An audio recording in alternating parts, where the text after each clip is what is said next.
That's where I want to come back to. I've got high expectations of myself. I've got a lot of confidence in my ability. The contribution for me is straightforward. It's goals. That's what I normally do, so there's no reason why I can't do it again. That sounds good. Encouraging noises from the Tilly Star. And the Athletics World Champs get underway in September. Things are looking exciting for Australia. High jumper Nicola Oli-Slagers has defied the teeming rain to cruise over the bar with just a solitary jump and share the win in the Diamond League competition in Switzerland. The Aussie shared first place in the three-way tie in wet conditions in Lucerne. Fellow Australian Eleanor Patterson finished in fourth. I'm Patrick Stack. This is ABC Sport Daily, produced by Phil Pryor. Thanks to Stan Sport and Fox Sports for the extra audio used in this episode. This has been ABC Sport Daily, and for more, you can find us on the ABC Listen app.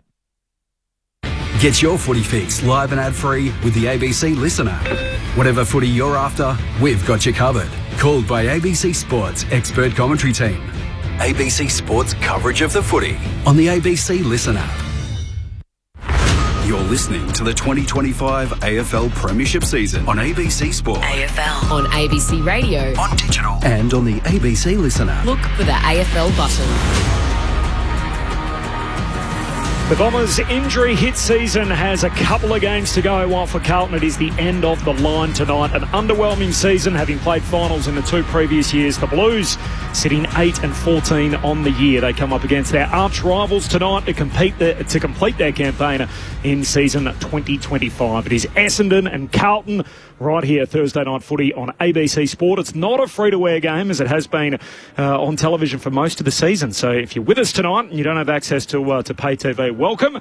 There is a couple of late changes, so there's already been a bit of news to bring you up to date with. Jayden Laverde and Sam Durham out of the Essendon team. So on an 11-game losing sequence, yet no Laverde, no Durham. The two ends, couple of the emergencies. Sardell Hawley comes in for the Bombers.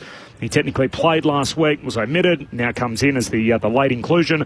And Zach Johnson is going to be the sub tonight, the 18-year-old. While for Carlton, no late change. And Lucas Camporeale, who returns to the team, is the sub for the Blues. There's a whole lot going on in the footy world, as I'm sure you would have heard in the news and throughout the day, that Isaac Rankin has been given a 4-game ban by Andrew Dillon and the AFL. We'll talk more about that as we move our way through and get a little closer to the bounce on what has been a glorious day in Melbourne. Got to 20 degrees. It is currently 18 and is going to drop down to 11 overnight, but it is clear the MCG is the setting. And this is ABC Sport. My name's Corbin Middlemass. Matt Clinch is here to call the footy with me. Hello, Clinchy. Hello, Corby. Yes, 10 games to close out the final round of the home and away season. That Wednesday night match between the Bombers and the Suns. So the last game for the Blues, a chance to try and claim back-to-back wins. 100th game for Tom de Koning tonight. So what sort of reaction is he going to get? And Lucas Camporeale returns to the Blues side for the first time since round 2. Zach Merritt, what an inspirational captain he's been. Game 250 for him, and a chance to lead out the Bombers once more in a season that their fans won't forget. We love Zach Merritt. He's one of our own, obviously, on ABC Sport, and we've had him in the commentary box on occasion. So good luck to Zach tonight, coming back from the broken hand. Our number one picks are here, Brett DeLidio and Mark Murphy. What are you laughing at, Murph? Straight off the top? Oh, it's a bit of a cough. Oh, okay. Just getting that out of the system beforehand. So good to see you, Corbin, Clinchy, Lids. Got Jagger Smith in here as well. So looking forward to speaking to the young and up-and-coming Carlton star. But great to be here, Carlton. Essendon. Murph's on the intros too now. No, we're not doing intros. We wanted Jagger to do it. How are you, Lids? I'm terrific, Corb. Yeah, looking forward to chatting to the young star, mate, and looking forward to seeing him back out there and running the muck with the baggers in a couple of months, probably more so than a couple of years. Pick 3 in last year's national draft. I'm just going to build some suspense. You're probably thinking, gee, who was that? Who have we got? He's the Carlton first-round recruit from last year. Had to sit out, unfortunately, season 2025, but he's about to come back. Bigger and better than ever. And already Carlton supporters starting to put his number on their back. Jagger Smith is here, everybody. Hello, Jagger. Hello, guys. Thanks for having me on.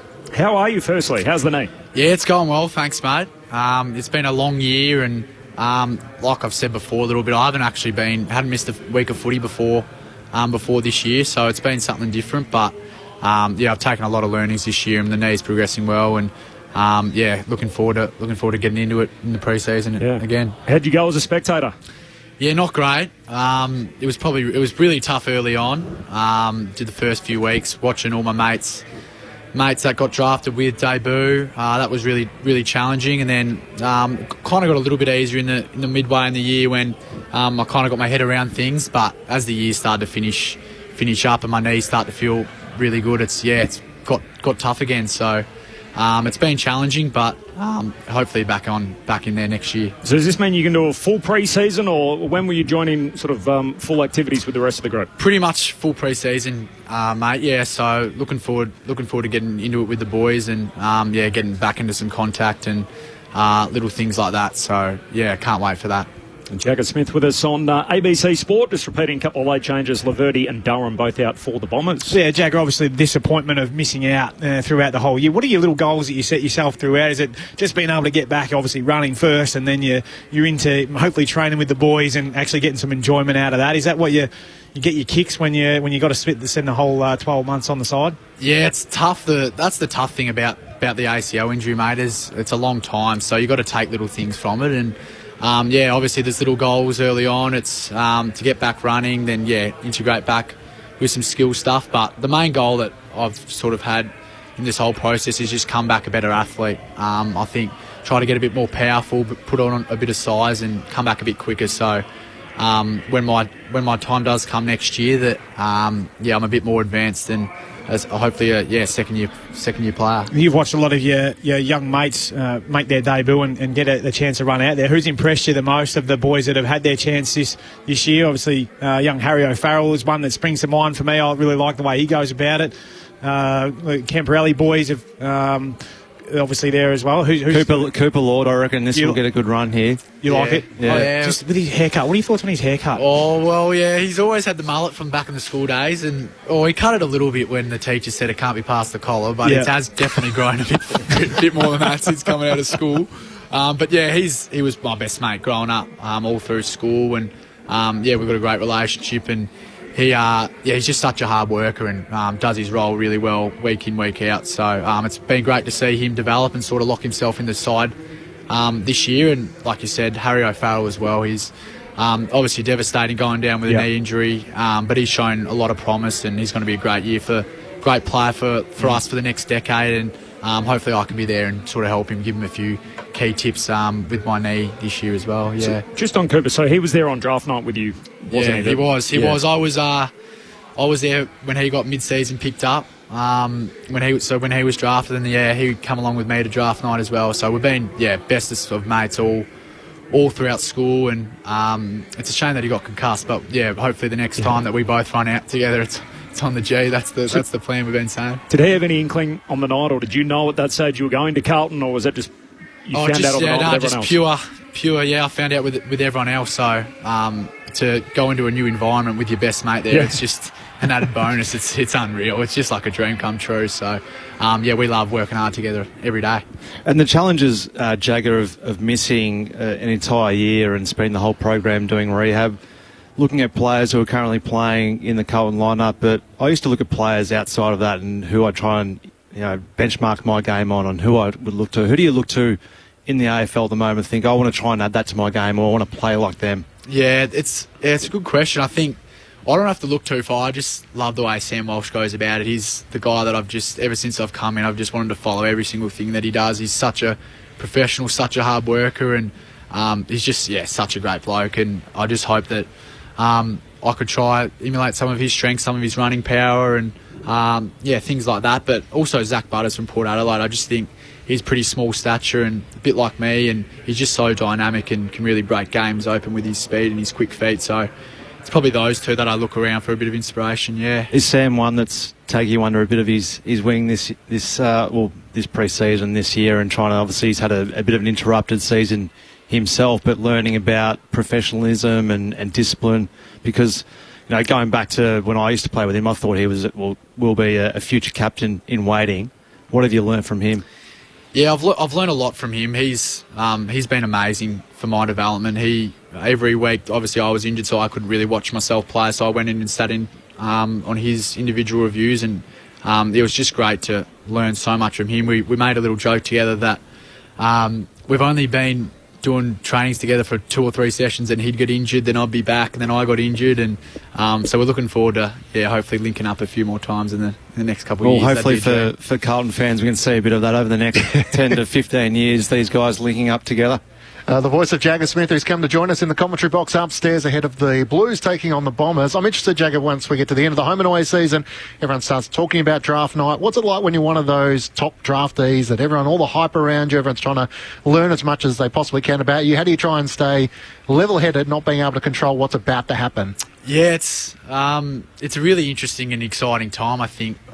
Coming into the AFL, you're just hoping to get your name called out, and there is a little bit of added extra media and little things like that when you're a top draft pick coming in. But I didn't really think too much into it. I was just wrapped that a club like Carlton obviously traded up the order to and put their trust in me that I could be that player to sort of help them in the future. So I didn't really read too much into the external stuff, but I was really determined to when Carlton did call my name out that I could pay them back. But obviously it's been tough this year, so hoping next year I can do that. Well, you become a better player without playing. Everyone speculates as to how good you're going to be when you do make your debut in 2026.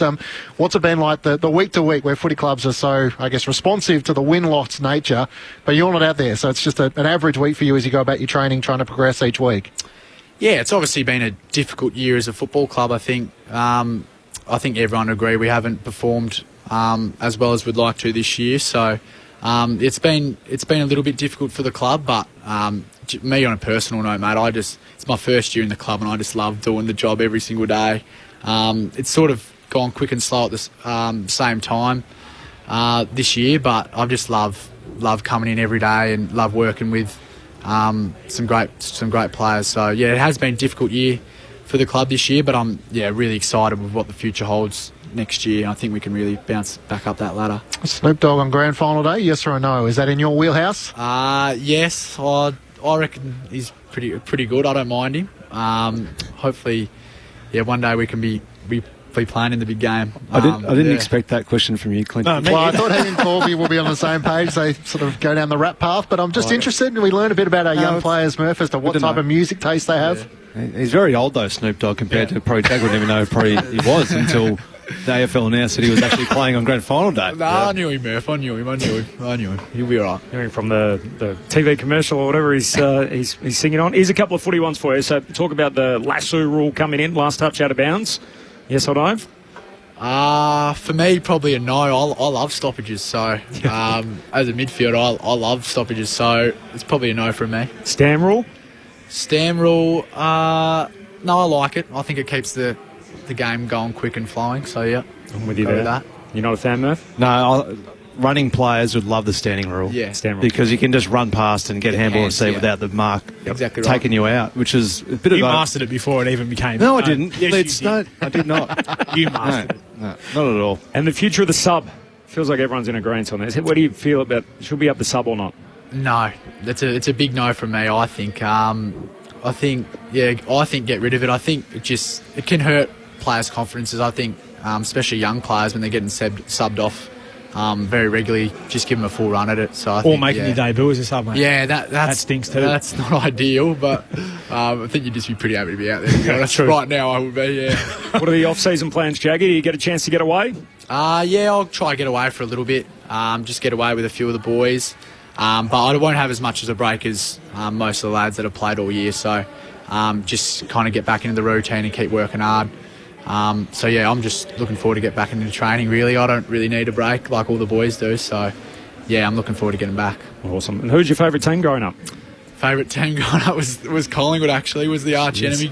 That's got a fair run over the past 6 months, but looking back on it, a pretty silly decision. I love it here in the Navy. I love it here in the Navy blue at the moment. So Carlton through and through. So that was your old man was listed at Collingwood. Yeah, is that my right? old man was listed at Collingwood. So that's why I was a Collingwood supporter. But first number on the back, who was it? First number on the back it's a bit of a different one. Number 17, Dane Beams. Okay, Beams. I loved him growing up. I don't know what it was, but he was a pretty good player. I think. very good. He was the best Yeah, and very fairest in a pretty good team. So, number 17 was on my back all through juniors just because I love Dane Beams. That's great. Thanks heaps for dropping by, Jagger. Good luck over the summer months. Can't wait to see you out here round 1 against the Tigs. Thanks for having me, guys. Really appreciate it. Jagger Smith, the young star from the Carlton Football Club, unfortunately missing this year with that ACL tear, but we'll see him back bigger and better than ever in 2026. Corbin Middlemass alongside Matt Clinch, Mark Murphy and Brett Delidio, your call team. Ben Cameron is with us for Thursday night footy. And there is a late change, so just repeating the late changes here. Jaden Laverty and Sam Durham are the two that come out for the Bombers. In comes Zach Johnson, who's going to start as the sub, and Sardell Hooley. Meanwhile, for Carlton, Lucas Camporiali is back in the team. He's also going to start as the sub. There's no late change for the Blues. He's just jumped out. Pretty impressive young guy. Very. Yeah. Well, presented to him as a player agent, and one of the more impressive kids that we got to present to in his draft year. But then what I loved the most was, well, he didn't go with me, obviously, but he gave me a call to say, listen, I'm not. But it was really respectful, and I said that to him on the phone when when at the time I was like, mate, I really admire the way you've gone about this. You've handled it really well. And that doesn't happen with all of them? Not all of them, nah. There's a few scallywags out there. Don't worry about that.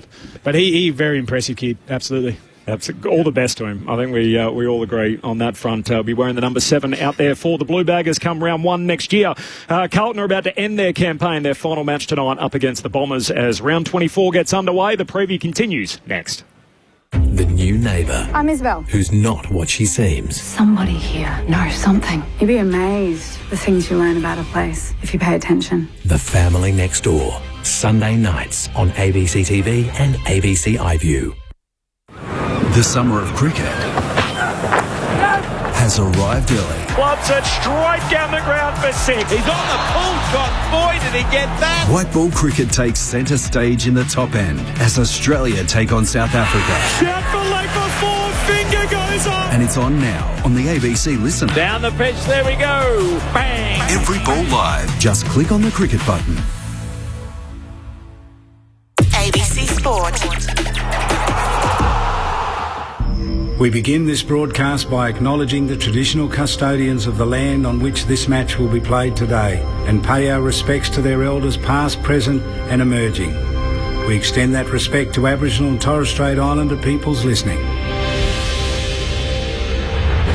It's all on the line. Here we go. And the moment of truth has arrived. What a match-up this is. What a game. The umpire holds the footy up. I wouldn't want to be anywhere else on earth. On ABC Sport, this is the AFL. Oh, there's a bit to get inside of the boundary. The intensity and the pressure in the ball is unbelievable. Take your moment. This is that moment in the game of footy. This is just football at its best. And that'll be it. From walking on thin ice to dancing on the mountaintop, the Brisbane Lions never stopped believing. And they are the champions.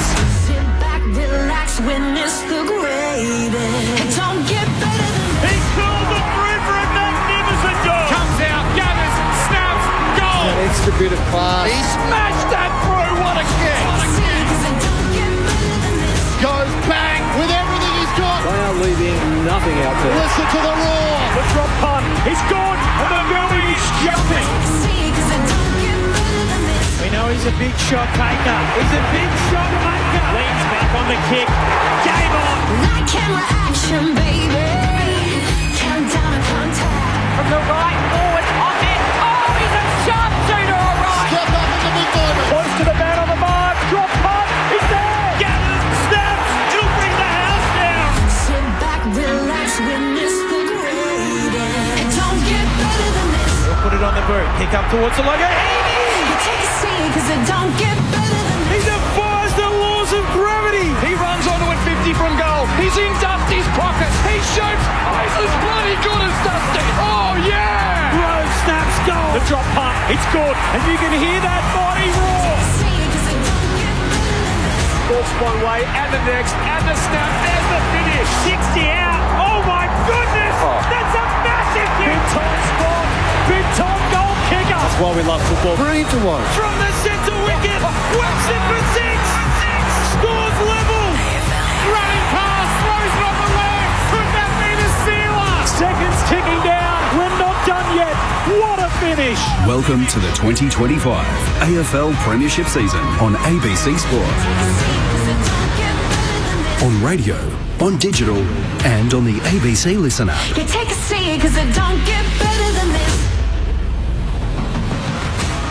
The on-ramp to round 24 of the AFL Premiership season, Essendon and Carlton, Thursday night footy on ABC Sport here at the mighty MCG. A clear day gives way to a cool night.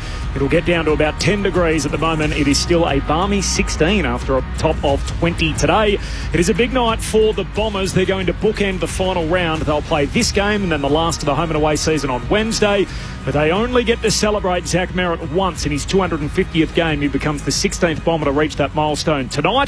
So let's see what we get from their skipper, who of course started his career in jumper number 27, now wearing the famous number 7 for the Bombers. And for the Carlton Football Club, it is the end of the line for them tonight. They become the first of the 18 teams to pack up, and they're done in season 2025 at the completion of the night. Great to have you with us on ABC Sport. My name's Corbin Middlemass. Matt Clinch here to call the footy with me. Our number one picks, Mark Murphy and Brett Delidio. Ben Cameron's on the boundary, so the whole gang's here. Your thoughts throughout the night, by the way, on 0437 774 774. That's 0437 774 774.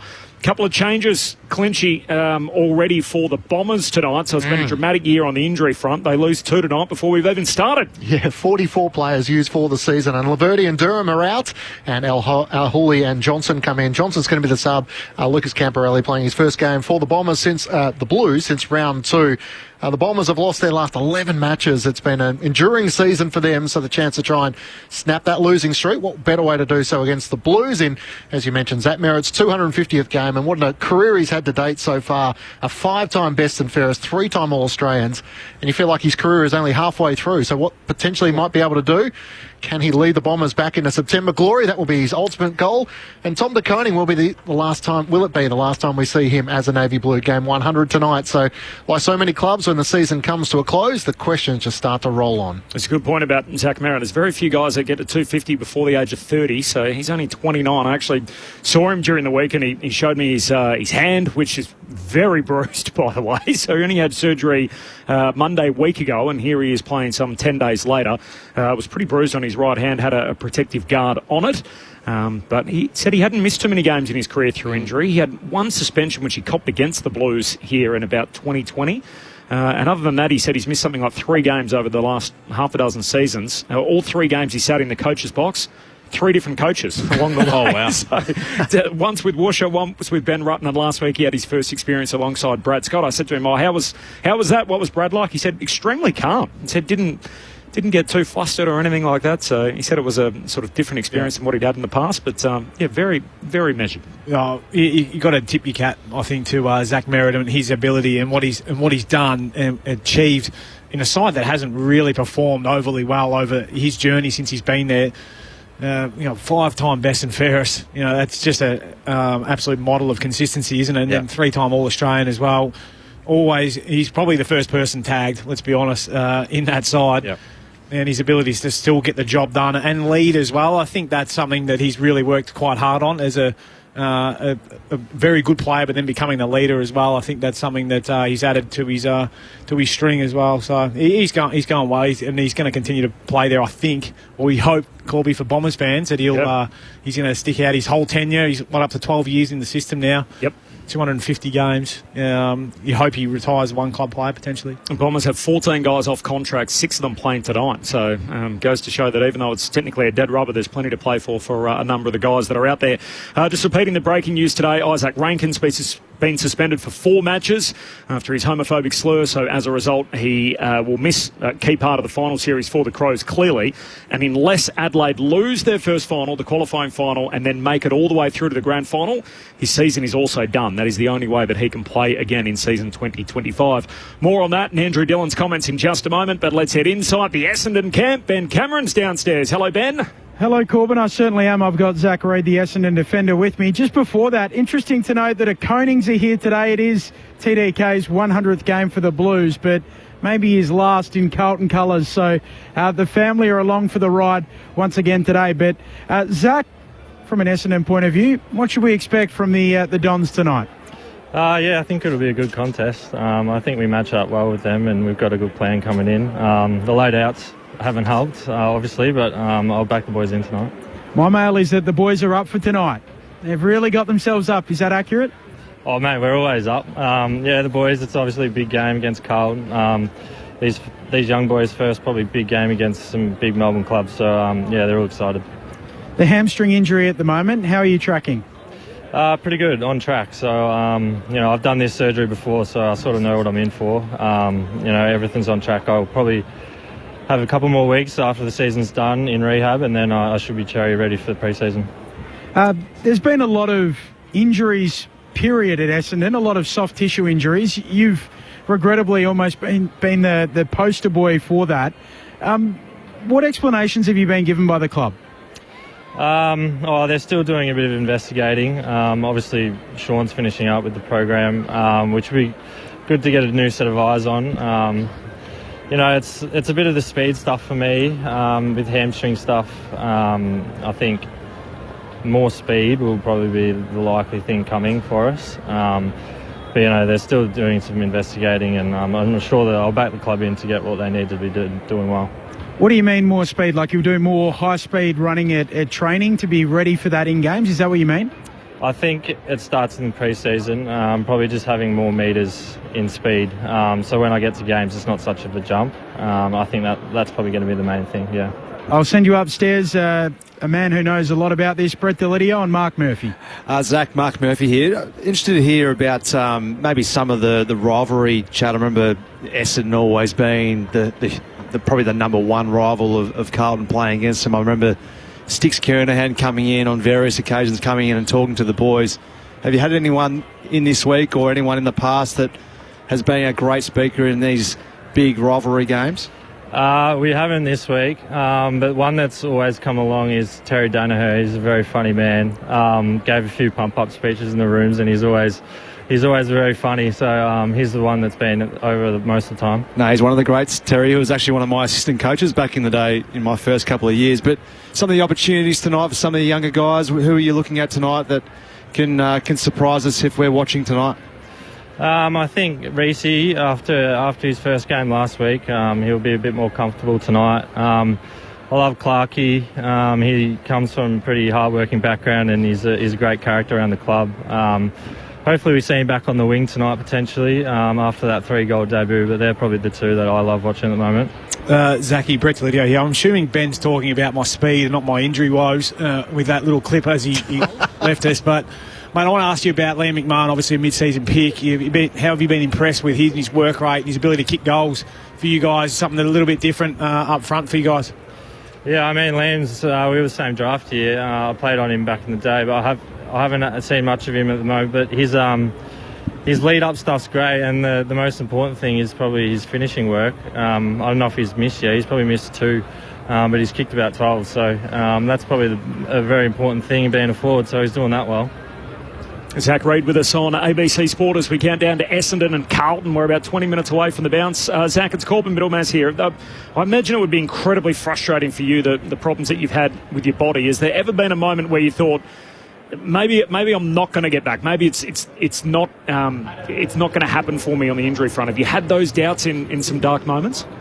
Yeah, I have. I think two back stresses in a row.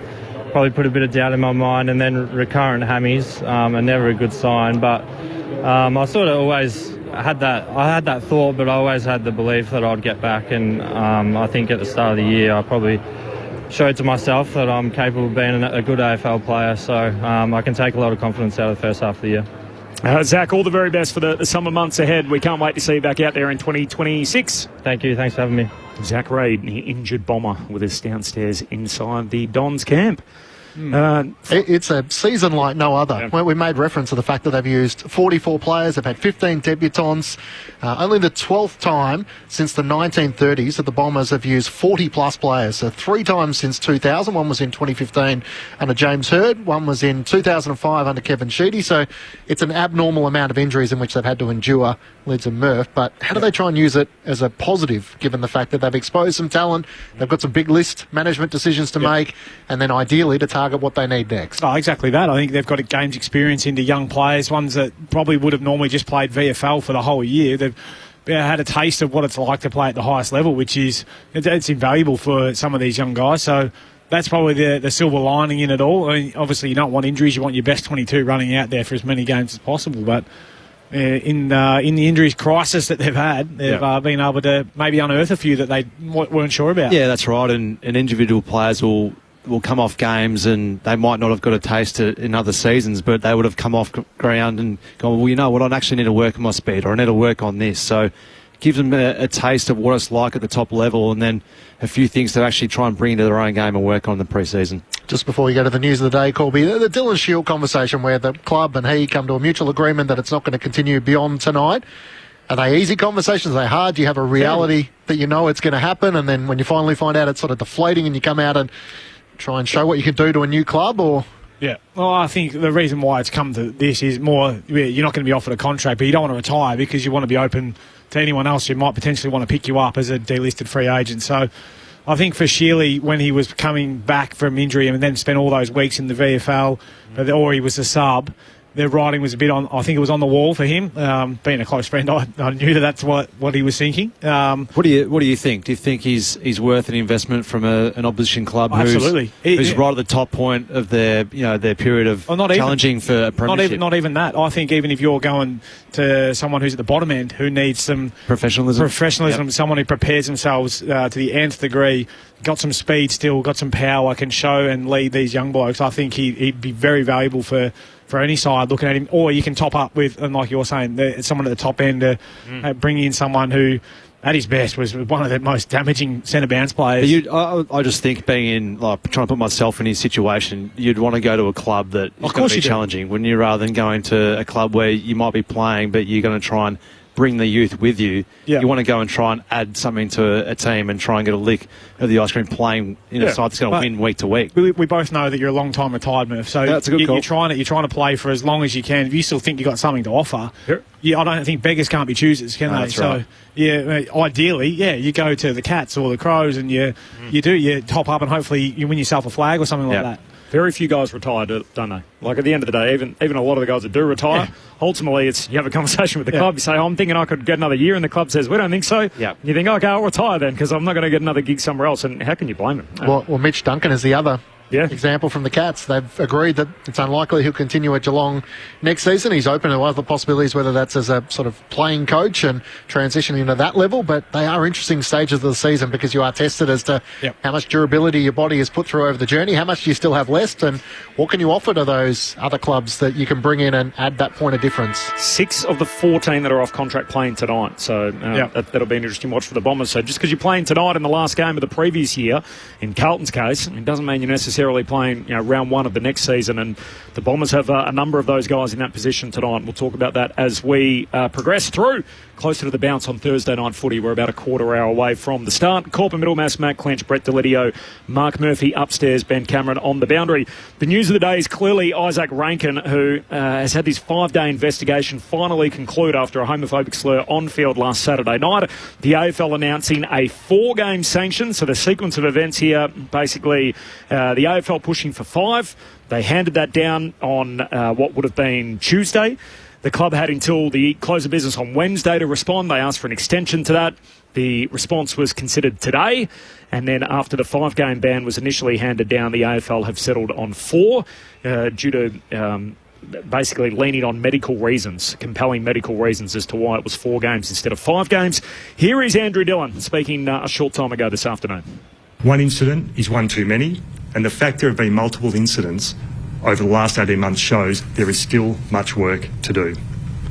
Players get taunted, players get provoked, but when the line is crossed, there must be accountability, and in this instance, Isaac is paying a significant price. There were submissions made, including compelling medical submissions, that were taken into account when arriving at the sanction. You talk about those medical submissions? No. We were advised by Adelaide on Sunday night. There was an investigation and interviews on Monday leading into Tuesday. Provisional determination made late Tuesday. Adelaide and Rankin were then given the ability to make submissions in relation to that provisional determination.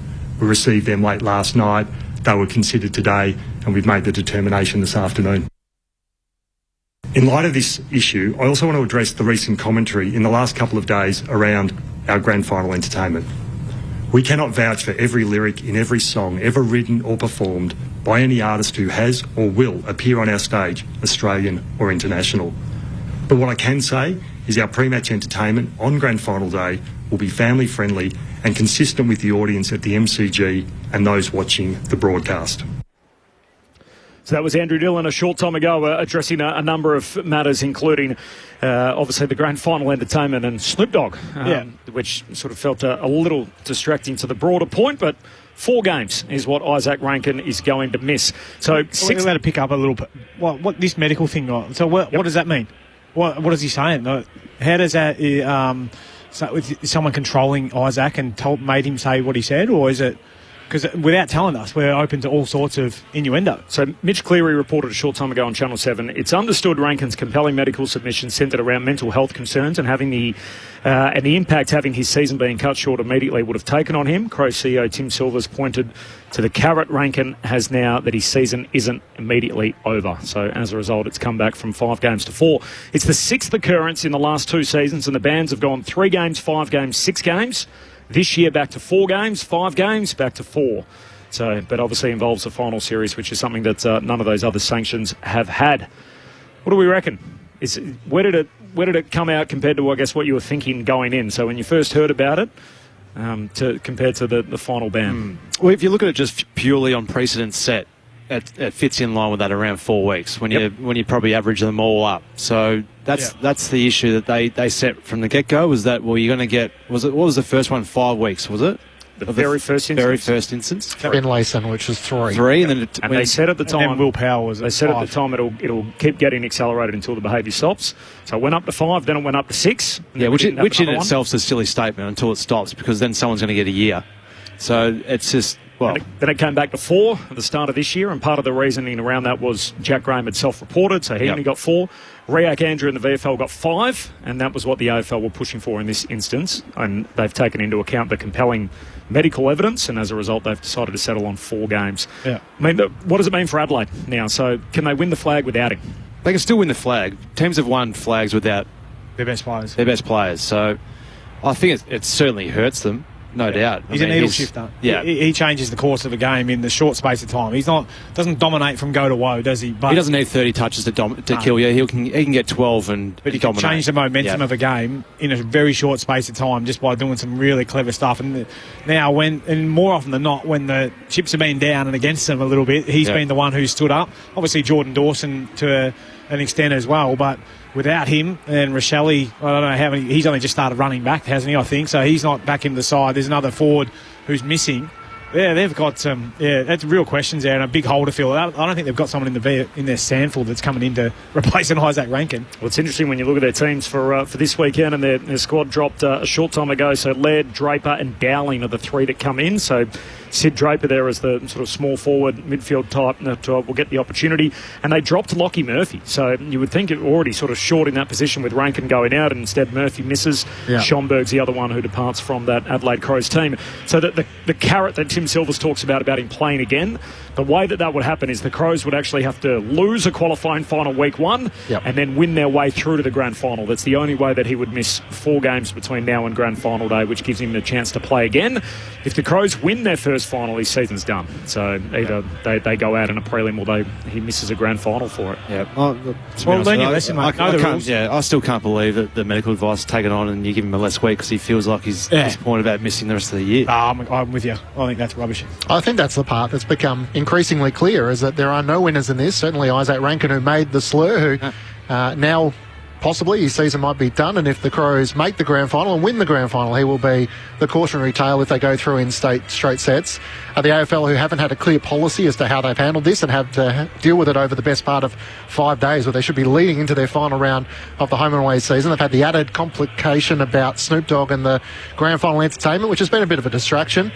And then the fact that the Adelaide Crows haven't really owned their possibility and the chance to try and really have a powerful statement to those who want to have an inclusive code, an inclusive football club. And so I think that's just left everyone shaking their heads going, could we have handled this better? Probably. Plus, you think you look at it purely through a football lens, so forget the social side of it, which is important, and we can have that conversation, I'm sure, another time. But if players were getting rubbed out left, right and centre for slam tackles or sling tackles, you would go to practice and you would change the behaviour. You would basically say, hey, we can't keep tackling guys and whacking their head off the deck. Otherwise, we're going to miss all our best players and they're going to be sitting on the sidelines for 4 weeks. I wonder when Finlayson got done, or Powell, or Collard, or Riak Andrew, or Jack Graham, did Adelaide at any stage over the last 2 years go, you know what, we need to do some education on this because we don't want to miss a player for a prolonged period of time? Instead, almost the moment it happens, it's like, oh, hang on, we're unhappy with this set of circumstances. I think the one thing the AFL can say is, we were very clear. We said it's going to be a big sanction if it's going to happen. And obviously there's been a little bit of wriggle room as part of that, and the fact that the formats, the process is not forward-facing, but... So what comes out of it is that there needs to be a black and white rule where it says, well, if you're homophobic, slurred, this is the sanction you're going to get. Yeah, and I don't care if you self-report or you say, I've got a mental issue with it. It's like, well, it's 4 weeks or it's 3 weeks or whatever it is. But you need to stamp it out and you need to come hard-lined on it, and it needs to be black and white. Well, I think that's where the MRO works really well for the game. But this can't be dragged on until Thursday. I think that's the other part of it too. And the notion that finals carry more weight than home and away games is an embarrassing argument. Yeah, I agree. Yeah, you don't... I actually wouldn't have been surprised. What are we trying to stamp out? Yeah. Are we trying to stamp it out or not? You can't have a sometimes rule. Yeah, I agree. Yeah. So it's education, and this is what it is. If you go down that path and you say it, then this is what it is. It's like saying, the umpire's so much better in finals, they let it go. Well, that's not the rules. Yeah. Just umpire the game to what it is. If we're trying to stamp it out, let's stamp it out. Doesn't matter whether it's finals, home and away, whatever. Which is not the process they have currently. So in this instance, I would have actually even understood if they said, the finals are weighted more heavily, because we haven't seen the guidelines, we haven't seen the process that they go through, and yet, to Andrew Dillon's credit in a way, he's passionate enough about this, he's followed it through. The player is going to miss a substantial part of the season and key dates as a result of it. But has it got away from him in increasing the penalties? So by trying to make a statement, increasing the length of suspension is the message getting through in the intent you've got. Well, I think this is the perfect time for it, isn't it? You think if this isn't going to land with the players, what will? I know the Players Association are pushing for some kind of a public-facing stance on this front. For everyone to sign up to and be educated against. I think that's the other part of it as well, whether there's more education that can go in behind the scenes beyond just the click-through module that everyone does and all of a sudden fly through to the end. We've all done plenty of those, I'm sure, in our time. One that will actually resonate a bit more with the playing group. So 4 games for Isaac Rankin. That's what we know. He will only play again in season 2025 if the Crows lose the Week 1 final and go all the way through to Grand Final Day. Your thoughts on the SMS 0437 774 774.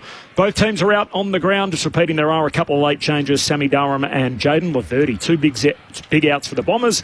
They get even younger. Sardell Hooley and Zach Johnson come in, so that means that the Dons now have 6 teenagers out there tonight. Meanwhile, for Carlton, there's no late change, and Lucas Campriali is going to start as the sub. Liam McMahon's out there. He was leading Carlton's goal kicking when he got picked up in the mid-season draft. He then led Essendon's goal kicking in the VFL before ultimately got his opportunity to play AFL footy, and what an end to the season he's had. So the Carlton reigning VFL Best and Fairest winner and the Carlton VFL captain is playing tonight for the Bombers with another great little subplot this evening. Certainly, and I'm wrapped for the kicks. I know he was at Collingwood, obviously, and got delisted and has toiled away at Carlton. Won their Best and Fairest last year, kicked a lot of goals for him, then made captain, obviously, this year. But to get your opportunity and then to come out and capitalise as well. Like, there was a few weeks there where he wasn't getting, even though there's injuries to key forwards and whatever else. Young Archie May came in, kicked some goals.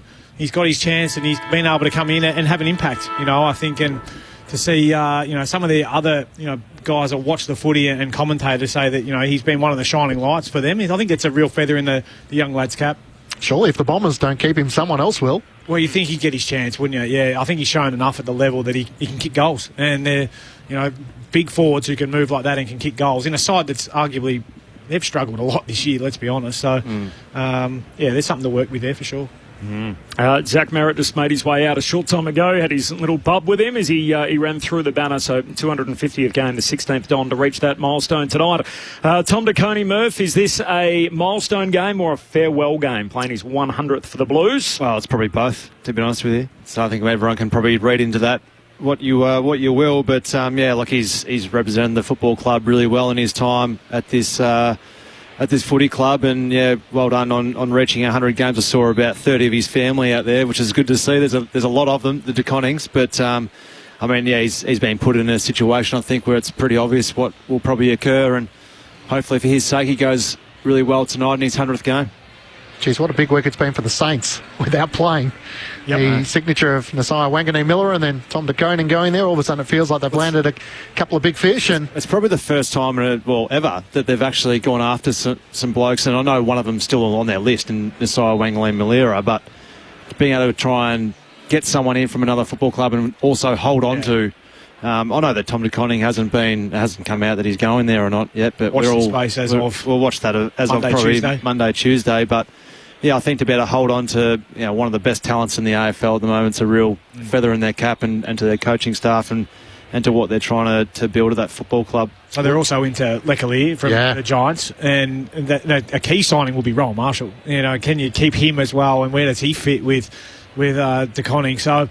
While it's a big coup for the club, obviously, with Wanganeen-Miller and what we think de Koning going there, they've still got some other signings to make happen. I've seen they've announced quite a few one-year deals for a number of players over the recent couple of days. So, yeah, they're trying to make some moves, St Kilda, which is good. I mean, you don't want to see sides dwindling middle of the table, bottom of the ladder for too long. Yeah, well, unfortunately for their case, they've been in that situation for a long period of time where they've been not great draft picks or not quite at the top end. Around the middle of the ladder where you don't get that opportunity to get the real top-end picks.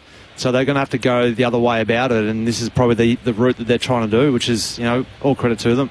Harry Mackay booted 7 last week, and yet the non-selection of Mitch McGovern has been a curiosity with Carlton, supposedly having a trigger with inside if he was able to play the last couple of rounds, and he has been an emergency. Yep. Well, I think we spoke about Dylan Shield and understanding where the writing's on the wall. Well, I'm pretty sure Mitch knows where that writing is and knows where he sits. So no doubt he'll be one who'll be hungry to chase opportunity somewhere else, and we'll see where he lands, because I doubt it'll be at Carlton. Yeah, and if it is, it's on probably a lot less money than what his current deal was on. So we know that for sure. A hip complaint for Jaden Laverty, so he didn't come up, and foot soreness for Sam Durham, so he misses. Ben Cameron is the 5th member of our team, front row of the grandstand. Hello, Ben. Hello, Corbin. A nice touch out there as well. Jackson Merritt tossing the coin. Big hug with his brother Zach as he came in to toss the coin for the start of this game. The subs, Zach Johnson for Essendon, Lucas Camporelli for Carlton. You've already mentioned the 2 late changes. Jaden Laverty and Sam Durham are out, replaced by Johnson the sub and Saad El Houli. There were a lot of de Konings down here, Murph. You're absolutely right. They were everywhere. Interesting to note as well, down here on the boundary pre-game, Greg Swan, the new head of footy, with his offsider Laura Kane. Also, over the course of this weekend, it will be the first time that we have female boundary umpires in the AFL. So 3, Greta Miller, Melissa Sandbrooks and Caitlin Barr. Greta Miller out there tonight running the boundary. Thanks, Ben. Last word from you. Lids, what's to be gained for the Blues and the Bombers tonight? Obviously the penultimate game for the Dons, but for Carlton, they got 4 quarters to go.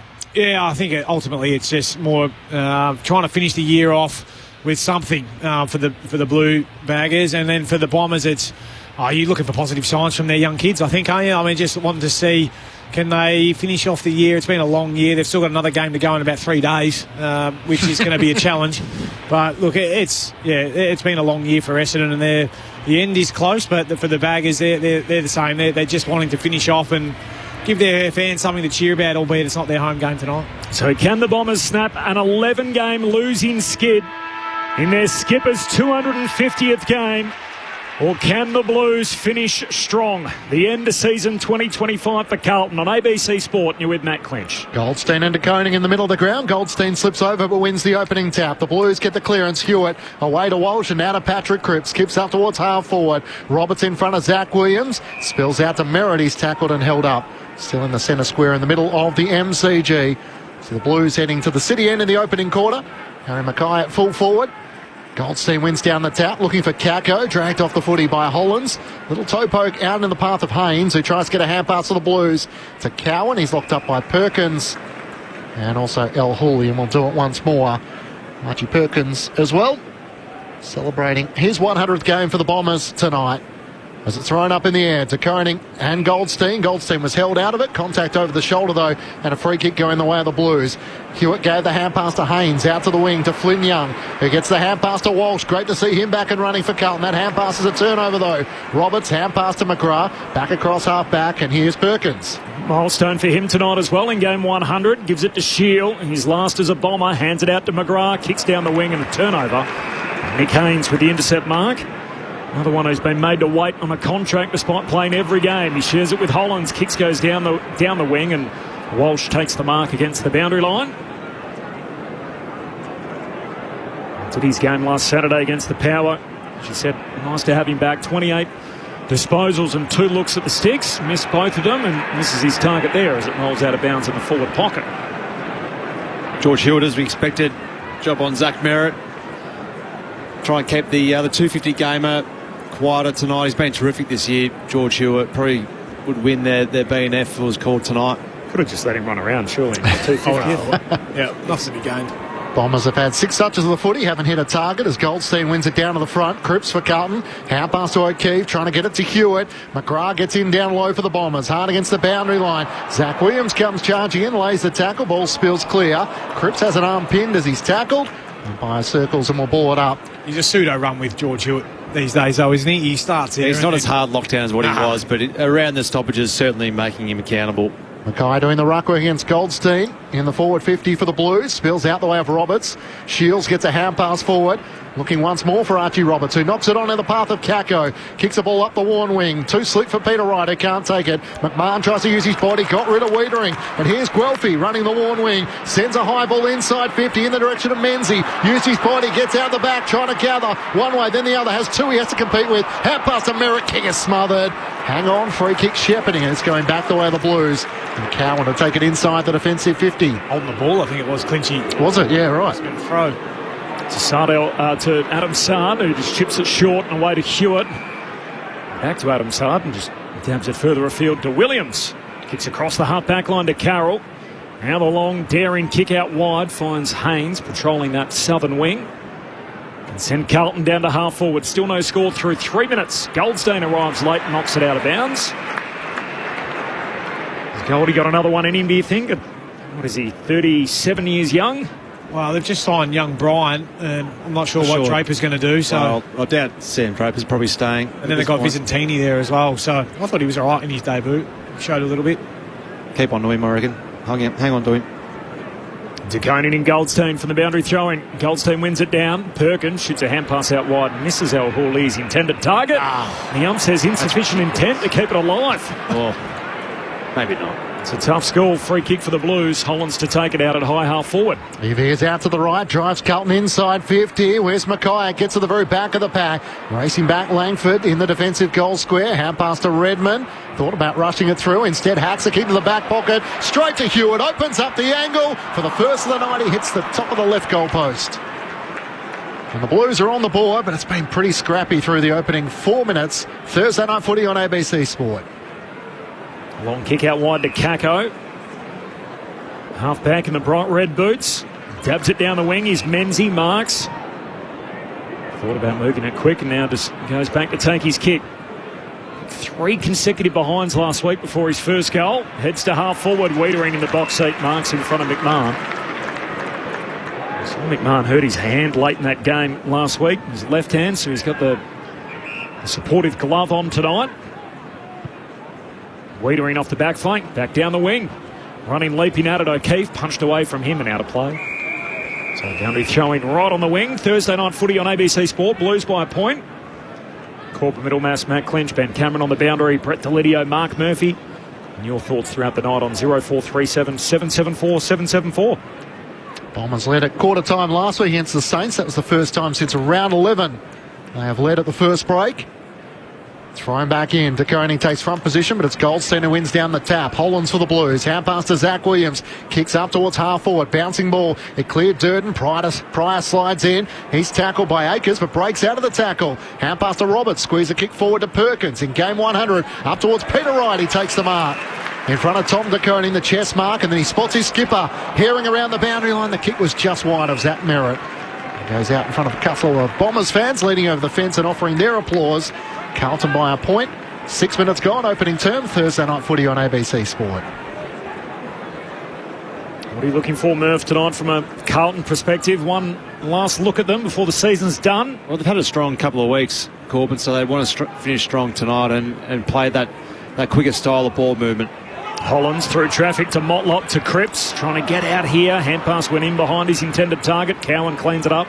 Hewitt by hand, gives it to Sard, kicks in the middle of the ground. Oh, Bomber fell over there and Clark at the inopportune moment. Blues away. Evans gives it to Cripps, kicks inside the forward 50. Bouncing footy out in front of Moyer, trying to step back onto his preferred side. Turnover. Hands it to Newen. He's locked up straight away. Oh, he fumbled. And then was tackled to ground anyway by Durden, and the ump gave him the benefit of the doubt. So Jaden Newen will get it. Defensive 50 for Essendon. 6.5 minutes in, just a Carlton behind on the board. He's become a bit of a cult figure, the first Vietnamese player to feature in the AFL. To Redmond across half back, and now to the runner Dylan Shield. He knows this will be his last night in the sash. Kicks up towards Kako. Can't take the mark against Saab, but does gather it. Hand pass to Perkins, over the top to Clark. One way then the other. Cuts back on his right. Kicks up towards half forward. Menzie worked out of it. Haynes takes the mark for the Blues. Away to Flynn Young. Tries to draw an opponent. Hand pass through traffic to Carroll, to Wiedering. They're over hand passing a bit, but still have connection. Hand pass from Flynn Young. Kicks up towards Corey Durden, who takes the mark centre of the Warn wing. It's the Blues leading by a point. 7 minutes gone. Opening term on ABC Sport. South Aussie Corey Durden. Game number 64 tonight. That is a horrid turnover. I reckon we're going to see a few of those tonight. Straight to Mason Redmond. 36 last week. Got the top votes in the ABC Footballer of the Year in a losing cause. He finds Lamont Lowell. He's one of the 14 off contract made to wait.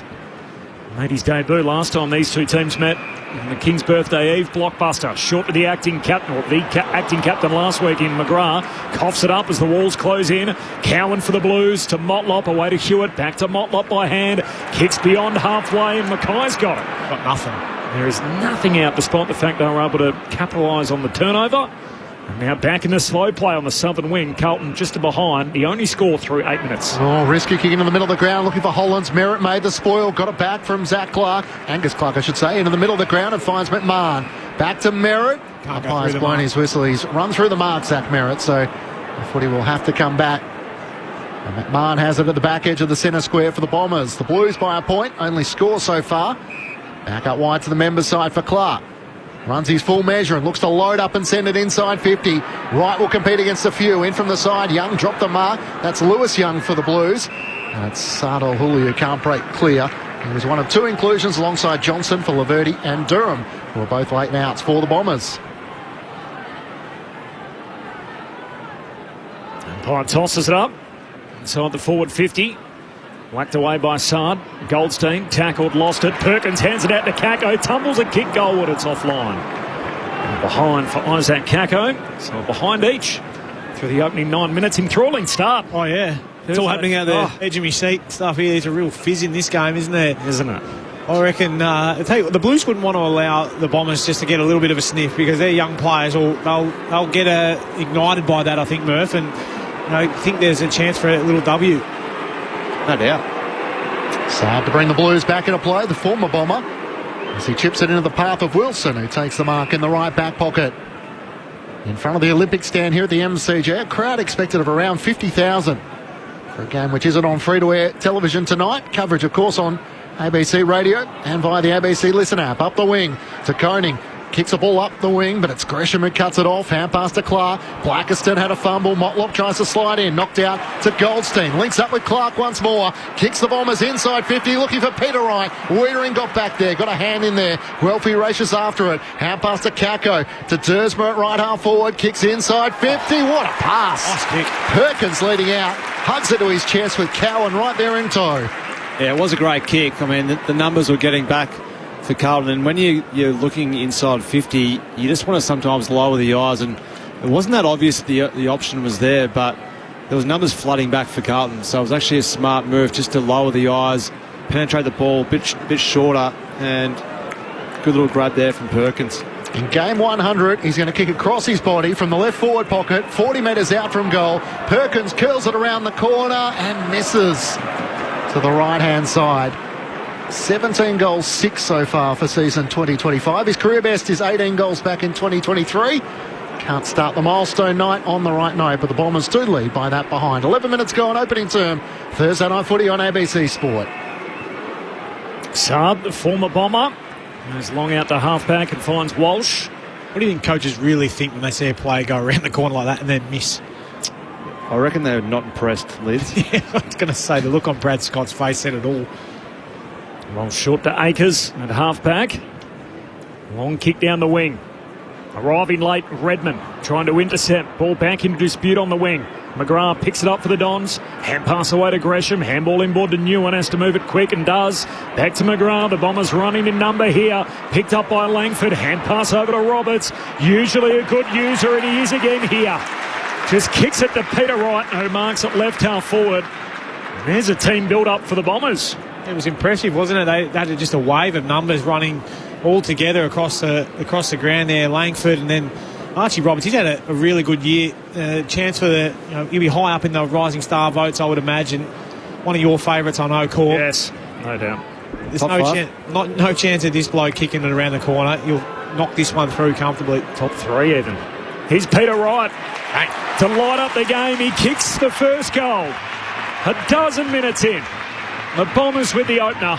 1-8, Carlton one behind. Thursday night footy on ABC Sport. Mark Murphy and Brett Delidio. Yeah, it was a nice bit of play then by the Bombers. They got their long down the line play really well and got numbers across to that play in front of the Shane Warne stand and then just used the ball really smartly through the middle of the ground. It was probably 4 or 5 handballs in a row that just really opened up the Carlton defence and they were left scrambling. And then when you get the ball into this bloke who is just too tall and found a bit of a mismatch against Cowan on that occasion, but great ball movement by the Bombers and just really spread the Carlton defence open. Have you seen a victory on a Thursday night for Carlton yet this year, Murph? I probably dare say I wouldn't. Consider that's probably a loaded question. Fingers crossed. Brett Delidio and Mark Murphy with you for a Thursday night for one more time for Carlton fans in season 2025. 27 goals for the season for Peter Wright, the leading goal scorer for the Bombers. Shepherded down the ruck was the Blues ruck, and Goldstein gave away the free kick. Motlop takes the advantage, runs to 45, goes himself, and a touch of class as he bursts out of the centre square. And Jesse Motlop, who's out of contract at season's end, is able to kick Carlton's first goal of the match. The Blues lead cut back, the Bombers lead cut back to a point. 1-8 Essendon to Carlton 1-7, courtesy of Jesse Motlop. Mark Murphy and Brett Delidio with you. Thursday night footy on ABC Sport. Big Goldie's asking the question in the middle of the ground. He's like, what do you want me to do? I'm standing here. The guy's jumped all over me. I'm allowed to hold my space. You don't often see those running goals out of the middle of the ground, do we, with Motlop? I watched him in the warm-up. He kicked a running torp from the centre square. And that one went through, so I was confident with him on the charge there. I'll see number 3 kicking goal out of 62 bounce. Anyway, you've inserted yourself 3 or 4 times tonight. It's been amazing. It reminds me. I was the captain of Oakley Chargers. That was off air, by the way. That was off air. Does he go around again next year, Jesse Motlop, with the Blues? I think so. Okay, he's another one off contract at season's end, despite the fact he's played every game this year. One of 6 Carlton players that have done that. Back in the middle, still no clean possession. Dersma comes bursting off the wing and caught, holding the ball. What a run past Frankie Evans. I tell you, he's put their name up in lights recently, Frankie Evans. Yeah. It's been good the last couple of weeks. Gives it off to Carroll here. Runs, carries that long raking left footer to full forward. Hand on it from Blackiston. Live footy for the Blues. Scooped up by Durden. He retreats back by hand to Akers. Settles on the drop punch. Shoots goalward. He's got it across the face. And a behind. Scores level. 1-8 apiece. 15 minutes into the opening term. Thursday night footy on ABC Sport. Little shout out to Adam fishing for Murray Cod on the Buffalo River a few kilometres from Myrtleford. Oh, nice. Talking footy with while fishing with great mate Ryan. Have a good call. Go the D's and the Myrtleford Saints. Thanks, Adam. Let us know what you're catching as Redmond brings the Bombers back into play. McGrath takes the mark and returns it back to Mason Redmond. Sets up so much of Essendon's work across half-back over the top to Newen. He looks to try and send it wider around the Warne wing, and Dylan Shield takes the mark. Inboard to McGrath. Harry Mackay got there late. Over the shoulder in the eyes of the umpire, and the ball will come back. McGrath didn't like the treatment. Shoved to the chest of Big H. Gets the hand pass to Newen, over the top to Blackerson, tackled by Francis Evans, they lose it. Motlop gets it forward for Carlton to Zach Williams, links it over the top to Paddy Cripps, streaming out of the middle. He chips into the pocket, Durden racing back to goal. In fact, it's the mark taken by Will White. He was one of two. Durden and White both streaming back to the goal square, and the turnover in midfield certainly came at the wrong time for the Essendon midfielders. Yeah, it was a bad turnover. Wasn't right in the middle of the ground, just when your offense is trying to make position ahead of the contest, and an errant handball by one of the Essendon players, and then it was just smart by Zach Williams, who there was quite a few numbers around him, but just found Paddy Cripps on the outside.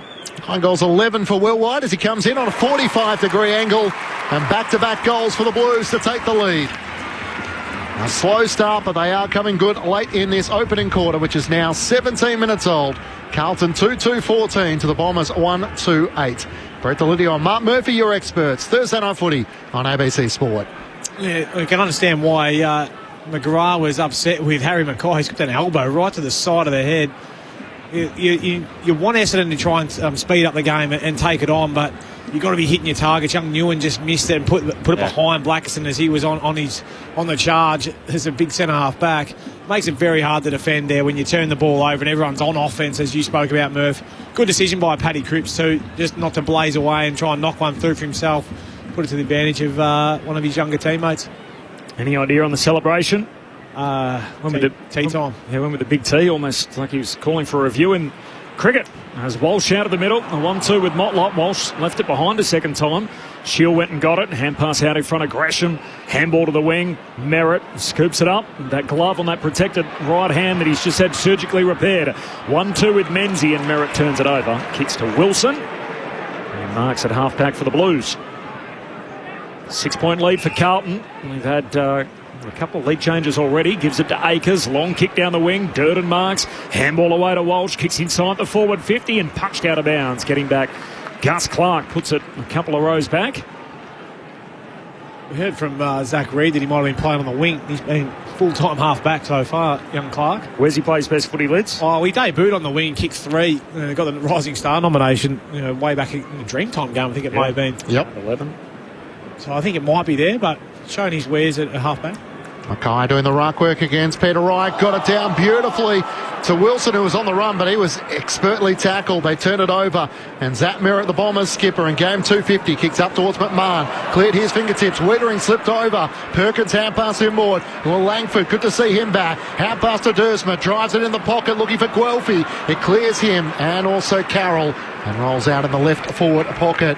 The throw in with the Bombers deep in attack. It was a pretty average kick from Dersma in the end. He went for the one of the worst options going inside 50, to be honest. He had 2 other blokes running back towards goal in the other forward pocket, but just went for the wrong option and miskicked it. Durham and Laverty 2 late outs. So Johnson and Al-Hooley come in for the Dons. Johnson the sub, Camporeale the sub for the Blues. Boundary throw-in. Right, palms it down. Gresham, first one there, tackled. Slips one, tackle. Can't break the Walsh one, though. That's holding the ball on a free kick for the Blues at half-back. 2-2 to 1-2. 7 to go in this opening quarter. First of a long round starts tonight, finishes next Wednesday.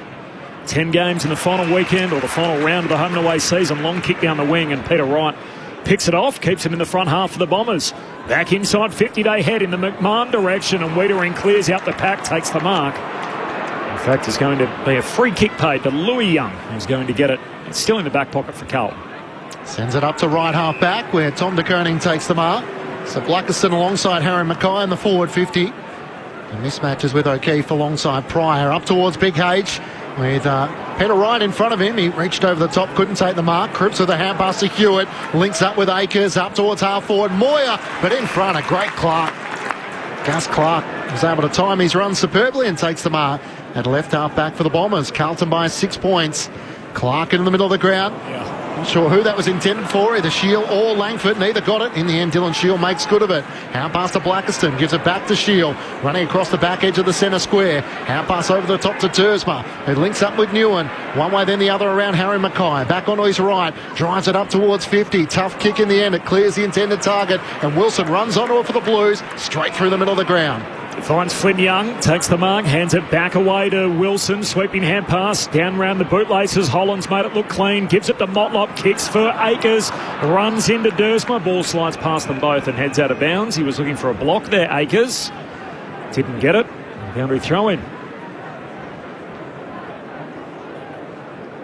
Maybe he only kind of blocked him. You could say it was a quarter-acre block on the way through. Oh, no. Akers. I hope it gets better. 6-point lead for the Blues. Boundary throwing. 21 minutes into the opening term. Mackay palms it down. Charge through. Cripps did well to get it out. Sets up Hewitt. Snaps. Goals. And there's a stoppage goal for the Blues. That's their thing. They now lead by 12 points. 3-2 to 1-2. 21 minutes gone opening term. Thursday night footy on ABC Sport. Yeah, just trying to look back at that stoppage. George Hewitt's obviously, he's got the job on merit, but on that occasion it was Langford, so just a change of match up there, and Langford just got drawn to the contest where he really couldn't impact, so you just got to back in your teammates to get the job done then. He was already in the tackle, Paddy Cripps, but as we all know, he fights through tackles, but you just can't get drawn into that was a handoff in the NRL, that's what that was. Watch him. He's very suspect on a few handballs, Patrick Cripps, and he's done probably another one. He's done another one there. What do they do? The offload if you nice little offload, yep. Hand it out. Yeah. Draw two, offload to the next. Yeah. It wouldn't have mattered if Langford was playing his role and on Hewitt, would it? He didn't. He got drawn to Paddy Cripps. Brett Delidio, Mark Murphy with you for Thursday Night Footy. De Koning reaches over the top of a skewed bounce over Goldstein. Got it down to Hewitt. Dribbles it inside 50. Tough one for Pryor, who read the bump beautifully and rode it as well. Got it away to Clark. Hand pass to Roberts across halfback to Sardell Hooley, who sends the Bombers up the wing. Looking for McGrath. Cowan came late, made the spoil over the shoulder. Didn't take the free kick on centre wing. Hand pass to Archie Roberts. The young Bomber drives him inside 50. Looking for McMahon in front. Wiedering, strong mark. And that'll be the challenge for McMahon tonight. Wiedering will play in front. And once more showing his strong work in the air. Wiedering, long kick out to Motlop. Been busy early. Jesse Motlop, this is disposal number 8 for him. Oh, right on cue, runs into danger. And Dersma came in and got him. Oh, now he's calling advantage applied as the handball was given to him by Pryor. Hump said keep it moving. Down towards Langford, hooks it inside 50 in a turnover as Cowan just bangs it up to the wing. I think Dersma was going back to collect the footy, ready to take his kick, and the umpire said play on's already been taken. The advantage is you're off and moving. And now Roberts tackled on the wing. He's caught holding the ball too. I don't think these umpires are too keen to have too many stoppages. There's either a free kick or some other reason to keep it going.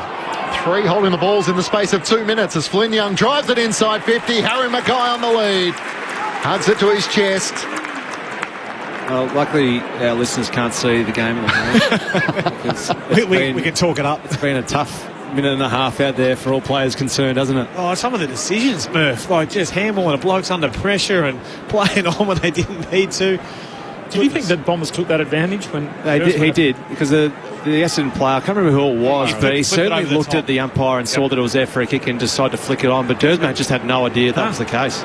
Harry Mackay, 7 straight last week. Is he looking to get going tonight? He comes in and drags this to the right-hand side from 45 metres out. The Blues lead by 13 points. They've kicked the last 3 goals of the match. Ben Cameron on the boundary. Yeah, I think the confusion there was that the handball from Jackson Pryor went back to Dersma. The question was whether he was handballing it to him to take his kick or taking the advantage in handballing it to him. The umpire obviously thought it was the latter. Yeah, should have gone with the quarterback pass, and I'm sure they would have recorded on that occasion as the Bombers have now worked it inside 50. Guelphy trying to draw a free, gets it. Clip tying all of that, so Essendon footy at half forward. 24 and a half gone opening term. Yeah, not sure that was there, Corbin, but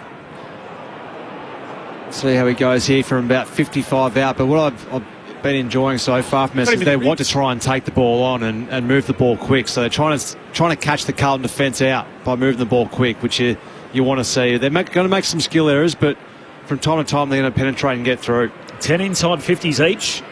Blues by 13 points. Guelphy with the shot at goal from outside 50. Has it got the trip? Not quite.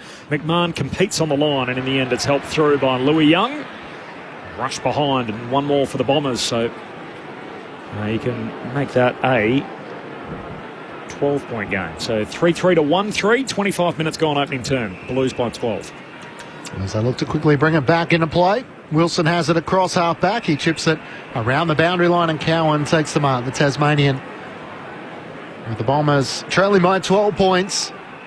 Cowan veers out to the right, kicks in the direction of Nick Haynes, who takes the mark. Number 2 in the AFL for Mark so far this season. His first season in the Blues from GWS. As Carroll leading in the corridor, ignores that, wants to go further down the line, and Patrick Cripps has a couple of metres of space. Takes the mark between wing and half forward. The Blues with the last 3 goals of the match as he looks for options inside 50. Mackay is the deepest forward. He veers out to the right, sends it in that direction. The pack forms. Blackiston reaches over the back. O'Keefe can't gather it. It spills out to Mackay. Dribbles towards goal and misses to the left-hand side. Through for a minor score. Carlton by 13 points. 26 minutes gone. Opening term, Thursday Night Footy on ABC Sport. Looks like he's in for a big day. Interestingly, last week I did that game where he kicked the 6 goals. I was looking through his best performances of his career, Murph. 3 times he's kicked 6 or more. What have all 3 got in common for Harry Mackay? Is the long exiting kick out towards half-back for the Bombers. Didn't reach its original target, Langford, but he wins it eventually off the deck. Hand pass to Shield, handball inside to El Hooley. Short kick to high half forward. This is Guelphy. Takes the mark, plays on immediately, 70 metres out. Kicks to full forward, Peter Wright. Hands to it, juggled effort, not quite. Ball hits the deck. Up says keep going. Clean there. Unwin snaps. He's popped it through. Reece Unwin clean below his knees. Scoops up the footy and in the same motion hooks it goalward, and it just sneaks on the inside of the post. The soft call is... Oh, no. Point. Poster. I was going to say, get around him, but I can understand now why no one did. Review underway. Reece Unwin flashed through. Review Second complete. gamer. Looking at these angles, we can see a spike on edge as the ball passes the post. Decision I disagree with it, Corbin. Spikes all over. I just can't see how that's actually a thing. The spike works. Ever since Murph doubted it, we've seen them repeatedly. I think they only do it in games you're working on as well, Murph. 3-4 to 1-3. 22 plays 9. The Baggers lead by 13 points, 27 minutes into the opening term. Crowd's involved. Point of the year, that one. I did like his craft, though. That was very, very tricky. Good below his knees, and then the nice little spin. I loved it. Start out of defence up towards Tom DeConey, who takes the mark in game 100. Possibly the last time we see him in navy blue. Sends Carlton up the wing. Mackay from behind reaches over the top of O'Keefe and takes the mark. As you touched on, Corby, not only the goals he kicked last week, but a career-high 15 score involvements. As Mackay sends the Blues up towards half forward. Here is O'Keefe, who rises and takes the mark. He's 55 metres out from goal. Hewitt's offering instructions. He tries to poke it into the pocket in the direction of Haynes, and it's over the head of White. And Sardo Hooley takes the mark for the Bombers. Into the back pocket, looking for Tersma, charging late. Pressure came from Francis Evans, but they're out of defence as Roberts bangs it out. Looks at Blackiston, leaps up, can't quite take the mark as he drops to the deck, paddles it in the direction of Langford. Hand pass away to McGrath. Half back for the Bombers. Long kick to Big Goldie. Cowan leaping over the top of him, and he spills it on the way down. And that'll do us. So quarter time reached. Entertaining start. At least the last 15 minutes were better than the first 15, I think it's fair to say. Carlton 12 to 11 on the inside 50 count. And on the scoreboard, the Baggers 3-4-22. Essendon 1-4-10. Harry's 3 best performances. What's the thing they all have in common? 0 behinds. No. Oh, they all come that's where you're going. Didn't matter, though. Years when they didn't matter. No. Oh, no. All against. Come on, Lids. It's a drive-by. It certainly is. Can you go on for me? No, I can't think of anything off the top of my head. All in games Charlie didn't play. I would have got there late. So there you go. Might be something in that going forward, is there, well, Corbin? This is where my question was leading. Does he play his best footy away from Charlie? They're probably both in the same boat. Yeah. Where they've been proven to be Coleman medalists when the other one hasn't probably been there as much. They've had a lot of injuries, haven't they, over the last 3 years? The two of them, and rarely have they been there together. Yeah, that's right. So, interesting to see whether that continues on, Corbin. Well, Harry's best year was 2021, and Charlie missed a lot of footy, and as you said, in recent times, it sort of feels like it swung a bit the other way. All right, Carlton by 12 points, quarter time, 3-4-22, Essendon 1-4-10. The goal kickers in that opening term, one each for Motlop, Hewitt and Will White. Meanwhile, for Essendon, Peter Wright has their only goal. Start of round 24 of the AFL Premiership season. You can hear it all here, of course, every game on ABC Sport. Back with Murph and Leeds next, Thursday night footy on ABC Sport. On the ABC Listen app, stream a wide range of free audiobooks, like from Leanne Moriarty, James Patterson, Tim Winton and Kate Morton. No catch, just press play. Find free audiobooks on the ABC Listen app. This is the 2025 AFL Premiership season on ABC Sport. New one has to move it quick and does. Back to McGrath. The Bombers running in number here. Picked up by Langford. Hand pass over to Roberts. Usually a good user, and he is again here. Just kicks it to Peter Wright, who marks it left half forward. He's Peter Wright. To light up the game, he kicks the first goal. Goldstein go with the free kick. Motlop takes the advantage, runs to 45, goes himself. And a touch of class as he bursts out of the centre square. Jesse Motlop, who's out of contract at season's end, is able to kick Carlton's first goal of the match. Mackay palms it down. Charge through. Cripps did well to get it out. Sets up Hewitt. Snaps. Goals. And there's a stoppage goal for the Blues. That's their thing. This is ABC Sports coverage of the AFL. On your radio. ABC Sport Digital. And on the ABC Listen app. Two of their 3 goals there were stoppage goals off the SMS. Hey guys, no TV, no problem. Enjoying a stellar grandstand call. Go the Bombers from Sean in Mount Gambier. Frank in Esperance. Once again, cheers Channel 7. No free-to-air vision. Thank goodness for ABC Radio. You guys do a fantastic job. Thanks, Frank. Nice to hear from you. From Megan in Bendigo, enjoying the call and the special comments with my favourite call team.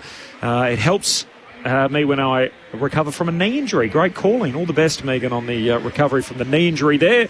Andrea and Greg, hey, fellas, listening from Banff in Alberta, Canada. Oh, hoping for a Bombers win for Zach's 250th game at 3:45 a.m. here.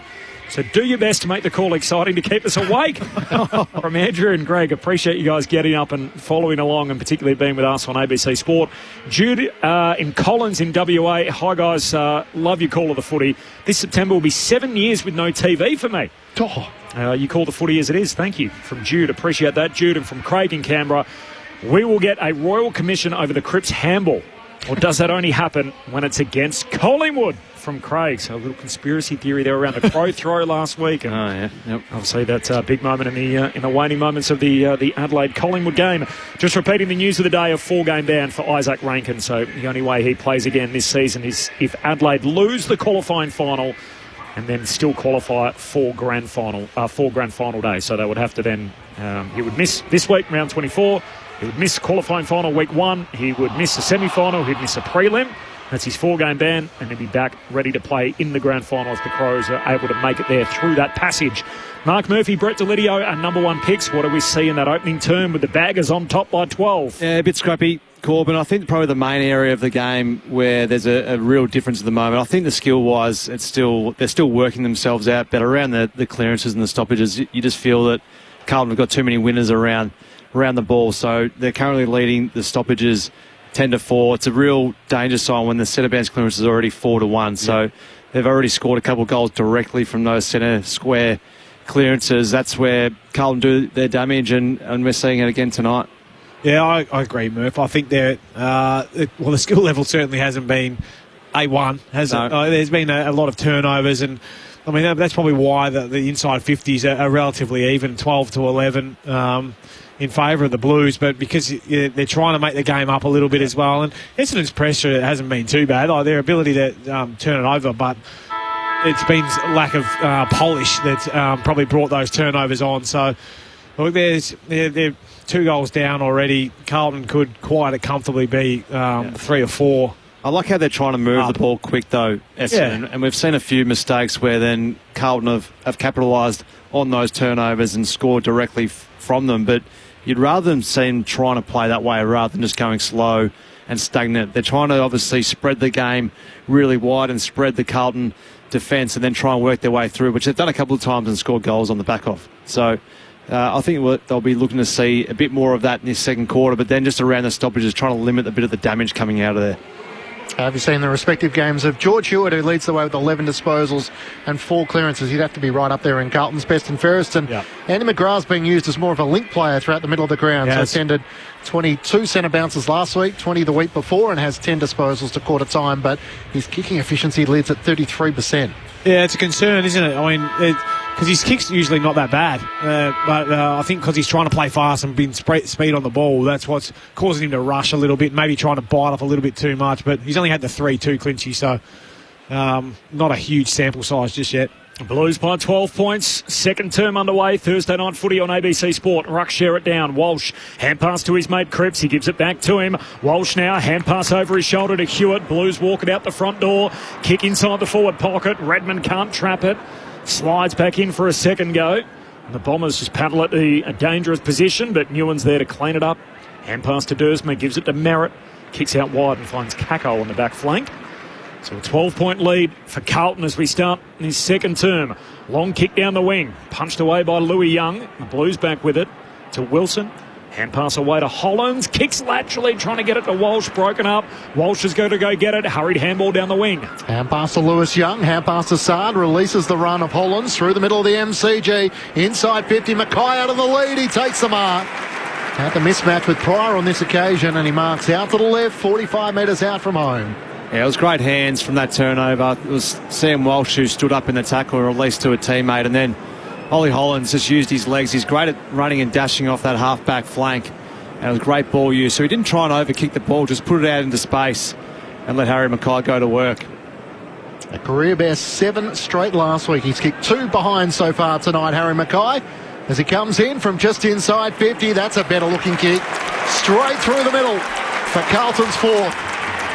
And without Charlie Curnow tonight, their main man inside the forward 50. Harry's on the board, and the Blues lead by 18 points. They answer back after the Bombers' goal just ahead of quarter time. 4-4-28 to the Bombers 1-4-10. Carlton by 18 points. Brett Delidio and Mark Murphy with you. Thursday night footy on ABC Sport. Yeah, they're doing well, aren't they, the Blues, in making the Bombers kick to contest, and they're not able to link up and get the ball on the outside. As you said, Sam Walsh, his ability to stand up, and Ollie Hollands, his running power is his one wood, and his ability to keep going and try and offer something off half back. He's tried pretty hard this year, I think, and probably been one of the few shining lights in other than George Hewitt in that side. So they're found one off half back, that's for sure.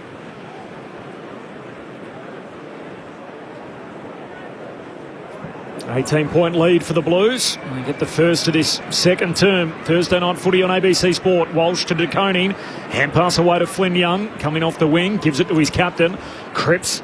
Hot handball to Hollands, who runs, carries, threads it through to Flynn Young. Back to Hollands. Tucks it under his arm. Handball to Walsh. Now to Cripps. They're down to half forward, the Blues. Hand pass looking back for Hollands. Missed him. Roberts trying to jump on top of it. Knocks it out to McGrath. Hand pass out in front of El Hooley. Essendon back the other way down the wing. Gresham gives it to Merritt. There's nothing up ahead. Merritt bides his time and then eventually dishes off a hand pass to Gresham. Kicks in Hope down to half forward, and Adam Sard. The easy intercept, picks it off. Swings it across the half-back line to Cowan. Still in Carlton's hands. Hand pass away to Wilson. He gives it to Hewitt. Kicks straight up the corridor. Mark taken by Evans. Turns, kicks deep into Mackay direction. Off a number of fingertips. Skids through to O'Keefe. And he pops it through from the pocket. The tall man waiting out the back. And it was a fortuitous spot for him. And Carlton have now kicked 5 on the bounce. 5-4 to 1-4. 3 minutes into the second term.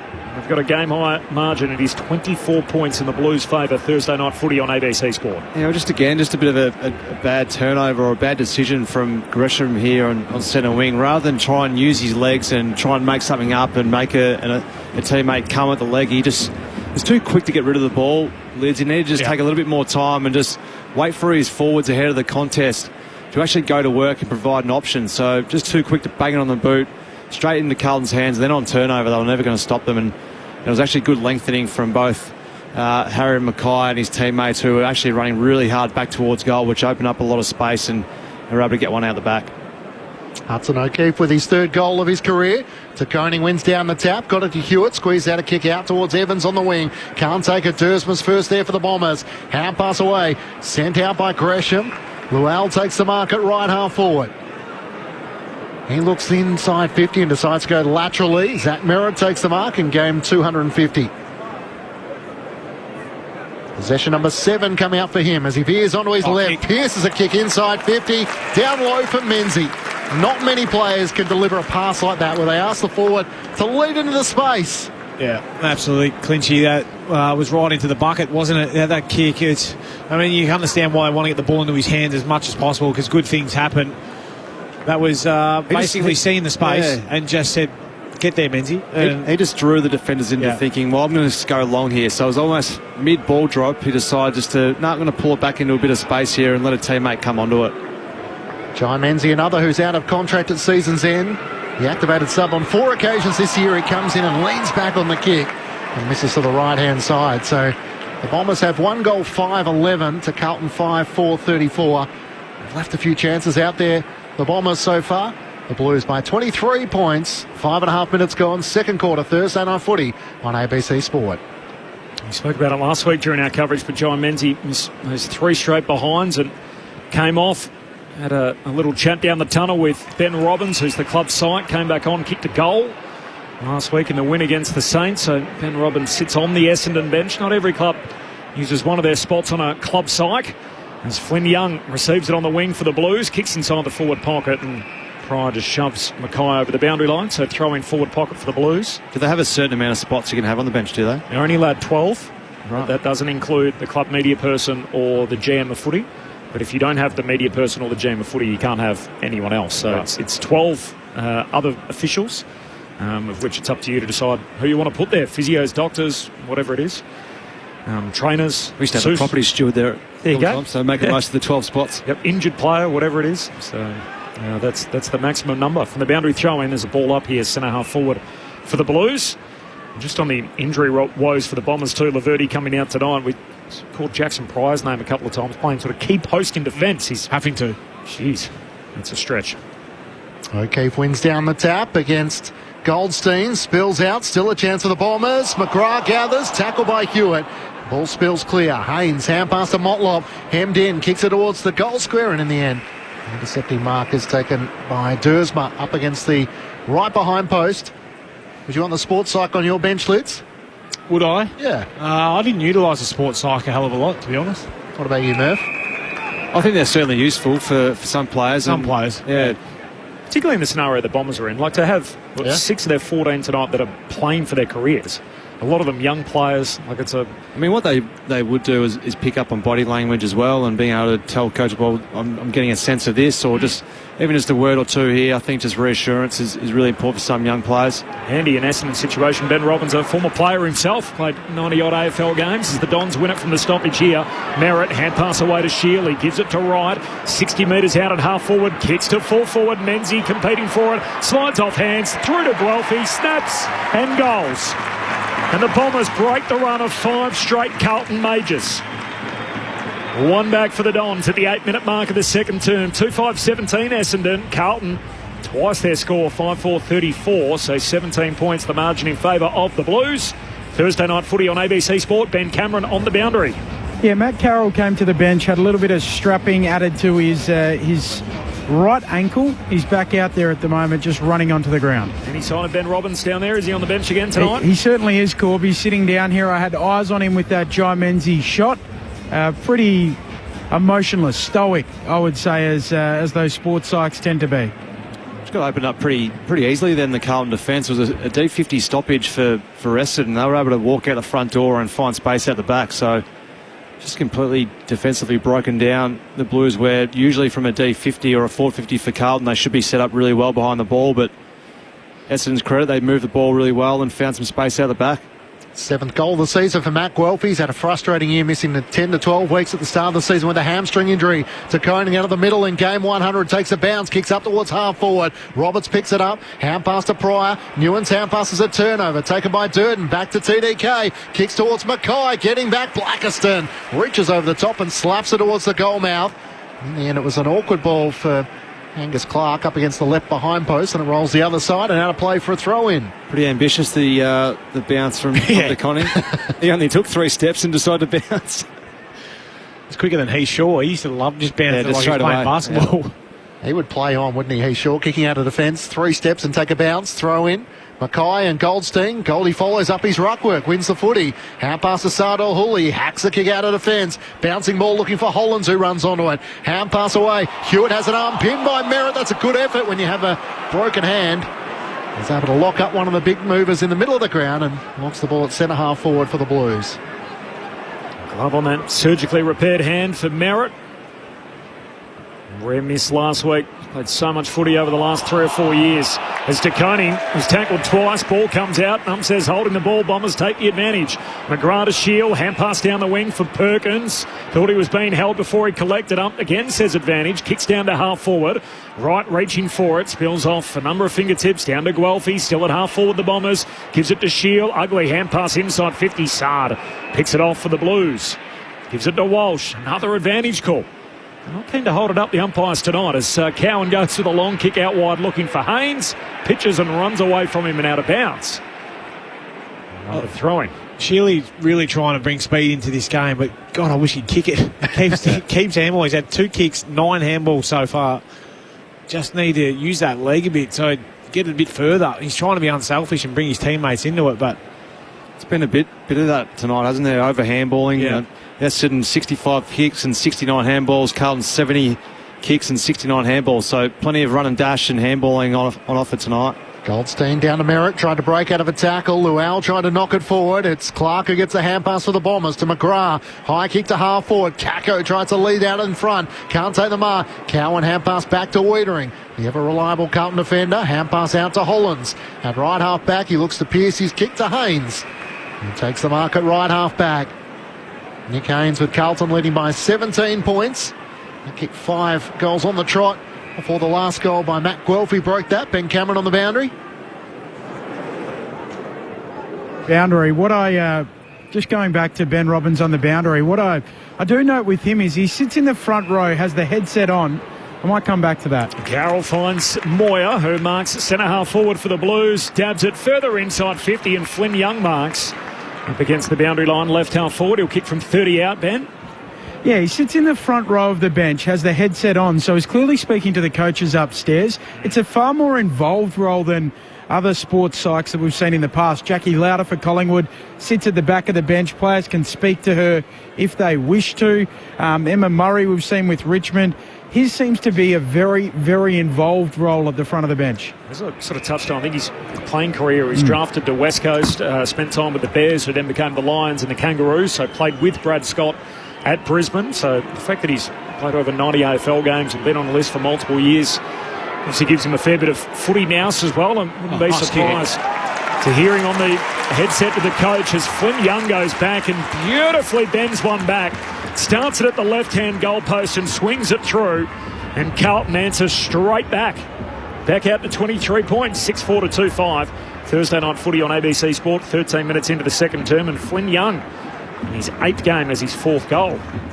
Yeah, some nice ball movement there by the Blues. Just there's 3 left footers in a row, which is almost a little bit off 4 left foots in a row. So just caught them off guard there, the Bombers. It was a slow play from Adam Sard originally that had the ball on the backside of the centre square, and it was almost a little bit too easy, wasn't it? Yeah, it's really the lack of defensive pressure is making Carlton look like the 08 Hawks. Like they're just lacing it out there. Lots of left footers, didn't they? The 08 Hawks. Yeah. But they're hitting targets, which we haven't seen all year. No. Flynn Young, the 2025 mid-season recruit, on the board here. Here's Hewitt back out in the middle once more to the run of Sam Walsh. Carlton fans haven't seen enough of that this season. Back to Hewitt, kicks up to Durden. Takes the mark 55 metres out from home. Around the back, feeds the hand pass to Walsh. Looks inside 50. Up goes White, can't take the mark. Through traffic, Redmond. Got it away to Archie Roberts. He tried to go through traffic. He was taken high in the eyes of the umpire, and there's no more relieved player than Archie Roberts who gets the ball back. In the left back pocket for the Bombers, who trail by 23 points. Call to play on. So White comes running at him. Sends it long up towards the Warn wing. In the back, Wiedering rises over the top and spoils it out of play, and a boundary throw in between wing and half forward for the Blues. Carlton 6-4-40 to the Bombers 2-5-17. Thursday night footy on ABC Sport. Great to have your company on ABC Local Radio, ABC Sport Digital, and of course streaming on the ABC Listen app. all around the country and, of course, overseas. You can catch all the footy across the weekend and those 2 matches that are going to shape the top 8. 23-point lead for the Blues from the boundary throw-in. Carlton scoop it up again. Williams gives it away to Cripps. Ugly kick inside 50. Roberts picks it off. Hands it to Shield. Heads outside the defensive arc. Long kick down the wing. Wiedering does well to hold out McMahon. Spills down to Holland. Short kick for the Blues to Walsh. Oh, bangs bodies with Gresham. Ball comes out. Scrap on the wing. Llewell tackled and a ball up. The experience of Wiedering, he's really taken its toll on young McMahon, isn't it? Leading him to the footy, outbodying him a lot. Played a bit on each other, I'm sure, in some scrimmages across the journey out of the VFL and the AFL, obviously setups with Carlton and in recent years. As Essendon win it back in the defensive arc. Roberts gives it to Unwin. He's mowed down in the tackle from Cowan. Says holding the ball. We're on track for a record holding the ball number count tonight as he gives a handball away to Akers, sends it inside 50, reaching for it down there in the pocket. Cripps, not to be. Spills off hands. Flynn Young rolls over trying to trap it. He's tackled immediately by Langford and the ball up. We might have to look into that stat, Corbin, just to keep us excited about something. The holding the ball stat. Seven holding already. The balls so far. Have to get a world record on that. What's the record, Colby? I'll investigate. He's our man. Pryor trying to clear. Hasn't got it out. Hewitt runs onto it. Fires on goal and hits the right goal post. George Hewitt kicked a goal in the opening quarter and the Blues lead by 24 points. 16 minutes gone. Second quarter, Thursday night footy. Then his second post to clinch his second goal. Poster, yeah. Tell you what, there's some big watch. We're on niche watch tonight. There's some big numbers going to occur tonight, possession-wise. Hewitt's already on 19 and Walsh on 16. We had a big one, obviously, last Sunday with Harry Sheasel scoping up a lazy 54 disposals as the long kick out to the wing for the Bombers rolls out of play. At what stage did you think the 50 was on in that game? Yep, start half-time? Yep. At least early in the last quarter. I think he needed 14 in the last. And so he was 40, and then he got those. I think he needed 44 to break the Kangaroos record, and he got them pretty quick. Yeah. We thought, okay, next major milestone. I think there'd only been 10 previous occurrences of 50, and then the all-time record 54, which he was able to equal. So certainly the North fans knew about it, and the crowd rode every one of them home as the Bombers win it from the stoppage. Kick down the wings. Shield hands it to Langford. Heads up inside the forward 50, looking for Perkins. Too much on it, and it rolls out of bounds. That's frustrating, isn't it? Do so much right. Yeah, got players out. They've done well from the stoppage, worked it back from stoppage by hand, and then found some overlap, and then just had forwards racing towards goal and just especially from senior players, Murph. I reckon that's what lets you down more. You can understand it from a kid. They get overawed and they get excited and they overkick it at times, but a senior player, got to be better. 100th game tonight for Archie Perkins.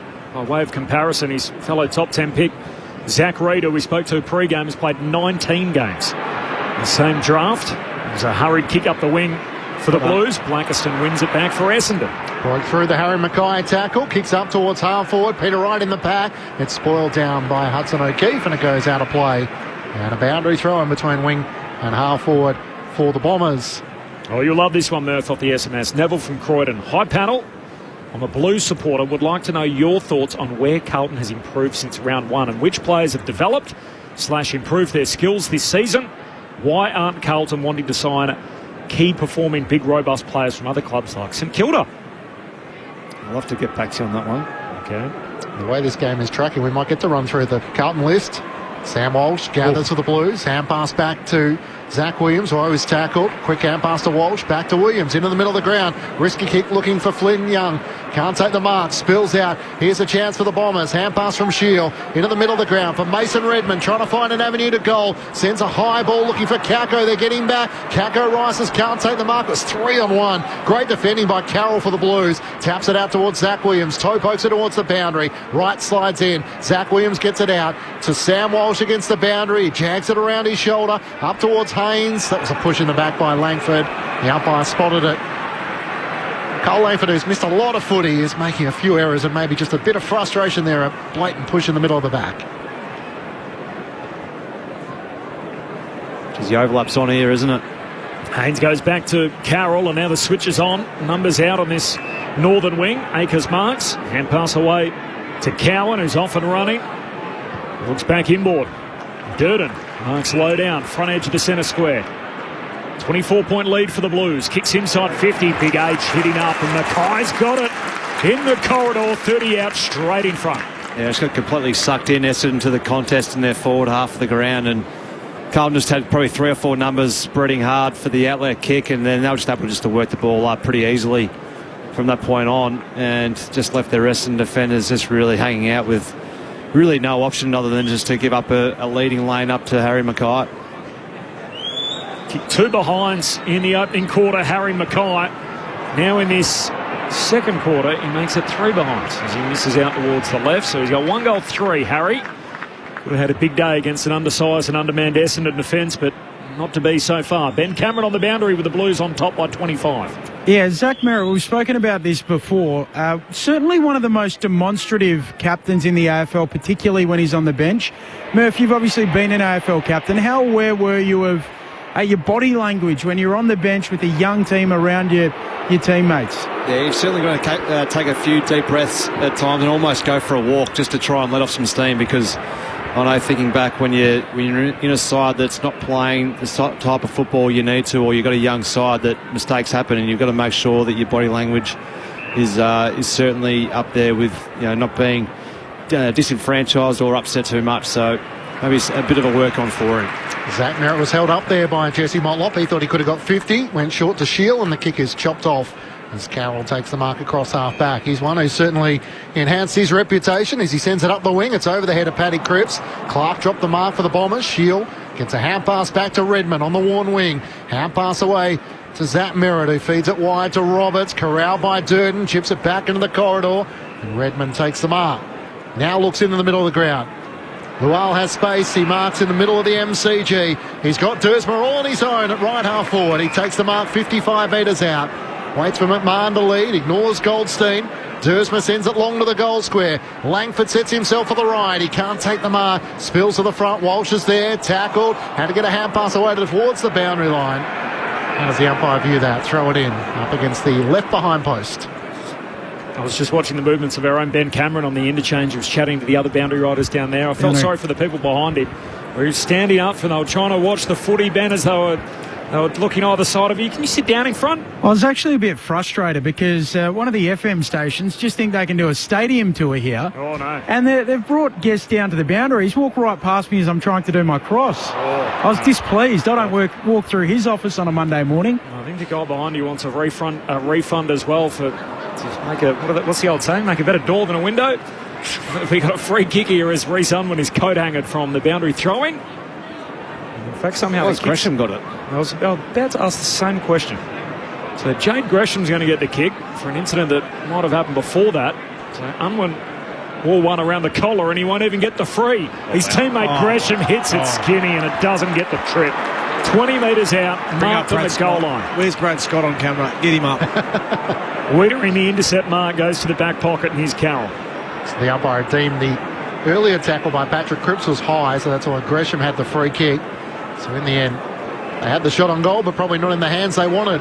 Saad called to play on, one way then the other, trying to find a way around Zach Merritt, trying to kick too much all. Looking for Hollands, turns it over. Dylan Shield, one last time. He misses to the left-hand side. Streaming inside 50, got to 40. Maybe got the speed wobbles a little as he tried to steady. No, he steadied. He wasn't going to speed, Clinchy. Too much time to think about. Yeah, he just didn't kick through it. You got to kick those ones hard. Try and kick him to the second tier.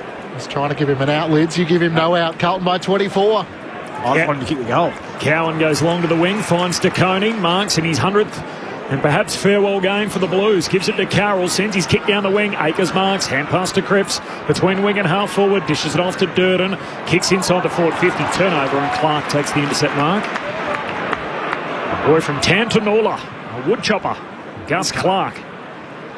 One back pocket at the opposite back flank finds Lamont Lowell. He's also off contract at season's end despite this prolonged run in the team. It's up Matt Guelphy, who marks underneath the Shane Warne stand. Treats with a kick to Roberts. That's it on the bounce. A couple more years on a deal for him during the week. Pokes a pass down the wing, bursts straight through the hands of Lowell.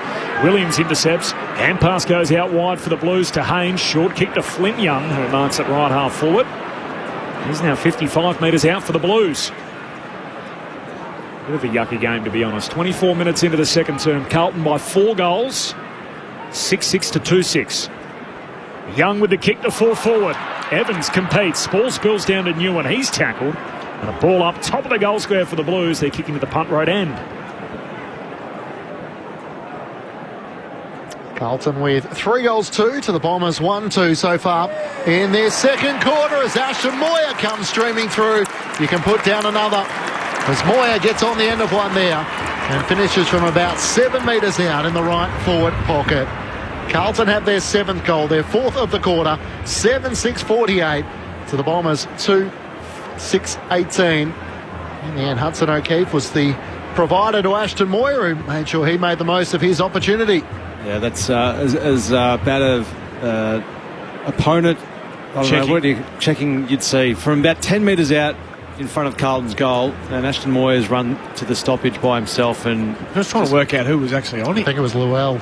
Yeah, was it? Well, anyone, there was no one near him. So that's a really disappointing one there for Essendon. You want to get arm across and get the numbers right straight away. Should almost have a +1 or +2 in that situation as the defensive unit. So yeah, no excuse for that one. It's a really poor let off there for the Essendon Football Club.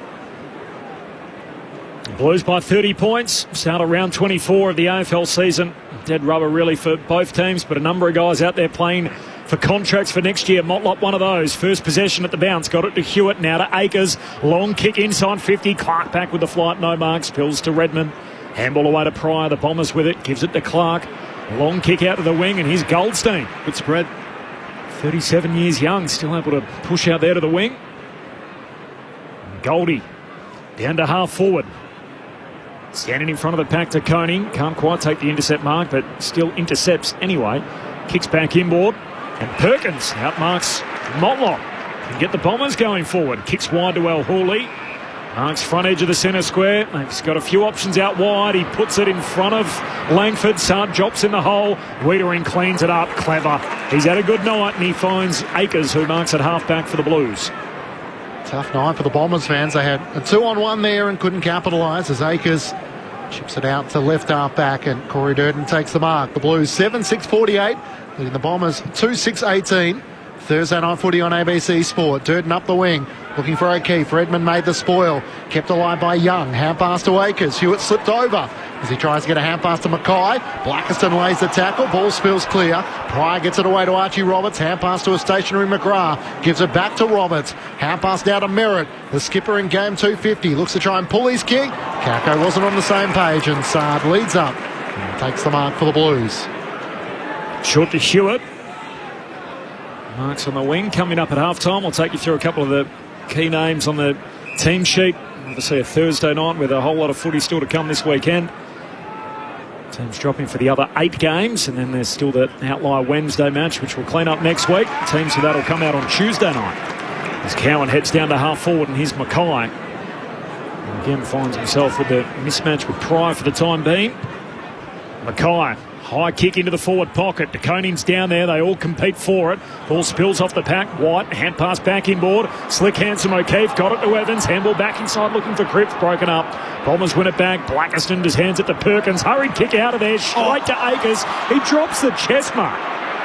Gee, and that sums up the night a little bit. El Hooley the 1-2 with Redmond. And El Hooley goes long to absolutely nothing. Just kicks it into a paddock, and Cowan will be first one back there for the Blues. Carlton lead it by 5 goals before half-time.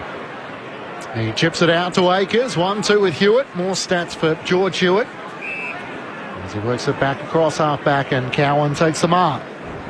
Lockie Cowan returns it back to Akers. The Blues with 4 goals to 1 so far in this second quarter.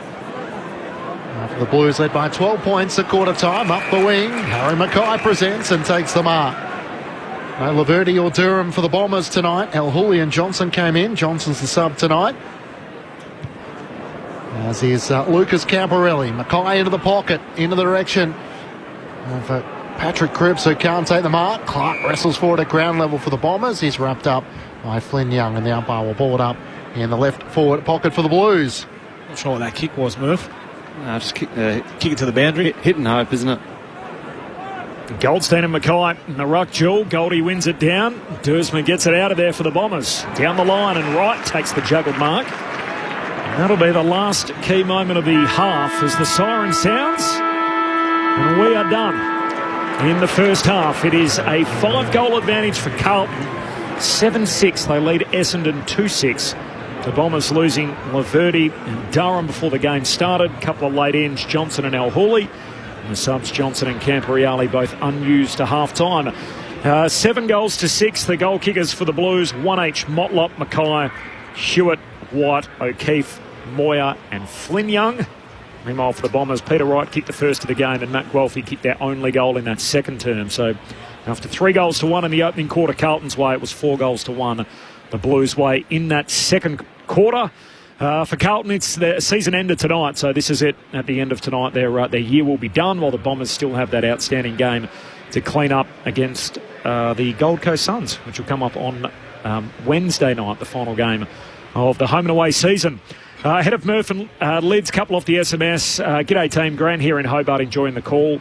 What's happened to the Camporeale twins this year? Do you expect them to be full-time in the seniors next year in 2026? Go the Blues? No, I don't. Okay. There's Brett Delidio's take. What do you reckon? They're only in their first year, so give them another pre-season. But, hopefully for all of Carlton's sake and the Camporeales can see them out there next year playing a bit more football than what they have this year. Lucas is the lefty. He's the sub tonight, playing his third game. The guy who was drafted higher was Ben. He went 11 spots before Lucas, but we haven't seen him yet this year. He was an emergency tonight for the Blues. Mark from Upway. Hi, Jans. Great call of the boring game. Bring on Sunday. Thanks, Mark. You can hear that, of course, on ABC Sport. Clinchy will be there bringing you that match on Sunday between the Bulldogs and the Dockers. It certainly feels like it's all coming down to that. Jeff in Sunshine, is the AFL about as good at scheduling I like this one. as it is determining sanctions for misconduct? To think these two games... Some Thursday nights have been a bit whiffy, haven't they, really? Yep. But we've copped a few. Well, this one's been the result of the extra game next Wednesday. Yes, yep. So you've got to try and space the games out for the Bombers. Not wanting to give them an out. Well, to think Thursday night, Friday night in Melbourne this week are the two King's birthday games. So usually we get, obviously, the Eve game in Essendon and Carlton, and we get Collingwood Melbourne on the holiday. And we've got them Thursday night, Friday night, and yet doesn't seem to be the same kind of hype as that 24 hours is able to generate. More off the SMS from you in just a moment. Murph and Lids are pretty keen to make sure they don't miss out on the offering at half-time. So what do we make of that first half? Just average, I would have thought, Murph. It was generous. Yeah, it is very generous. I thought if I'm going to find a highlight, it's George Hewitt probably. He's on track for 50. He's had 25 to the half. 8 clearances already. Kicked 1 goal to the post twice. 25 to the half. Yes. Yeah. That's why we've been on possession watch. Yeah.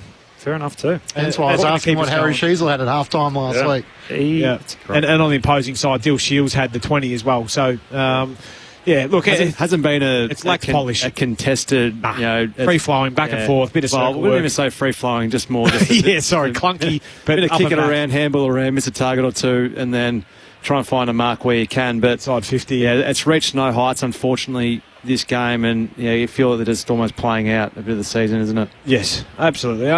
They've had their opportunities, Carlton, and they've been made to look like better kicks tonight compared to what we've seen throughout the journey this year, but they haven't been able to finish in front of goal. 7-6 and 2-6. Missed some easy ones too, haven't they, really, when you think about it? Gettable set shots you'd expect your forwards to nail down, but I think it's just it's a bit of a game of let's finish this off. We've got half a footy to go, try and get through unscathed so we don't carry any injuries into the off-season.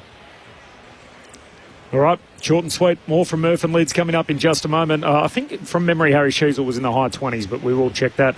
I've also got my call in on the holding the balls, which have actually slowed down a little bit since we did put the call out for that. From Jacinta, totally agree. The psychological aspect can be very useful. Go the Bombers. Loving the call, ABC. Congratulations. There's no free to air, even though last week Saints Essendon, the TV ratings were excellent. And Essendon and Carlton being traditional rivals. So this story's been got a little bit lost, hasn't it? Even though they're not broadcasting the game tonight, Channel 7, they have preferenced 2 games on Sunday. So it's not as if they're doing less games on free-to-air this weekend or deciding just not to cover a game. They basically said, hey, conclusion to the regular season, would rather do 2 on Sunday. So as a result, you'll not only get the 3:20 game, which is the one that matters, the Bulldogs and the Dockers, you'll also get a nighttime fixture there between the Hawks and the Lions, which will be important for positioning. So they've just decided to move time slots this week, Channel 7, which is why there's no Thursday night footy. You get all 3 of them on the radio. All of them. Every game, all weekend, right here on ABC Sport. Of course, you can find them all through the ABC Listen app, and if there's 2 at the same time, you can simply toggle between the pair. The Thursday teams in just a moment, plus all the latest to do with Isaac Rankin, the sanction handed down. All of that to come. But first, the latest from the ABC Newsroom.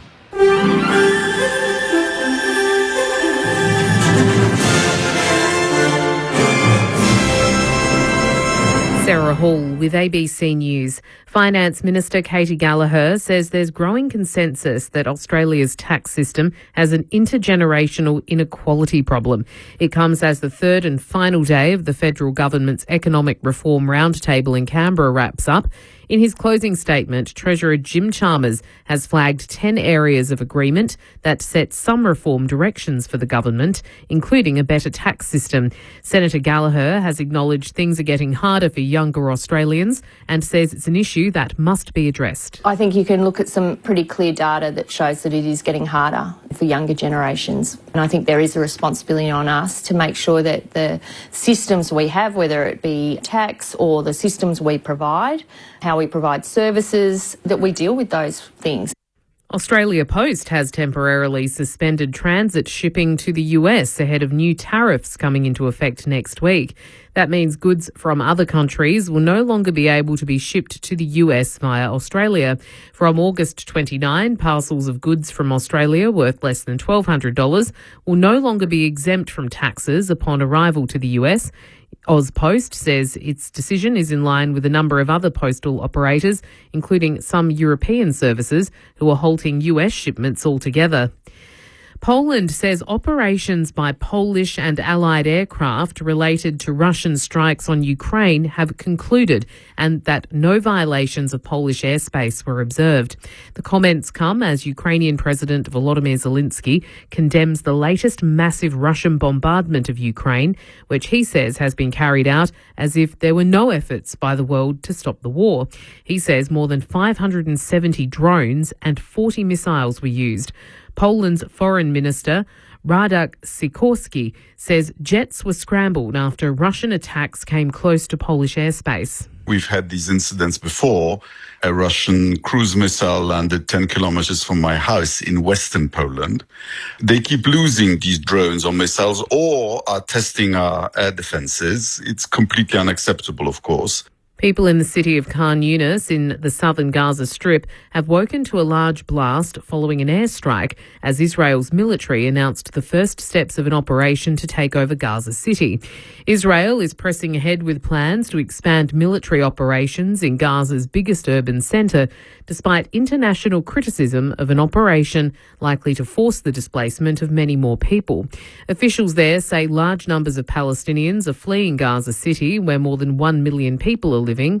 Yusra Abu Sharek from the International Network of Aid Relief and Assistance says agencies are not prepared for more people on the move. After 4 months of blockade, health and food supplies have been depleted from the market and from the warehouse of the humanitarian organizations. So there are no also shelter items available at all. A pro-Palestine mass march across Brisbane's Story Bridge has been banned from going ahead after court action by Queensland Police.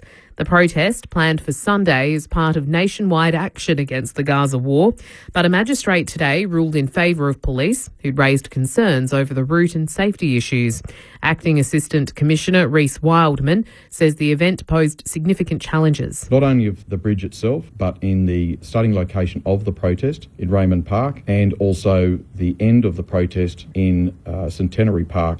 Both of those locations are too small to hold 7,000 up to 10,000 protesters. A new report says New Zealand is facing the toughest national security challenges of recent times, with increasing threats of foreign interference and espionage, particularly from China.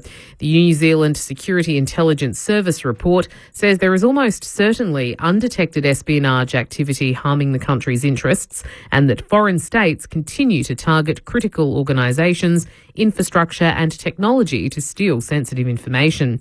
It found that some states, including China, Russia and Iran, are willing to engage in covert or deceptive activity. And the Adelaide Football Club says it won't be appealing a decision by the AFL to hand Isaac Rankin a 4-match ban for using a highly offensive homophobic slur during last weekend's game against Collingwood. The AFL says stamping out vilification is incredibly important, but it noted the 25-year-old Crows star had apologised to the Magpies player and expressed remorse. You're up to date with the latest ABC News. You meet the most interesting people on Sunday morning. Driving through this hot land full of dust and smoke, this little Tommy fella feels like a true blue Aussie bloke. Join the rest of Australia right here on Sunday morning. Australia all over, Sunday mornings on ABC Radio. The summer of cricket has arrived early. Clubs it straight down the ground for 6. He's on the pull shot. Boy, did he get that. White ball cricket takes centre stage in the top end as Australia take on South Africa. Shout for leg before, finger goes up. And it's on now on the ABC Listen. Down the pitch, there we go. Bang. Every ball live. Just click on the cricket button. This is the 2025 AFL Premiership season on ABC Sport. Pass to Lewis Young, hand pass to Sard, releases the run of Hollands through the middle of the MCG. Inside 50, Mackay out of the lead, he takes the mark. Harry Mackay, as he comes in from just inside 50, that's a better looking kick. Straight through the middle for Carlton's fourth. Still in Carlton's hands, hand pass away to Wilson. He gives it to Hewitt, kicks straight up the corridor. Mark taken by Evans, turns, kicks deep in the Mackay direction, off a number of fingertips, skids through to O'Keefe, and he pops it through from the pocket. The Dons win it from the stoppage here. Merritt, hand pass away to Shealy, gives it to Wright, 60 metres out at half forward, kicks to full forward, Menzies competing for it, slides off hands, through to Guelphy, snaps, and goals. And the Bombers break the run of 5 straight Carlton majors. Carroll finds Moyer, who marks centre-half forward for the Blues, dabs it further inside 50, and Flynn Young marks up against the boundary line, left-half forward. He'll kick from 30 out. Flynn Young goes back and beautifully bends one back. Starts it at the left-hand goalpost and swings it through. This is ABC Sports coverage of the AFL. On your radio. ABC Sport Digital. And on the ABC Listen app.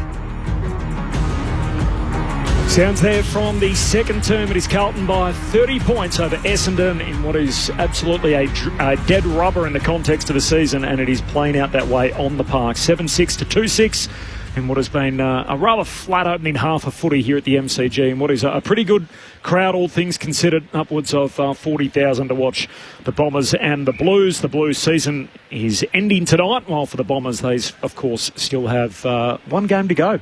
Yep. Against the Gold Coast up there on Wednesday night. There's a great text there from Rob from Greensboro. He goes, has anyone checked the forecast for South Queensland next Wednesday? Storms or anything expected? Because that would be wonderfully ironic. I like that, Rob. I heard about this yesterday. So there's a chance? In danger, big time. Shut up, there is not. You're kidding. Not. I heard this yesterday from someone who's in travel. Yeah. And they've got an eye on next Tuesday, Wednesday on like... a lot of mills dropping. You could probably just say, just have the 4 points for Suns, couldn't you? So on the early... I reckon. Are you making this up? 100%.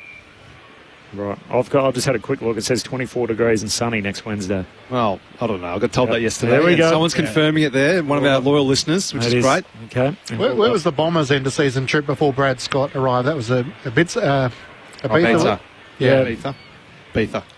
So you wonder how many of them would have forecast end-of-season trips, and all of a sudden that has been changed given the fact the schedule has an additional game in what is traditionally the bye before the finals gets underway. But, I mean, if you're an Essendon player, it's going to be hard to front up, isn't it? Up there? Well, it depends what you're playing for, I suppose. If you're trying to hang on for a contract and you go out there and get 40, you say, wow. Another opportunity, put your name forward. I mean, they're playing one AFL game is damn hard. So then to play 2 or 3 and you get one opportunity, you go in there and you cash in. Andy from Wodonga off the SMS. Ben and Charlie should be able to work cohesively. Look at Jezza and Shannon Neal / Tom Hawkins. Mackay should be deep and Charlie should be centre half forward from Andy.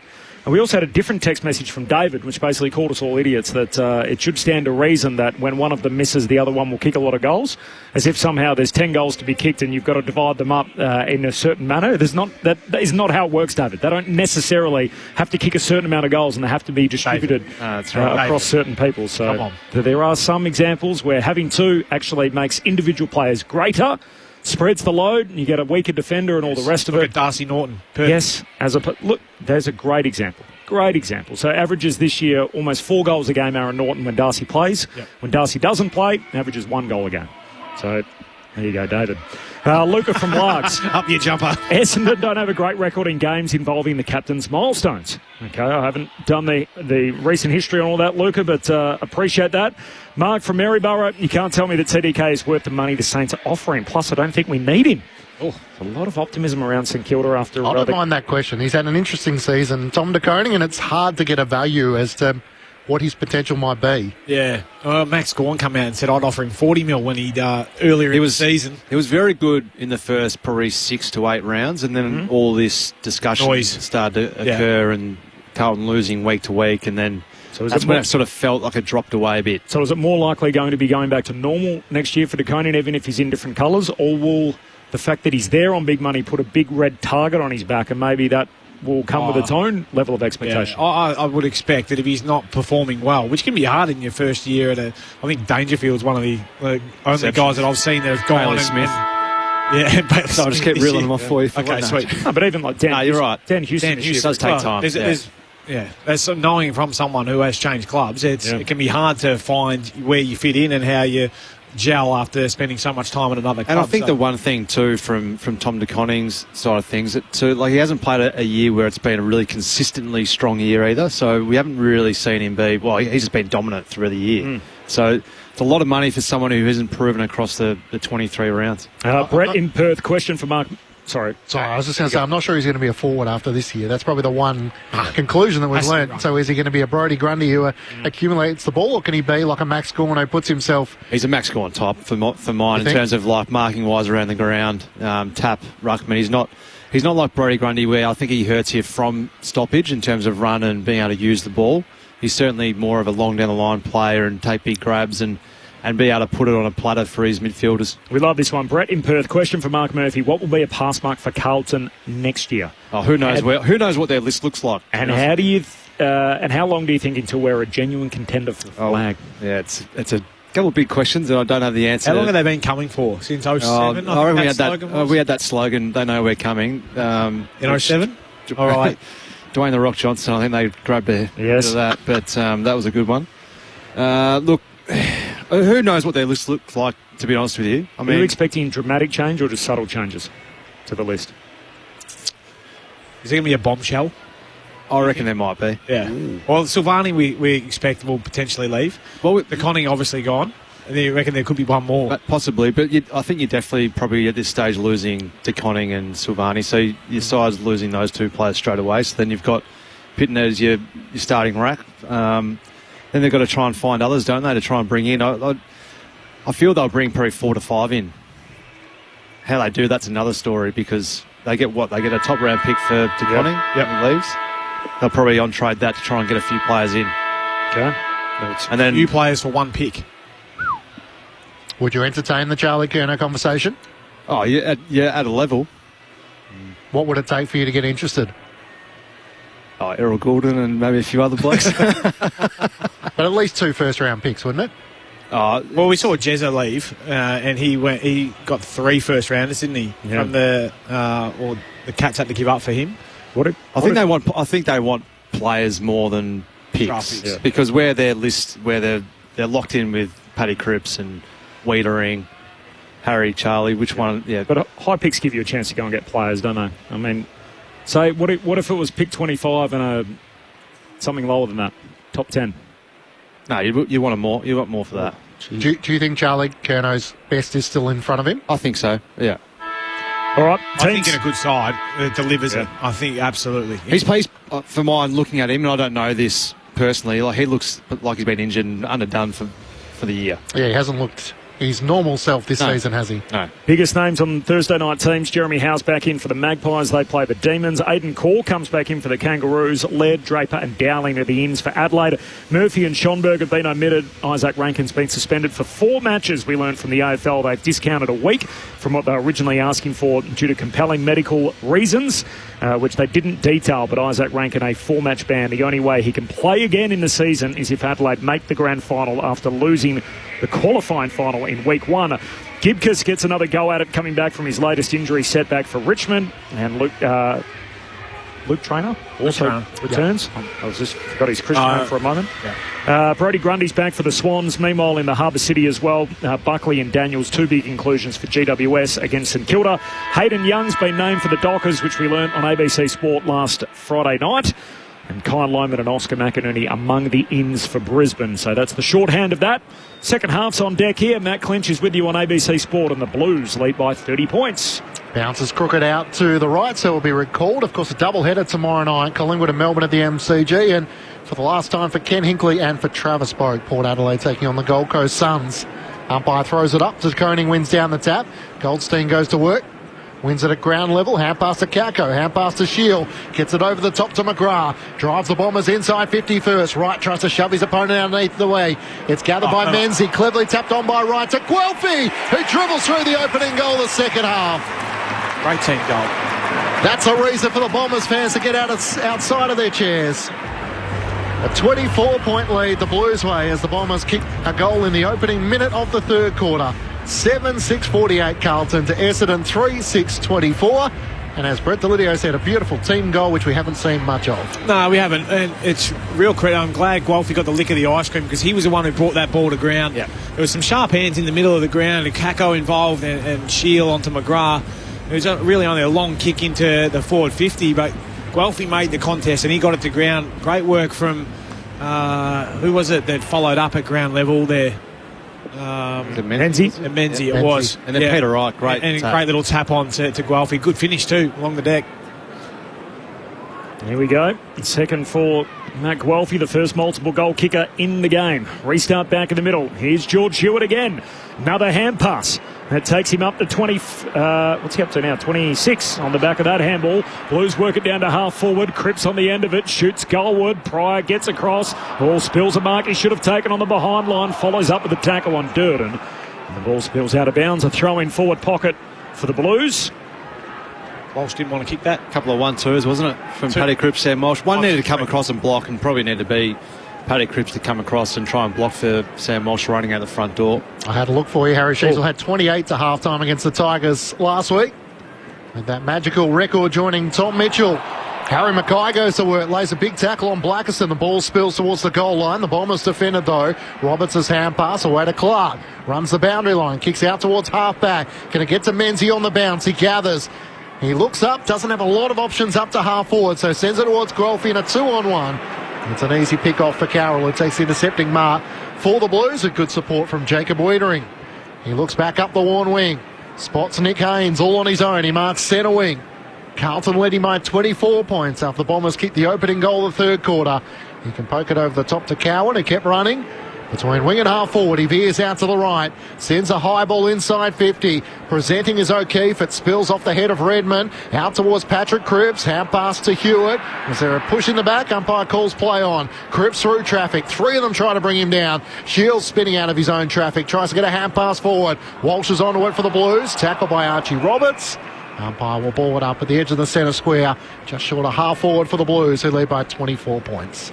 Greg Williams held the game record for a long time with 53, but that was in Sydney colours. So we haven't had a Carlton player get 50 before in a game. Big watch on here as Cripps trying to get a kick away. Bombers win it. Shield, hand pass out towards Clark. Handball to McGrath. Back to Clark. Back edge of the centre square. Lifts a handball through the middle. Here's Shield. Sweeping hand pass out wide for O'Hooley. The Bombers with a slow build up. Short kick finds Langford. Handball inside to Sade O'Hooley. A late inclusion. Kicks inside 50. Well done, Haynes. Attacked the footy, breaks it up, tackled immediately by Merritt. Ball comes out, says keep rolling. And here's Walsh, almost mowed down by Merritt. Merritt did well, wins it back. Just dove at Walsh and affected the hand pass. Ball came out and that was enough. And Zach Merritt with a desperate lunge. And now the inside 50 links up with Langford. I'm glad they got that. Yeah, just stayed in the chase, didn't he, Zach Merritt? And we see that over the years. Not only is he's so good with ball in hand, but his running and chasing and tackling's has gone to another level over the last 3 or 4 years, and then just staying involved in the chase and not letting up on Sam Walsh, just dancing around and releasing to a teammate. So, again, well done to the Essendon skipper. Most number of disposals in a game by a Carlton player is 45, and Barry Mitchell actually holds a share of that record. Tom's father, as Langford on the drop punt, he's hit it sweet. Straight through it goes. And the Bombers with the first 2 in the second half. A tone setter for the Dons. Carlton's lead trimmed to 18. The Blues 7-6-48. Essendon 4-6-30. 5 gone third term. Ben Cameron on the boundary. Yeah, no changes to the subs at the halftime break, so still Zach Johnson for the Dons and Lucas Camporelli for the Blues. Well, we say we're on George Hewitt and watching him. Dylan Shields sneaking up there as well. He's up to 24 as well at halftime. I think does Darcy Parish hold the record for Essendon? I reckon he might have knocked that over last year or the year before when he was on a hot run of 40s. Yep. Got to keep an eye on the game though. Back within 3 goals, it's getting the closer. Bombers. So certainly Carlton didn't make the most of their opportunities in that second term when they had a lot of the play and missed a few easy shots on goal. But Essendon have certainly made them count in the start of this third term. The Bombers had 2 goals to half-time. They have 2 goals in this third quarter through 5.5 minutes. To Koenig 1-2 out of the middle of the ground. Out pass to Wilson. Out pass to Zach Williams. Forward to Cripps. Out pass to Hewitt. They've got it to left half forward. Haynes squeezes the kick inside. 50 in front. Evans takes the mark. Call to play on, not 15. Out pass around the back. It's screwed back by White towards Blake Akers, who had a big piece of it. Not paid the mark. Cripps out pass forward. It's just hacked forward with a thump by Archie Roberts. Got it out of the attacking 50, but Hollands runs onto it. Hand pass to Akers, to Flynn Young through traffic, drives it towards the goal square. The Bombers have numbers back. And Clark takes the mark just 5 metres out from the goal line at the city end. Carlton by 18 points. You're all over it, Lid. So 44's the record. Parish has done it twice and Nick Martin once. So 3 of them, or 3 occurrences of 44. The best by a Bomber. Up towards the back flank, Essendon can't clear it. Hollands picks it off, gives it to Louis Young, kicks inside 50. Evans can't quite. Broken up by Roberts and out of play. 2 more years for Archie Roberts during the week, so round 5 Rising Star nom now locked in until the end of 2028. Haileybury product. And Matthew Lloyd's coaching, and also was coached there by Scott Pendlebury in the role that he was playing, and then played against him on Anzac Day. From the boundary throw-in, Blues had it, gave it up. Clark, hand pass out of defensive 50. Flynn Young, a mid-season recruit, intercepts. Hand pass looking for Williams, and Newen takes him out of bounds. A throw-in 48 out from the Carlton goal at the city end. Blues in their home strip with the white monogram, all in navy blue and the white shorts, and it's an Essendon home game, so they're all in black with the red sash. Crowd of around 50,000 expected for this Thursday night clash, which is a good effort by 2 teams who are in the bottom 6. A chance for Blues fans to see their team for one more time, hoping for a win to sing the song. Mackay wins it down. Motlop streaming through. Newen lays the tackle, and the umpire will ball it up 45 metres out from the Blues goal. Carlton 7-6-48 to Essendon 4-6-30. Umpire throws it up, spills out the way of Dersma, kicks around his body. Louis Young in front, can't hang on to the mark. Kako fends off the tackle of Wilson. Hand pass to Zach Merritt. Loose hand pass down low. Left a little bit of work to be done for Gresham. Gives it back to Merritt. Hand pass to the runner Blackiston. Kicks out to the Warren wing. Unwin takes the mark. He has players streaming past. Looks inboard to Redmond. Links up with a hand pass to Kako down low. That's where the momentum is lost. Young lays the tackle. That's Louis. Evans comes over the top. Umpire waves play on. Chance for Clark. Can't get a clean hand pass away. Hewitt down low. His hand pass is into the congestion. Kako's hand pass got it out to Pryor, to Merritt one way then the other. Chips it out. Llewell takes the mark on the Warren wing. Swings his kick to the boundary line. Redmond marks. Even too far out for him, about 70 from home. Kick to McMahon ignored. He decides to go a little shorter up against the boundary line, and here's Gus Clark.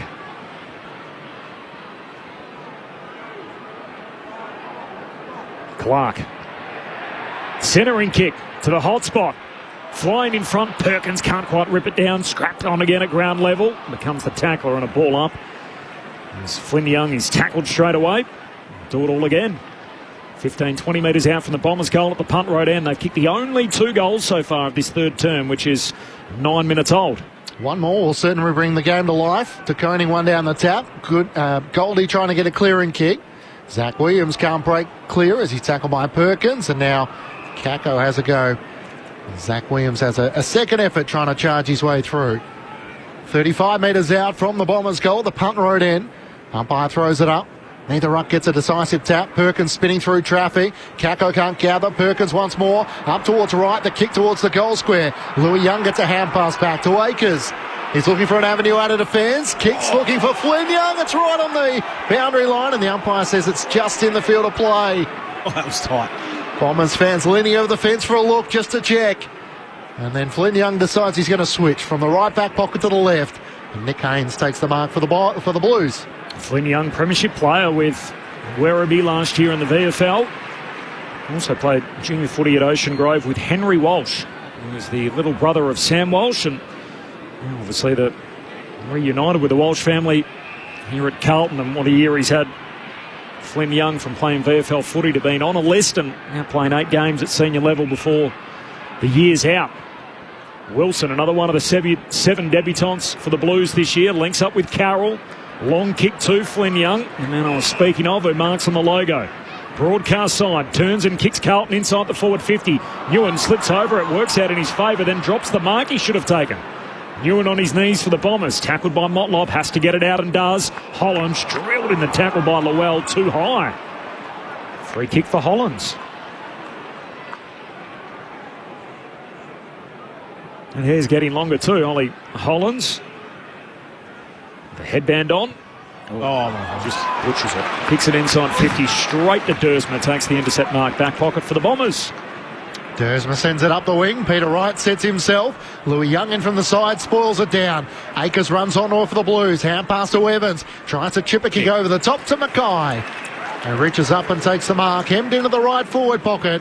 He's 45 metres out from goal. It was a nice touch from Frankie Evans. He's actually starting to play some pretty good football ahead of the football for Carlton in the last probably 3 or 4 weeks, hasn't he? Does he get a contract? I think he certainly does, based on the last few weeks. Really found his feet.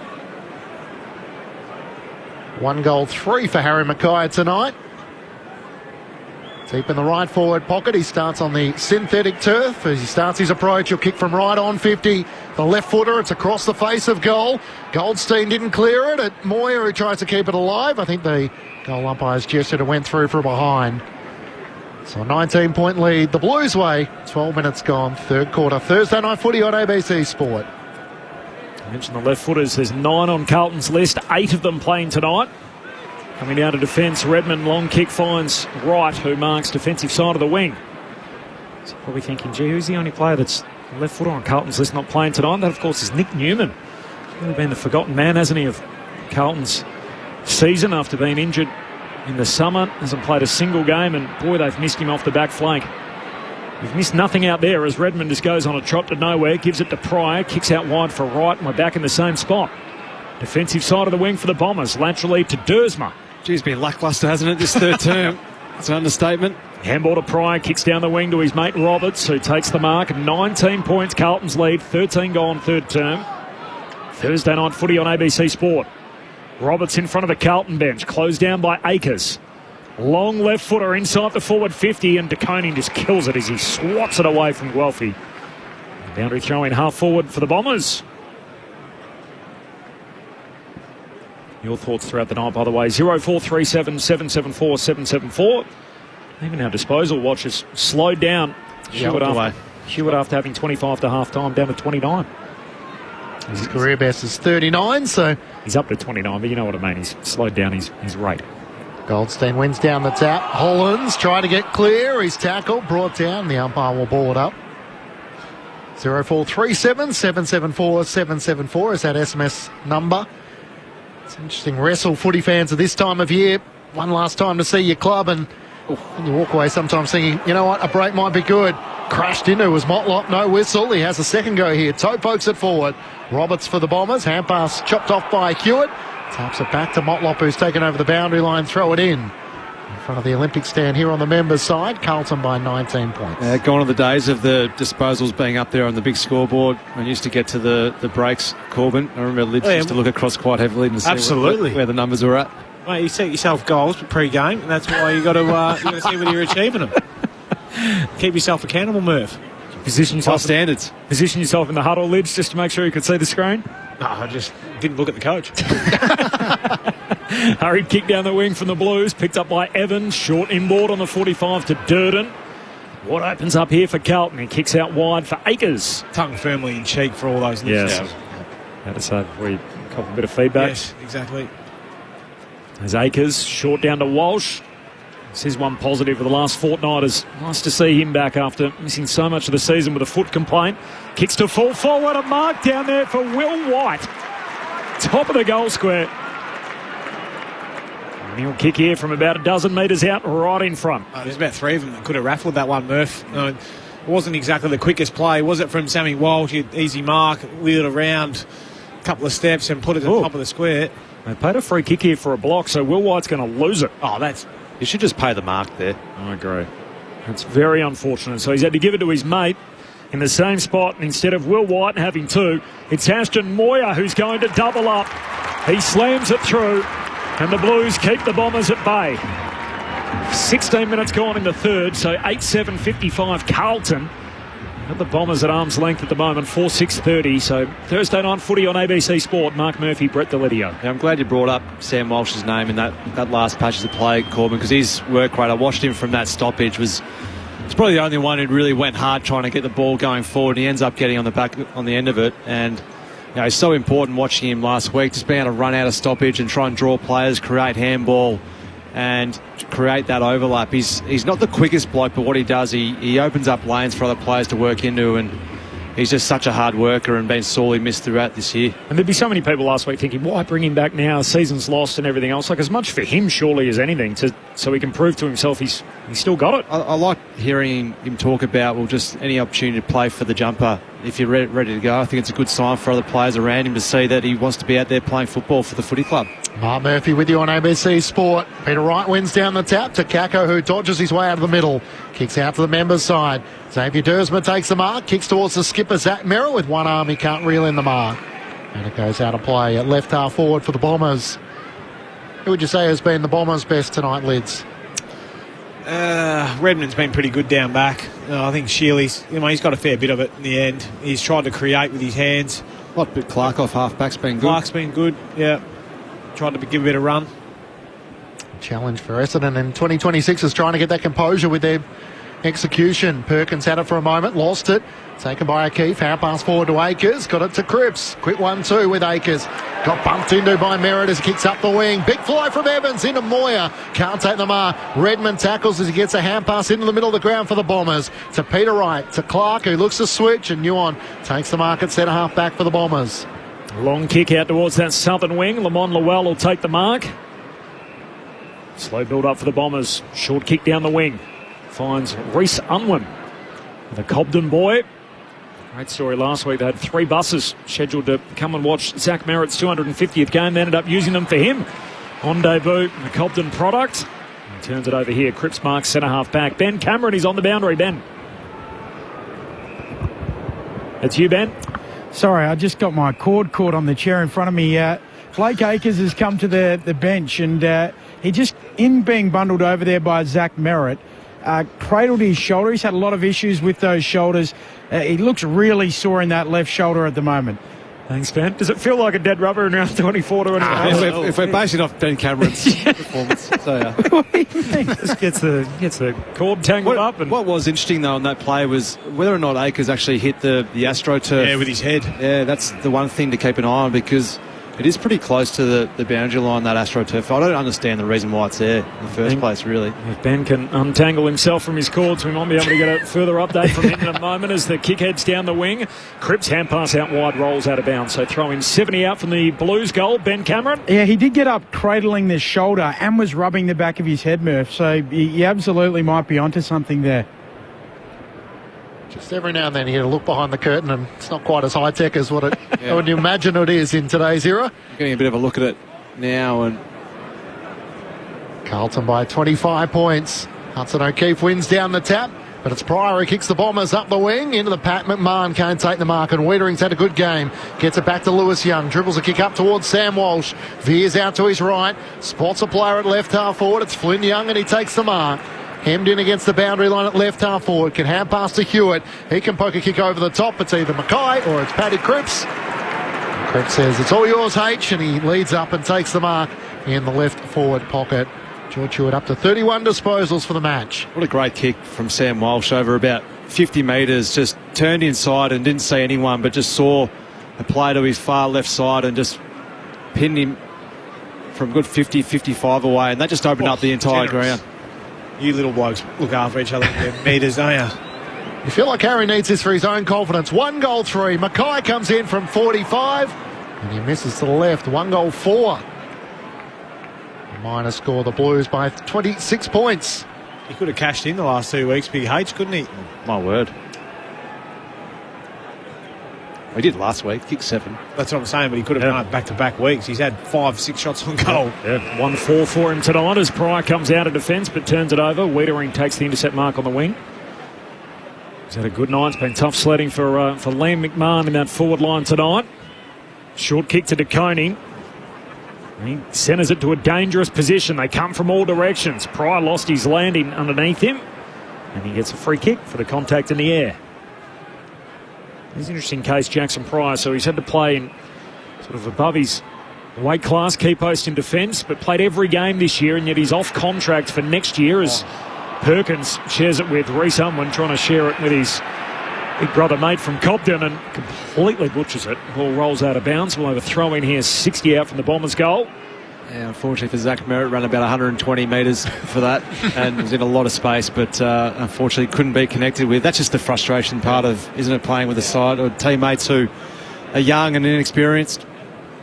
Yeah, perhaps those moments, Murph, you were talking about as a captain, you just take a couple of deep breaths when you're on the bench. The kick up towards half forward for the Blues. No mark claim. Newen's tackle by Corey Durden, who comes charging in. The ball up in the middle of the ground. No one's immune from getting frustrated with those sort of skill errors, Murph. You can understand it why the ball's over every now and again. I reckon you wouldn't mince your words, Lids, with a bit of the feedback when required. He's pretty strong, I reckon, Lids, wouldn't he? Yeah. Perkins knocks it out in the direction of Shield. He's stripped of it. Cripps knocks it out to Walsh, and here go the Blues once more. Hand pass to Flynn Young. A second bounce as he gets inside 50. Draws the opponent to Harry Mackay. 1-4 for the night. Centering ball. Dersma takes an uncontested mark in the end. On another night, Big H would have pinned the ears back and had a crack, but not tonight. And the turnover for the Blues.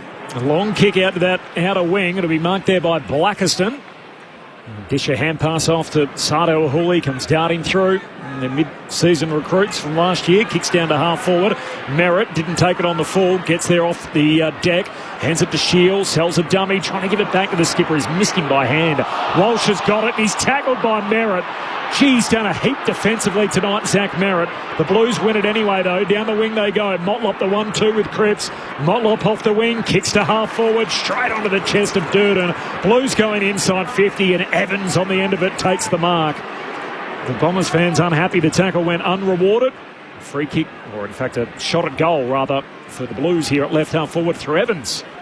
Yeah, they had that ball on the forward 50 on the arc there, and they needed to make more of that, didn't they? That little missed handball. Missed handball from Dylan Shield to trying to get Merritt involved to allow him to create a little bit. But I think your forwards are screaming out for that ball to come inside.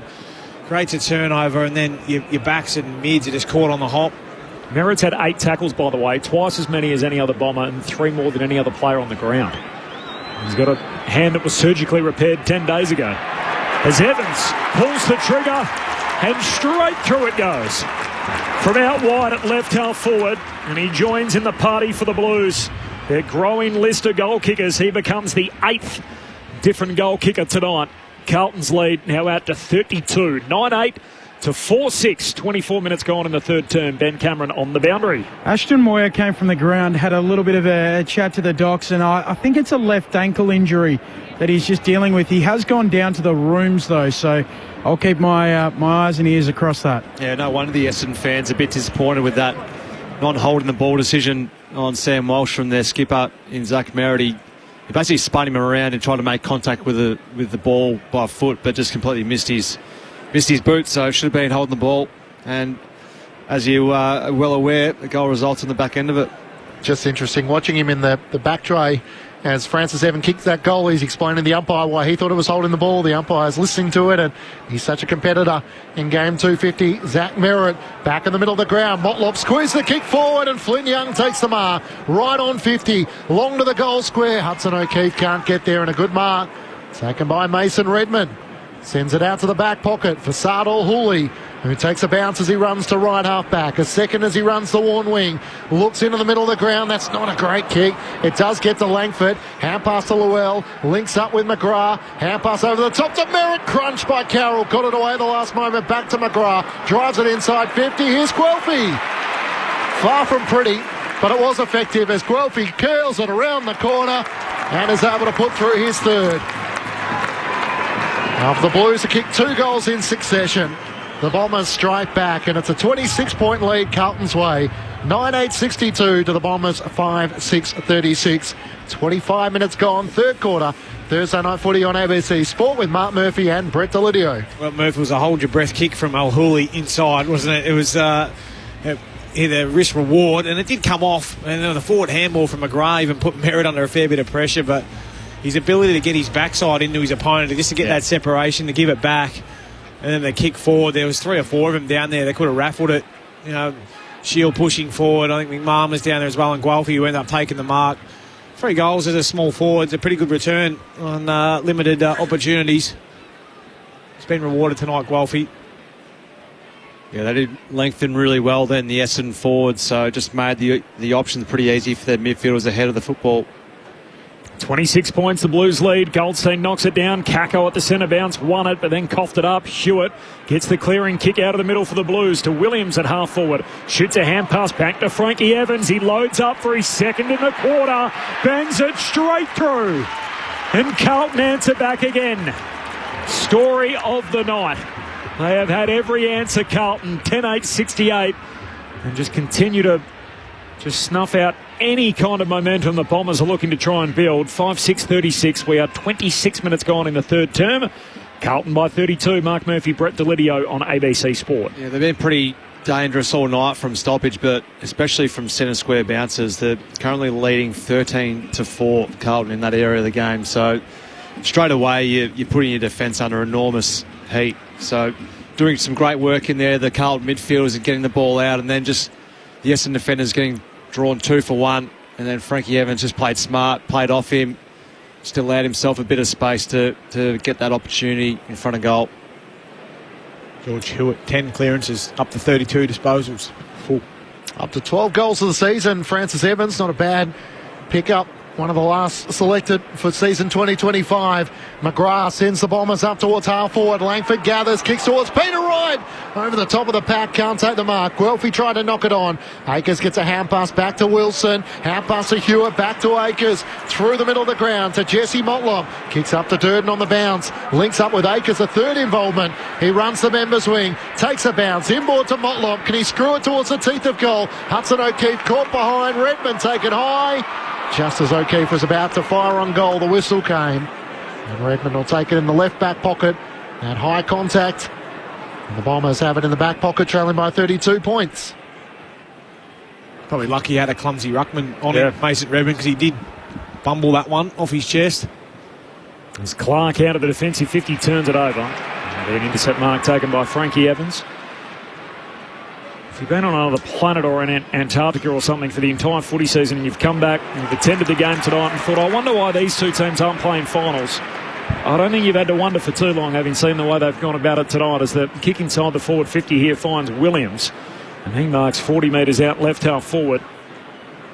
Gee, they've turned the ball over by foot. Yeah, it's been pretty clear, isn't it, that they're bottom 6 teams, both of them. But, Essendon, I mean, they just can't link up probably 2 or 3 kicks in a row at the moment, unfortunately. And they're wanting to go for those kicks, but they're just not up to it at the moment. Both bottom 6 in kicking efficiency. Carlton second last in the competition in that stat. And here's Zach Williams at left half forward. On the drop punt, the kick is good. make it 9 different goal kickers. It's been a night out for the Blues. They're all getting involved now. As Carlton skip out to be 11-8-74, Essendon 5-6-36, 29 gone in the third. Thursday night footy on ABC Sport. It was a nice finish from Zachy Williams. I felt like young Clark coming out of off half back, trying to find a target that wasn't there, laced out Frankie Evans. And sometimes it's not the kicker's fault too. It's sometimes the players ahead of the contest not actually moving, working hard and providing an option. And then it puts the kicker in doubt. And he looked towards his teammates then. So I want some players coming at me. Yeah, just come at me. I'll just present some options. So otherwise, when you continually just run back or to the side, it doesn't make it easier for the kicker. You want someone actually presenting at the leg, and then he might find a bit of space over the top. So I think just a little bit of a lack of work rate from some of his teammates there forced the error. Career best 22 goals for Zach Williams this season, contracted for next season as well. As the Bombers try and shark it forward. Tom De Koning with Wilson follows up and lays the tackle on Jai Menzie, who's the last to rise. Umpire throws it at half forward for the Bombers. De Koning wins down the tap to Sard, screws it around his shoulder, up towards half forward. Awkward bouncing ball for Blackiston, tapped it down to Redmond, gives it back to Blackiston. Across half back for the Bombers, kicks up to Dersma. He takes the mark against Blake Acres. Has Archie Roberts streaming from behind, gives the hand pass around the back, kicks inside 50. Goldstein is there, and the siren sounds for three-quarter time. 1 quarter to go for Blues fans in season 2025, and Carlton lead by 38 points after 4 goals to 3 in that third quarter. After Carlton led by 30 points at halftime and 12 points at quarter time, despite the Bombers kicking the first 2 goals of the third quarter. From that point onwards, the Blues kicked 4 of the next 5. 2 goals to Ashton Moyer and to Francis Evans, individuals to Motlop, Hollands, Mackay, Hewitt, White, O'Keefe and Young. 9 individual goal kickers for the Blues, while for the Bombers it's Langford, Wright, 3 to Clark, their individual goal kickers. So let me try that again. 3 to Matt Guelphy and individuals to Langford and to Wright. Interestingly, with that too, Matt, he'd kicked 6 goals in 10 games. Matt Guelphy so far this year. You touched on how interrupted his season's been with injury and selection on another occasion, and he's got 3 tonight, so finally gets a chance to be on the end of it. Zach Johnson and Lucas Campriali, the 2 subs, neither of them used just yet. More from you off the SMS. Matt says, I've just come out of a work function and have an hour drive home, and you guys are doing a great job for what sounds like an absolute shocker of a game. From Matt, that's about right. Clarko of Clarkson in WA says, interesting call with a good comedy ABC team. Is this the lowest home and away crowd for these 2 clubs at the MCG, especially given the $7 tickets? Also, I actually think the crowd's pretty reasonable for what it is. There's probably 40,000 here. Both teams are sort of dead rubber late in the year and work tomorrow and school and everything else. But I'll chase that up for you in terms of the actual numbers. Ken in Sandringham, Ben, when something goes wrong, don't tell the truth. Not the cable got stuck on the seat. Say you were just getting some important info. You know the special comments team are waiting to pounce. Great call, special comments and boundary updates from Ken in Sandringham. Marcus in South Melbourne on a lighter note. Corby Freo had 2 Thursday night matches in Perth this year. 1 against Collingwood and 1 against, you guessed it, Essendon. They even play interstate on Thursdays. Well, we've had a lot of them here, haven't we, in Melbourne across the course of the year. And from Damien and Mildura, following on with the Cobden theme, Sam Walsh played in back-to-back premierships at Cobden with Zach Merritt's uncle and Will White's uncle. I'm sure Reece Unwin's relatives would have been in those teams as well. Regards, Damien from Mildura. I appreciate that. I mentioned earlier that they had those 3 buses organised to come down from Cobden. Ultimately, they just used them for Reece Unwin, and Zach said, when I spoke to him during the week, he goes, it was probably just as well. He said, there's been so much turnover since my time at the club that Reece knew just about every single person on all 3 buses. He said there's been so much change that when I was playing there a decade ago, there was probably only a few of them remaining from that particular point in time. More from Lids and Murph coming up in just a moment. More from you off the SMS too, 0437 774 774. 3/4 time, Blues by 38. This is Thursday Night Footy on ABC Sport. Sean McAuliffe here, back to torment our brightest and best about the treasures they'd save from disaster. Get into trouble for that. Brand new Sean McAuliffe's Eve of Destruction. Fascinating, isn't it? Wednesday nights on ABC TV and ABC iView. This is the 2025 AFL Premiership season on ABC Sport. as Koning wins down the tap. Goldstein goes to work.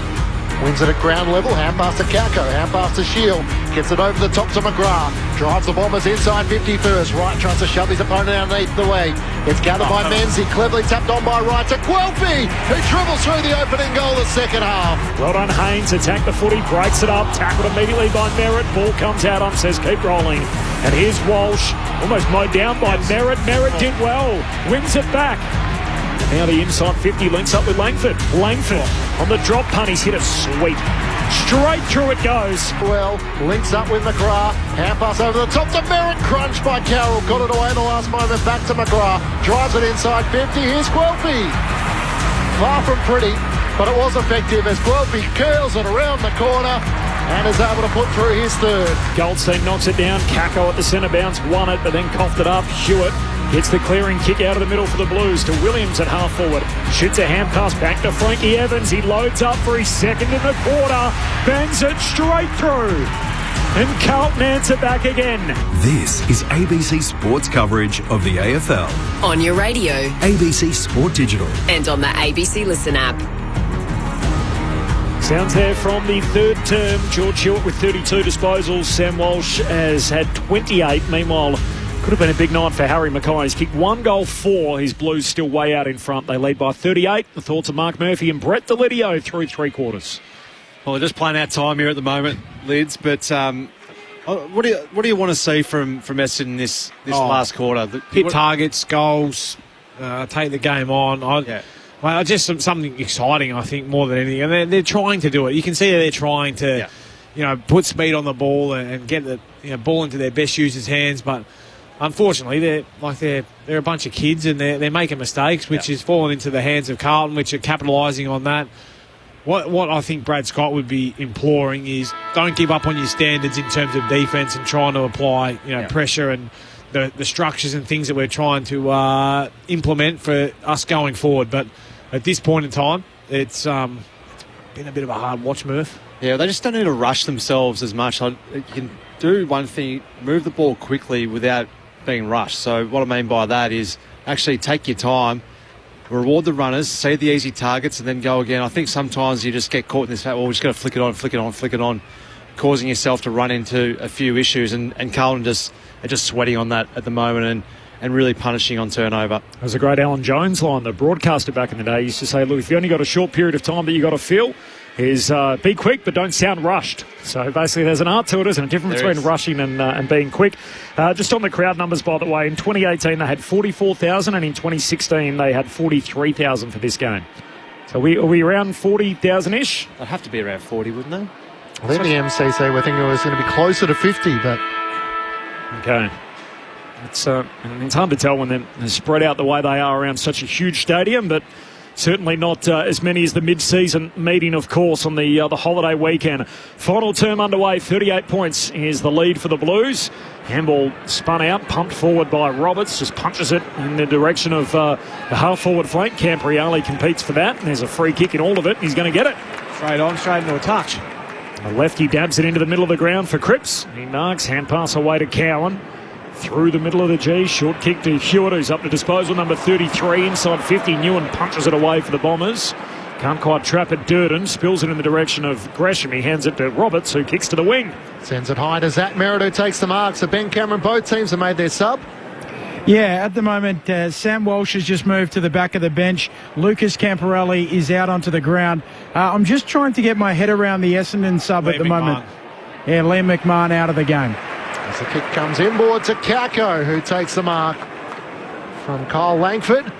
Isaac Kako, the first-year Bomber, slightly left of centre, will kick from just inside 50. It was a dump kick from Archie Roberts off half-back, but Zach Merritt, I'm not sure whether he hadn't chased all the way down. He just read the play. That's where it was going to go. I'll give him the benefit of the doubt. Murphy's in his 250. Well, if you can't impact sometimes, you may as well get to an offensive position. Jimmy Bartel was the absolute king of it, mate. He was one of the best in terms of reading the play and knowing which side to go and exit on. 12 goals so far for the first-year Bomber as Isaac Kako comes in, looking to start the final term on a positive note. And that's a classy finish as he celebrates with his fellow forwards. And the Bombers try and make something of this last quarter. Carlton's lead cut back to 32 points, 11-8-74. to the Bombers 6-6-42. 2 minutes gone, final term on ABC Sport. He's done some good things tonight, Kako. I've liked his game, but just then they weren't rushed. They changed angles really well. They overlapped around and then just was really smart with ball in hand and just saw the free option and just hit it. So there was no real risk in any of that play, but still able to move the ball at pace. So they've listened to you, Murph. Well, just good to see they're adjusting some of their play lids. Rich from Ocean Grove off the SMS, enjoying the call while watching the TV on mute. I saw that according to the pressure rating, the Dons gave by far the higher 200 plus.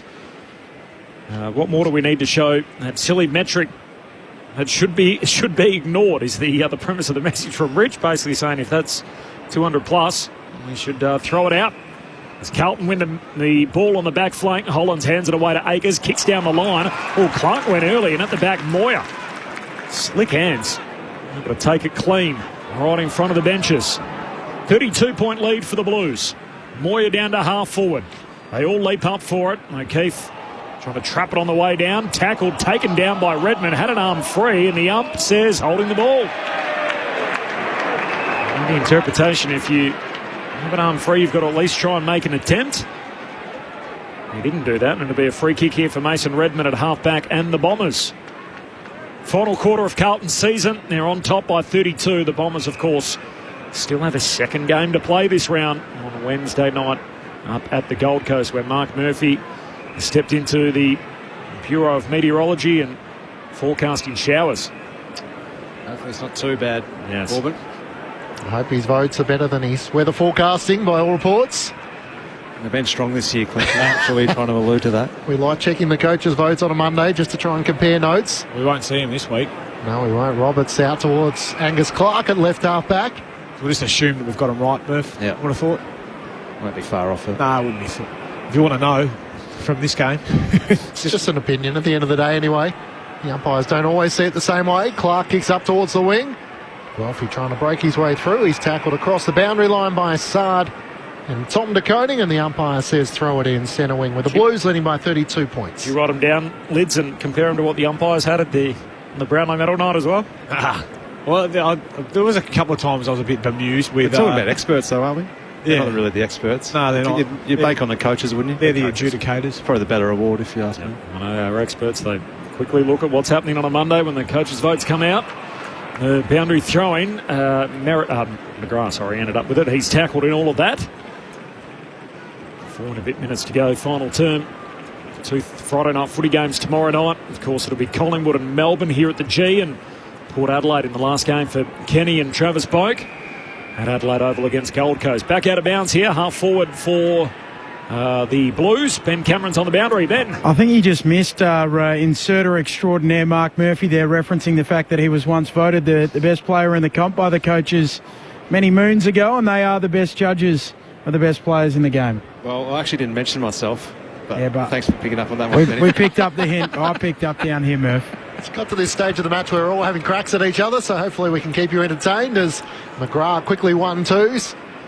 Gives it to Archie Roberts, and then another effort by Andy McGrath, who drives the Bombers up towards the wing. Peter Wright's outnumbered. Haynes over the top, can't take the mark. Menzies shovels a hand pass forward into the path of Kako. Got away from Sard. Hand pass a little loose for Merritt. He keeps it alive around Wiedering. Got it to Tersmer. He's taken high, and the Bombers will hang on to it.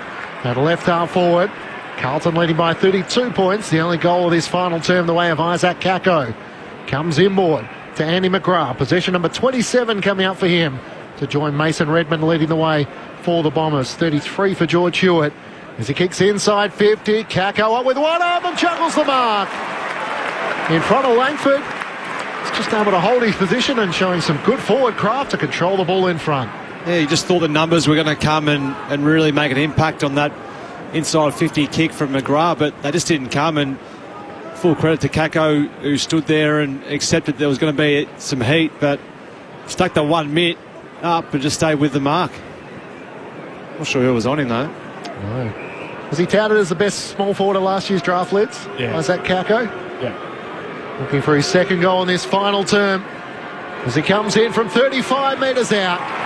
Kako delivers a blow. and puts through his second of the night. The Bombers just had 2 goals to half-time. They've been able to put some fight into this match in the third and final term. And Isaac Kako with his second pulls the margin back to 26 points Carlton's way. Could we get a cheap thrill at the end? 11-8-74 to the Bombers, 7-6-48. It's good to see him get some exposure inside the centre square bounce too on numerous occasions tonight. He hasn't played predominantly in the midfield, but coming out from centre square bounce and then just getting hard forward, I think it's not a bad option for him to bring that into his game. I've got a question for Ray Chamberlain on Saturday now too. Did you notice that no one stood the mark originally, and the umpire sort of turned around and Kako was taking his kick, and then eventually Carlton realised no one was standing the mark and someone ran in and stood on the position. So what does that mean?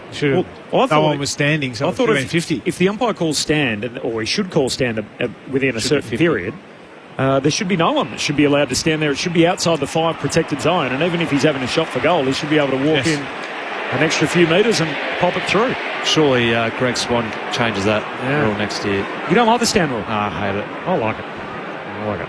For whatever it's worth, as Goldstein kicks inside the forward 50. They come from all directions. No mark, spills down to when he's tackled, and Sard holds him up. Why don't you like it, Murph? I reckon it looks Mickey Mouse when blokes are sometimes on there and can't move, and they look like statues, and blokes just run past and kick the ball. Keeps the ball moving. It's like netball, out of the game. Stand aside. If that's what we want. Up it goes.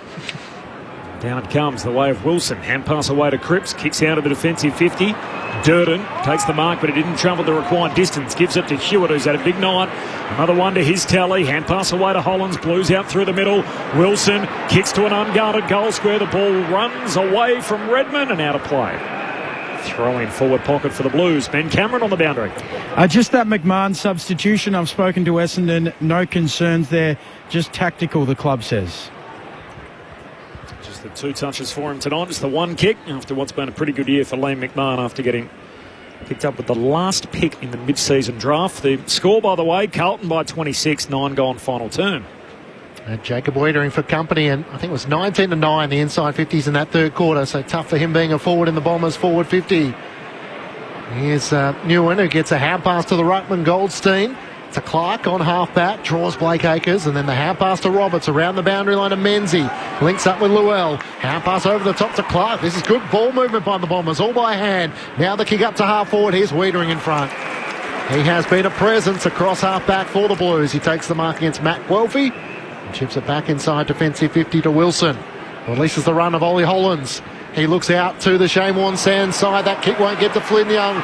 Intercepted by Redmond. He bounds from half-back. Hand pass to Shield. One way then the other. He looks inside 50. Long ball looking for Merritt. Wiedering makes the spoil. It bounces in front of Jesse Motlop, who gathers. Hands it away to Cowan off the back flank. Kicks inside the centre square. Cripps tries to keep it moving. Did well. Got it out to Evans. Collects. Keeps running. Has a bounce. And now hooks a kick inside 50. Blackiston knocks it away for the Bombers, and Shields able to scoop it up. And pass to Jackson Pryor. Kicks in the middle of the ground for Johnson. And the 6 teenagers out there tonight for the Bombers. Late inclusion with Laverty and Durham coming out pre-game. Wide to Unwin, short kick to Redmond. Might have noticed that Ben Cameron mentioned it earlier as part of his pre-play spiel that it's 2 female boundary umpires tonight. First time in the game's history that we've had women be boundary umpires, and they have come in as well to spin the ball into play. So rather than spinning it from the boundary line, have walked inwards. As Johnson kicks long inside 50 as a free kick for Peter Wright. He's been manhandled in all of that. And Wright will get the footy here about 30 metres out or 25 metres out, just left of centre. Sort of ask the question, why don't all the boundary umpires come in a little bit more, and particularly those that struggle to throw it in the corridor, you reckon? Get the ball back in. Yeah, play more central. That way the ball's probably less of a chance of going back over the boundary line, less stoppages. Yeah. Don't mind it. I think the AFLW are doing it this year. Yeah, where the boundary umpires come in, but you might have seen it if you're watching along with our commentary on and the television pitch is on tonight. Well done to those 2 women making a bit of history tonight. As Peter Wright dobs the goal, and the Bombers, sneaky chance yet. A dozen minutes gone in the final term. They kicked the first 3 goals of the quarter. And Carlton's lead has been trimmed to 20. The Blues, 11-8-74. They're about a dozen minutes away from their season being over. Essendon, 8-6-54. Thursday night footy on ABC Sport is back to a 20-point game. Yeah, I don't think Michael Voss will be too happy with what's occurring out there at the moment. They're just taking the foot off the pedal, Carl. But give full credit to Essendon. They're still working hard, still trying to penetrate the game by using their kicking skills and actually starting to find some options. So on that occasion, it was Lewis Young who just got basically manhandled from Peter Wright, wasn't it? Just too strong for him and forced the pull on the jumper. But got to give credit to Essendon here for keeping on. They're back within 20. 3 unanswered goals so far in this final term, the way of the Bombers. Back in the middle of the ground, Motlop tries to break away, tackled by McGrath. Locks the ball up on the worn wing. No, over the shoulder. Late call coming from the central umpire. And Jesse Motlop will take the free kick. Hand pass to the run of Wilson. Streams away to half forward. Drives it inside 50. O'Keefe up. Can't take the mark. Spills out to Durden. Tries to break past Sardo Hooley. Immediately appeals to the umpire as he laid the tackle. Umpire says ball it up in the right forward pocket for the Blues. 20 points that margin. And Carlton kill it off as a game. Goldstein grabs it out of the right, kicks to half back. Kako marks. And the Bombers on an 11-game losing skid. Well, Carlton have only won 2 of their last 9 games. Through the middle they go, the Bombers. Langford marks, gives it to McGrath. Hand pass to Gresham. Essendon inside 50 again. Merritt the target. Swatted away by Wiedering as he knocks it out of play. Boundary throw in 60 metres out from the Bombers' goal. Official attendance posted at 41,150. Geez, I don't know how they missed that opportunity then, Essendon. Just Gresham need to look to his left, had a teammate streaming towards goal. Wasn't he? Reece Unwin was the player who was streaming inside 50, but Gresham never saw him from the throw-in. Spills out the way of Dersma. Tackled and brought down by Hewitt. Got a hand pass away at the last moment. Goldstein can't take it. Captain Cripps gets a hand pass out to Akers. Hand pass to Tom de Koning. Drives it up the wing. Moyer out of position. Clark couldn't take the mark though. Moyer's back onto it. Kick smothered by Clark. Good recovery. Moyer tries to knock it on. Clark has a third involvement. Keeps it alive around the boundary line. Hand pass looking for Sardo Hooley. Chopped off by Harry Mackay. Then El Hooley one way. Moyer the other. Both bounce off each other. Moyer got a hand pass forward to Zach Williams. Back to Moyer. Chips it into the pocket. Down low for Durden. Can't gather on the bounce. Now a chance for Newen trying to knock it out to Zach Johnson, the sub. Hand pass to El Hooley to Clark, who dribbles it up the wing for the Bombers. Straight to where Cowan was waiting. Tackled by Kako. No whistle as he dropped the ball. It's picked up by Akers. Hand pass inboard to Cripps. Back to Akers. Bumped off it in the end by El Hooley. And then Perkins comes over the top as Akers is lying flat on his back on the turf. A few free kicks in there, I reckon. Missed a couple. 41,150, the roll-up. Lowest Carlton Essendon crowd since 2006. So round 7, 2006. There's a free kick at the restart as Roberts is taken high. And the left footer, Archie Roberts, off the back flank. That's, of course, excluding the COVID lockouts. Long kick down the wing, and Wiedering takes the intercept mark. There's a wet day on the memory, Corbin.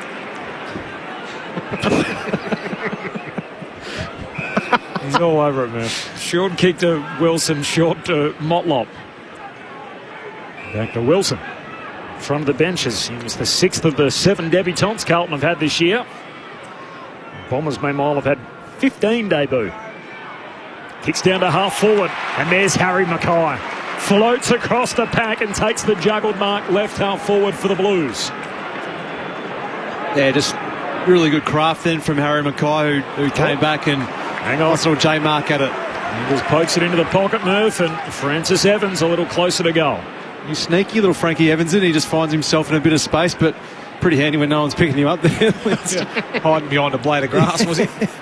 He just snuck down there into the forward pocket. A little pop-up sprinkler. And Harry's like, you're kidding me, aren't you? Like, now I'm going to have to kick it to you. He had that much time and space. He's like, I'm going to have to kick this. 1 goal 4 for Harry Mackay tonight. He's robbed of a look there. Francis Evans did it twice in the third quarter. He's done it again here in the last. And just kills any momentum the Bombers are hoping to build. And there's a steadier again for Carlton. Francis Evans. Twice in the third to put it beyond 5 goals.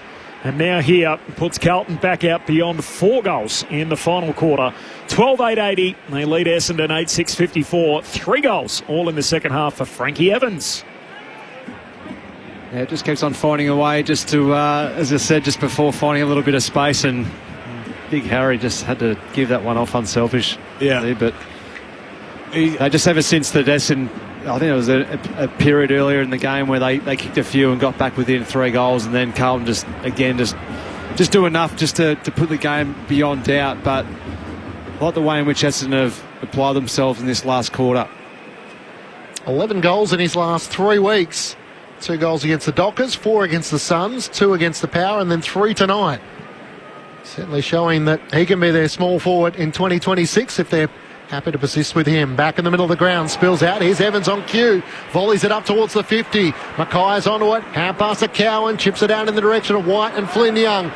Young left it for White. He gathers, screws it back towards Moyer. Won't quite get to him, and in front, Mason Redmond sees it out of play for a throw-in. Right forward pocket for the Blues, who lead by 26 points. Yeah, Frankie Evans' return ever since getting knocked out by Stephen May has been pretty impressive, hasn't it? Really, just he's crafty, kicks his goals, just like he plays his role really well for the team.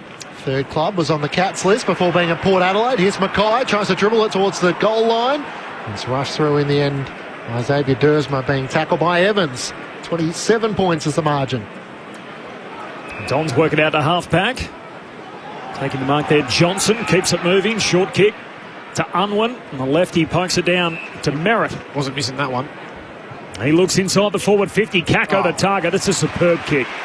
Just well weighted over the fingertips of the defender and onto the chest of Kako. Yeah, it's good to watch, isn't he? Ball in hand, Zach Merritt. He feigns with his hands and almost draws defenders to almost bite what he's trying to push out there and just push them a certain way and then just goes a different ways. It's really impressive to watch.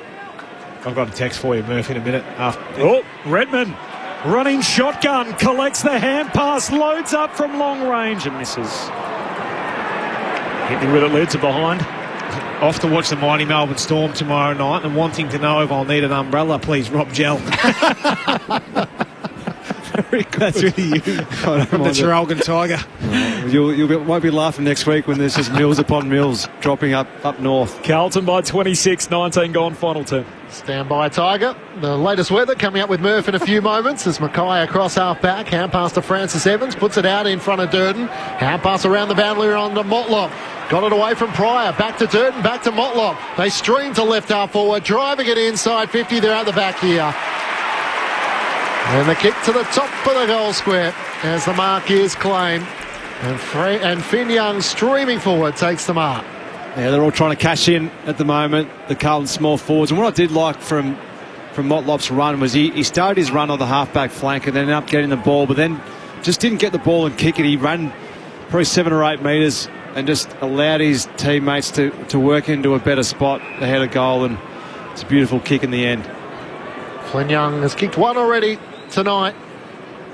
With the short sideburns from the top of the goal square, he comes in for his second. And the Blues have 2 in the final term to the Bombers 3. Carlton's lead restored to a 32-point margin. 13-9-87 to the Bombers 8-7-55.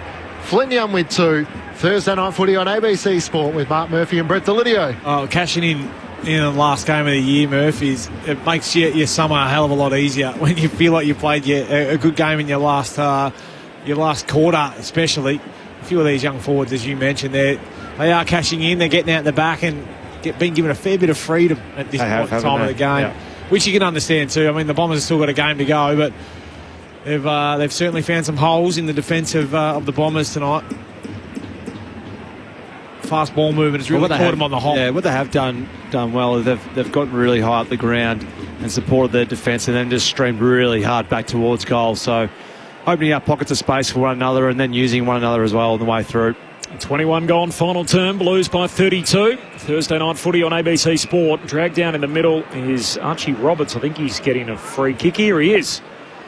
A rare centre bounce attendance for the emerging defender as he hurriedly sends a high bomb inside the forward 50. Reaching for it, Perkins. No mark, spills down to Llewell. He's tackled, scooped up. And away the Blues. Carroll got a kick away. It was smothered. Merritt spills to him. The skipper shoots goalward, misses everything. Looking for a major in his milestone game. It's 250th, but not to be for Zach Merritt. No change to that score. Carlton by 32 in front of over 41,000 Thursday night footy. The curtain comes down on the Blues season. Lakeacres out of defence, up towards Harry Mackay, can't take the mark. Zach Merritt tries to go to work, can't knock it clear. He scraps forward at ground level, and the umpire will come in and ball it up. Mentioned our two female boundary umpires tonight, Melissa Sambrooks and Greta Miller. Congratulations to them, the first female boundary umpires to officiate an AFL game. Umpire throws it up, Mackay wins down the tap to Zach Williams, kicks around his body, up towards Blackiston and Evans. Blackiston palms it down into the path of Pryor. Hand pass back to Mason Redmond. Centre wing on the Shane Warne stand side. Turns and kicks into the middle of the ground, and Sardell Hooley takes the mark. A late inclusion with no Laverty or Sam Durham tonight. He veers out to the right, tries to pierce his kick to half forward. Haynes had a bounce off his chest. Langford tries to slap it in the pocket for Guelphy. They keep it alive. Hand pass to Perkins. Too slick in the end, although he got it forward to Guelphy. Outside of the boot, Guelphy fires on goal and misses to the right-hand side. At no stage did they look like they were going to kick a goal there until Guelphy had the shot on goal. 31 points as the Blues lead at the 23-minute mark of the final term. Blues on the precipice of another 4 points here to end their season with back-to-back wins. And also move them up one spot on the premiership table as well with victory tonight for Carlton. They'll leapfrog St Kilda and stay in 11th spot if the Saints lose to GWS come Sunday. Meanwhile, for the Bombers, they are more than likely going to finish in 15th where they sit at the moment, unless there's a couple of upsets this weekend. The teams below them, except for 4 picks inside 25 in the draft as it stands currently, Essendon. A bit of aerial ping-pong on the wing. Kako got it away towards Roberts. He's tackled, gives it to Sardell Hawley, jams it on the boot. Perkins takes the mark between wing and half forward. Hand pass forward to Gresham. He gives it to his skipper. Now what can he do? Merritt kicks outside of the left peg, trying to feed it inside 50 to Unwin. Broken up by Haynes, and the Blues win it back. Lucas Campriali, hand pass over the top to Wilson. His hand pass retreats back in defence, bowled over in all of that is Campriali, and illegally said the umpire didn't have a play on it, so free kick for the second generation Blue across half back. The margin 31, Carlton in control here, time on final turn. Camparelli decides to switch play to Sard, who takes the mark in the left back pocket. Here's Akers with a short pass, but wants to send it further up the wing to Patrick Cripps, who gathers on the bounce. As players streaming from half-back. Hand pass into the middle of the ground for Cowan. He can give it over the top to Carroll at left half forward. He can run inside 50. Steady, line up the goals and miss. And Francis Evans stands with the arms outreached and said, I've kicked 3 tonight. Could have come to me for the 4th. He's been open on a few occasions there. 32 points, the Blues lead. Torched a few there. Same spot. Pop-up sprinkler, wasn't it? Just a little pocket. Jackson Pryor marks back pocket. Short to Goldstein. Interestingly, the Bombers have only had 4 guys that have played every game this year. So Archie Roberts 1, Isaac Kako, Andy McGrath, another first-year Bomber, along with Kako and Jackson Pryor. So off contract, despite having played every game. It's a great effort by Kako to play every game. Debut year.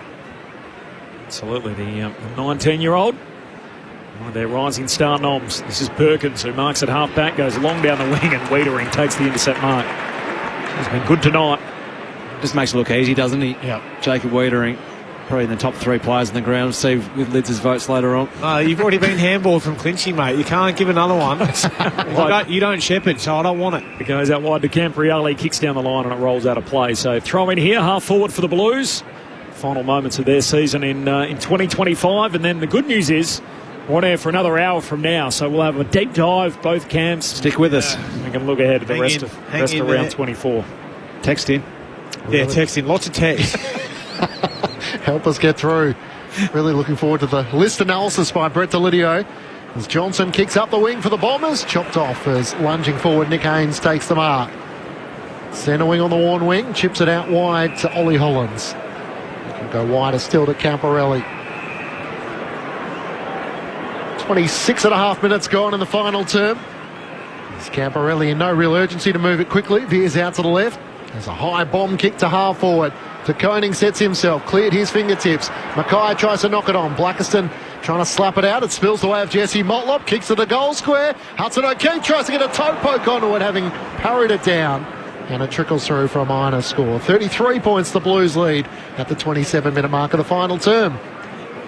Redmond long to a contest at half-back. Carroll roves it off the pack. Hand pass missed. Flynn Young goes back, gets it. Tackled by Clark. He made it stick. Ooh, and the umpire out of zone says he got him high. So free kick for F. Young. I think it was Dersma as he come past. Gotcha. He'll be the second man in to help out, and clumsily gives away the free. Clark's probably thinking, I had it handled. As Young kicks to full forward. Off the pack, spills down to Evans. He's shoved out of bounds by Redmond. Oh, and another free kick from the out-of-zone umpire. Another high tackle. Redmond is fuming. Harry Mackay gets in his face, and Mason Redmond says, I'm not having any of that, as he runs back to Harry to get involved in the push and shove. Evans tries to share it to his mate, and he does. He sets up to Koning, who marks in the opposite pocket. And what an ending this is. In his 100th and potentially final game as a Blue, Tom De Koning could have the last kick of the night. And there's the response. Next, as De Koning misses. Puts it across the face for a behind. And in his milestone game, which could also be his farewell game, he ends it with a behind in Carlton colours. The Blues by 34. A few of his teammates go and let him know about it. Tom De Koning, as Redmond brings the ball back into play to Clark, who tries to draw an opponent. Hand pass back to Redmond. Mackay almost reeled it in. Hand pass to Roberts, to Dylan Shield, who at left half back kicks up the wing in the direction of Merritt, who juggles the mark in game 250. He might get the last disposal of the match as Merritt kicks into the middle of the ground. And the Blues finish their season on a winning note. The lowest crowd between Essendon and Carlton since 2006. And for the Blues fans, they'll hope for better in season 2026. The Navy Blues, we are the old dark Navy Blues. We're the team that never lets you down. We're the only team old Carlton knows. With all the champions they like to send up, we'll keep our end up, and they will know that they've been playing against the famous old dark Blues. Carlton by 34 points in front of 41,150 fans. 13-12-90 to the Bombers, 8-8-56. The Blues led by 12 points at quarter time, by 30 points at half time. They led by 38 at three-quarter time before the Bombers kicked the first 3 goals of the final term before the Blues finished with the last 2. And Tom De Koning in the last 30 seconds couldn't finish his milestone game with a goal. The Blues record their 9th win of the season, back-to-back victories to close out season 2025. We are the Navy Blues. We are the old dark Navy Blues. We're the team that never lets you down. We're the only team old Carlton knows. With all the champions they like to send up, we'll keep our end up, and they will know that they've been playing against the famous old dark Blues. Carlton winners by 34 points. Essendon now a 12-match losing streak, and they still have 1 to go with the Gold Coast Suns next Wednesday night. For the winners, 3 goals to Francis Evans, 2 goals to Finn Young and to Ashton Moyer. Individuals to Motlop, Hollands, Mackay, Hewitt, White, O'Keefe in their 9 individual goal kickers. While for the Bombers, 3 goals to Matt Guelphy, 2 to Wright and 2 to Kako. While Kyle Langford was their other goal scorer. They finish as a 9-win team, so 9-14 on the season. Carlton, they go out a winner. And they're the first team done in 2025, so it falls well short of the pre-season expectations. After the last 3 years, they were in finals contention. 2022 dramatically, of course, missed out on the last day of the season and then back-to-back final series. But here, it'll be either 11th or 12th for Carlton. It'll be their lowest finish under coach Michael Voss. Mark Murphy, Brett Delidio, initial thoughts on all of that. The Blues winners by 34. Yeah, it was a long game, Corbin. but I think we've seen an Essendon side who's, they've been completely decimated. They got pretty close last week, didn't they? And you got to give them full credit for that effort. But Yeah, they've just got so many out, don't they? That it's almost hard to really try and pick apart that game. They certainly got done in around the contest. I thought they still tried hard and their pressure was strong enough. But I think just the overall class of the midfield brigade from team to team was telling in the end, and especially out of the centre bounce clearances where it was 17-7. So they were giving their forwards first use. The Carlton midfielders, as we see both sides lining up for Zach Merritt, the Essendon skipper, in his 250th. Yeah, class is probably a term used pretty loosely, I would have thought, from the midfield battle tonight. I think it was a dour sort of an event where they got their hands on it, but I didn't see too many laced-out passes, Murph, today. Would you agree? So there's the warm round of applause for Zach Merritt. So he doesn't get cheered off, he just walks off. And he's all business, Zach Merritt, as he walks through, acknowledges the Blues, thanks the crowd, and says, "Come on, lads, let's get off the ground." And the Bombers leave the field for the last time in Melbourne this year. They've got one more game to come before their season is out, but they're a 6-16 team as it stands currently. They will likely finish 15th unless North Melbourne beat Adelaide or Richmond beat the Cats, which I don't think too many people are tipping this weekend. So they did finish 15th in 2022 when they sacked Ben Rutten as coach. And previous to that, the lowest that they'd finished was, of course, when they finished last of all back in 2016. That was the year of the Essendon 34. Sorry, lads, to cut you off, but the Blues by 34. We'll get to the winners' rooms in just a moment. Yeah, workmanlike probably performance, I think, from Hewitt, Cripps, Walsh. I think that's been one of their biggest Achilles' heels. Like their ability, they've got workers in there, guys that win the hard footy. They haven't got class and polish, and that's what I think they need to bring into that side. So, well, yeah, it's obvious what they're going to be trying to go after. Well, we interviewed a kid who's going to go into that midfield today in Jagger Smith. I'm very reluctant to say he's going to be the answer, and because I don't want to put any of that pressure on that kid. Him and Walsh working together makes him a better side. We've seen Walsh out of the side for a hell of a lot, but I think they've got to change it up in terms of they need more speed in there. You would have seen a bit of his football over the last couple of years. He's similar to a Sam Walsh type in terms of that's the type of runner that he is and ball user. Not as hard a runner, I don't think, as what Sam Walsh is in terms of covering the ground, up and down the ground, but more like his ability in and around traffic to step through, get out, and then create. Yeah. And he's just got this hunger for the footy, a bit like, and I liken it to watching Nick Dacos when he was coming through, not the same sort of player, but that hunger to try and get the footy and have as much of the footy as you can. That's what he'll just get the footy and make you a better side because of the decisions he makes, but he's clean by foot, clean by hand. He's a good player, but I think ultimately they need some more polish and speed in and around it. Michael Voss just making his way into the rooms, just interrupted a conversation between Brian Cook, Graham Wright, so the outgoing chief executive, the guy who's just taken on the job in Graham Wright, and Rob Priestley, the president of the footy club, and just a little shake of hands. He's the first one into the rooms. We'll get down to Ben Cameron in just a moment. You mentioned it, Murph. It's obvious. What is it then? Spell it out for us. What do the Blues need to do in the off-season? Who do they go after? Not so much individuals, but what do they need to add to their list? A lot of outside pace in that side, so I think they've got enough. Not just speed though. You've got to be able to use it. I don't think they can use it. They're in the bottom. What do they say? Bottom 2 for kicking this year. Yep, 17th. Well, yep. I hadn't finished yet, Lids. Oh, sorry, mate. We'll continue on, but no. Just I'm getting agitated with. Yeah. Well, run and dash. We know they need probably wingers on the outside who are going to really break the lines and then use the ball by foot really well. So that's where they need some experience coming in who've played games and actually going to come and complement some of these guys on the inside. So you see the influence of Sam Walsh over the last couple of weeks. His work rate is just second to none. He just grinds players into the ground and oppositions. He just continually works into spaces and creates a lot of lanes for other teammates to work into. So if you can try and complement some of those other guys on the inside like Hewitt and Cripps with some pace and some ball use, I think it can straighten them up pretty quickly. Yeah.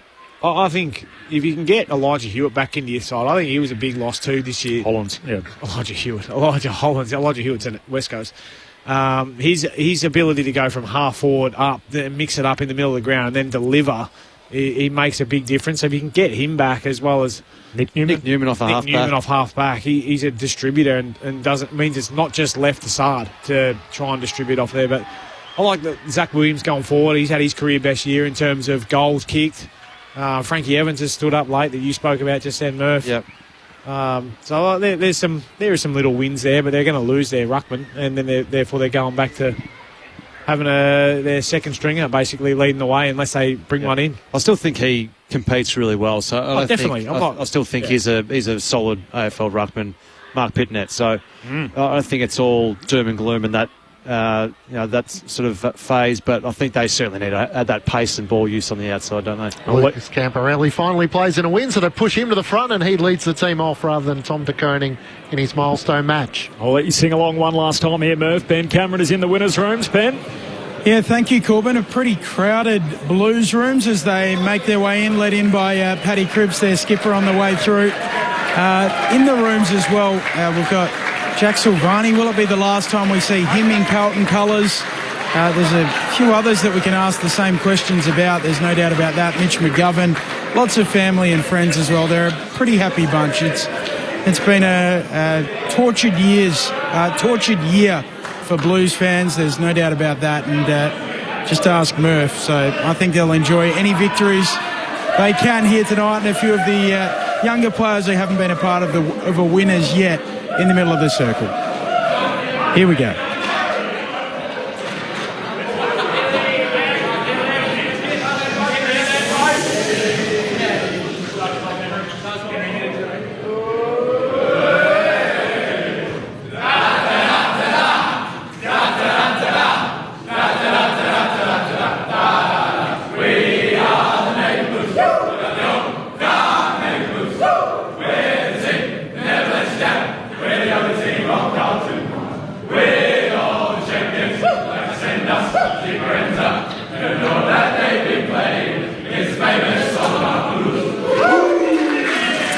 There we have it from the Blues rooms. We'll have a chat to George Hewitt in a moment, who has followed Libber's lead. Had his young lad in there starting off the song for the Baggers tonight. So that was a nice little touch. Thanks, Ben. Felt like it had a different rhythm and cadence to the song, the way they got it going tonight. Just trying something a little bit different late in the year. 36 disposals for George Hewitt in what feels like... Slowed down a bit, didn't he? It does. Best and fairest winning year? Oh, definitely for him, yeah. Oh, but I'm saying he slowed down in terms... He was 25 and a half. It's like, well, hoping for big things, get us involved. Yep. Who else is in the top three? Nick Haynes would be in the conversation? Potentially. Yeah, he's played every game and... What'd you say, equal most marks or most marks in the comp, second most marks in the comp? Another one that doesn't have a contract for next year. This bizarre nature where it feels like it's sort of... and I know injuries play a role in that and everything else, but we've got a bunch of guys this weekend that have played every game, and yet there's no guarantee they're there next year. Camden McIntosh, by the way, has the second longest active streak at Richmond. Only Ben Miller, the fullback's played more continuous games than Camden. He's got told, no, there's no contract for him next year. Look around. Yeah. So it's a brutal game, isn't it? Like to think that, well, there's 40-odd on a list, and yet we get to this particular stage of the season, and you could have played every game, and in Camden's case, the last 30-odd, and yet there's no room for you for round one next season. Not only not round one next season, no spot for you in the 40. Yeah. Done. So looking around. Yeah, no chance to win your spot in the side. You're gone. Yeah. Thanks for your service. Amazing. He's only had one game with more than that, George Hewitt, so he had 39 once upon a time. Against the Eagles. That's, back in round 39 5. Enough, isn't it? What was your most? 36, I think.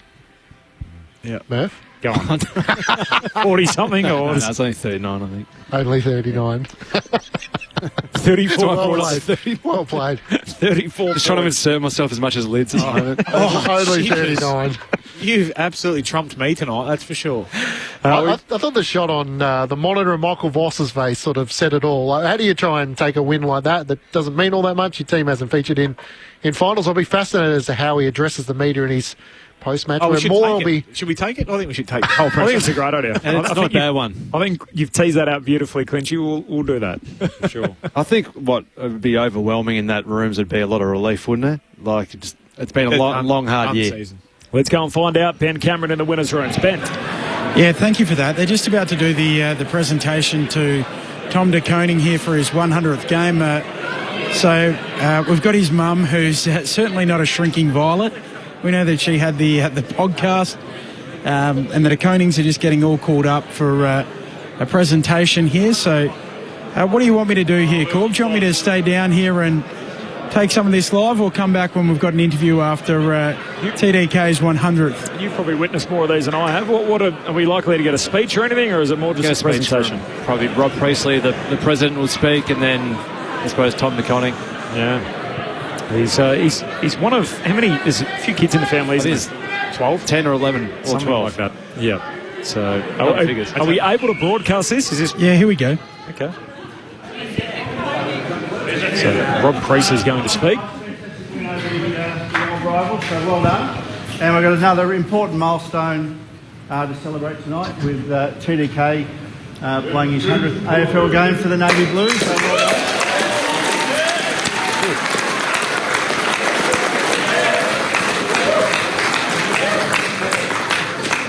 Fantastic achievement, mate. So well done. Means you get your name on the number 12 locker at Icon Park, which is fantastic.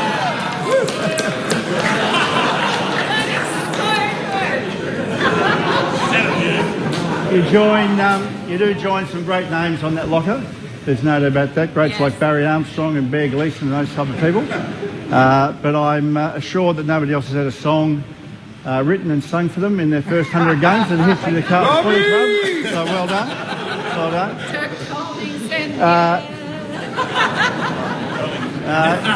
Tom was drafted. The Connings need a bit of decorum. Security. Tom was drafted in 2017, played his first game in 2018 in round 22 against the Western Bulldogs. And ever since then, it's just continued to grow and develop into the player he is, having more and more impact over those 100 games, and I think performing in line with your nickname of the King. So well done, mate. Very good. Very good.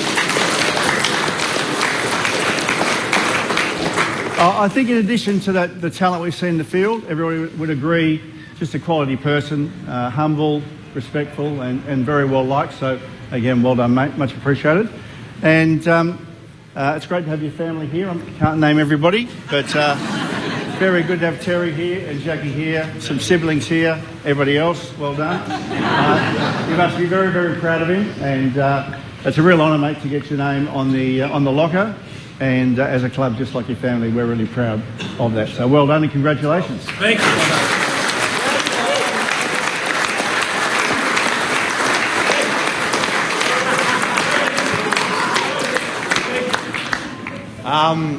Obviously 100 games is an honour. Played for such a big club. Can't thank the boys enough for getting the win tonight.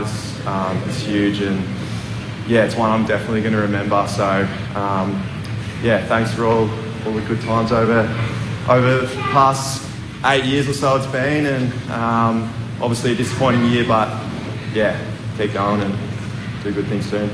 So all the best.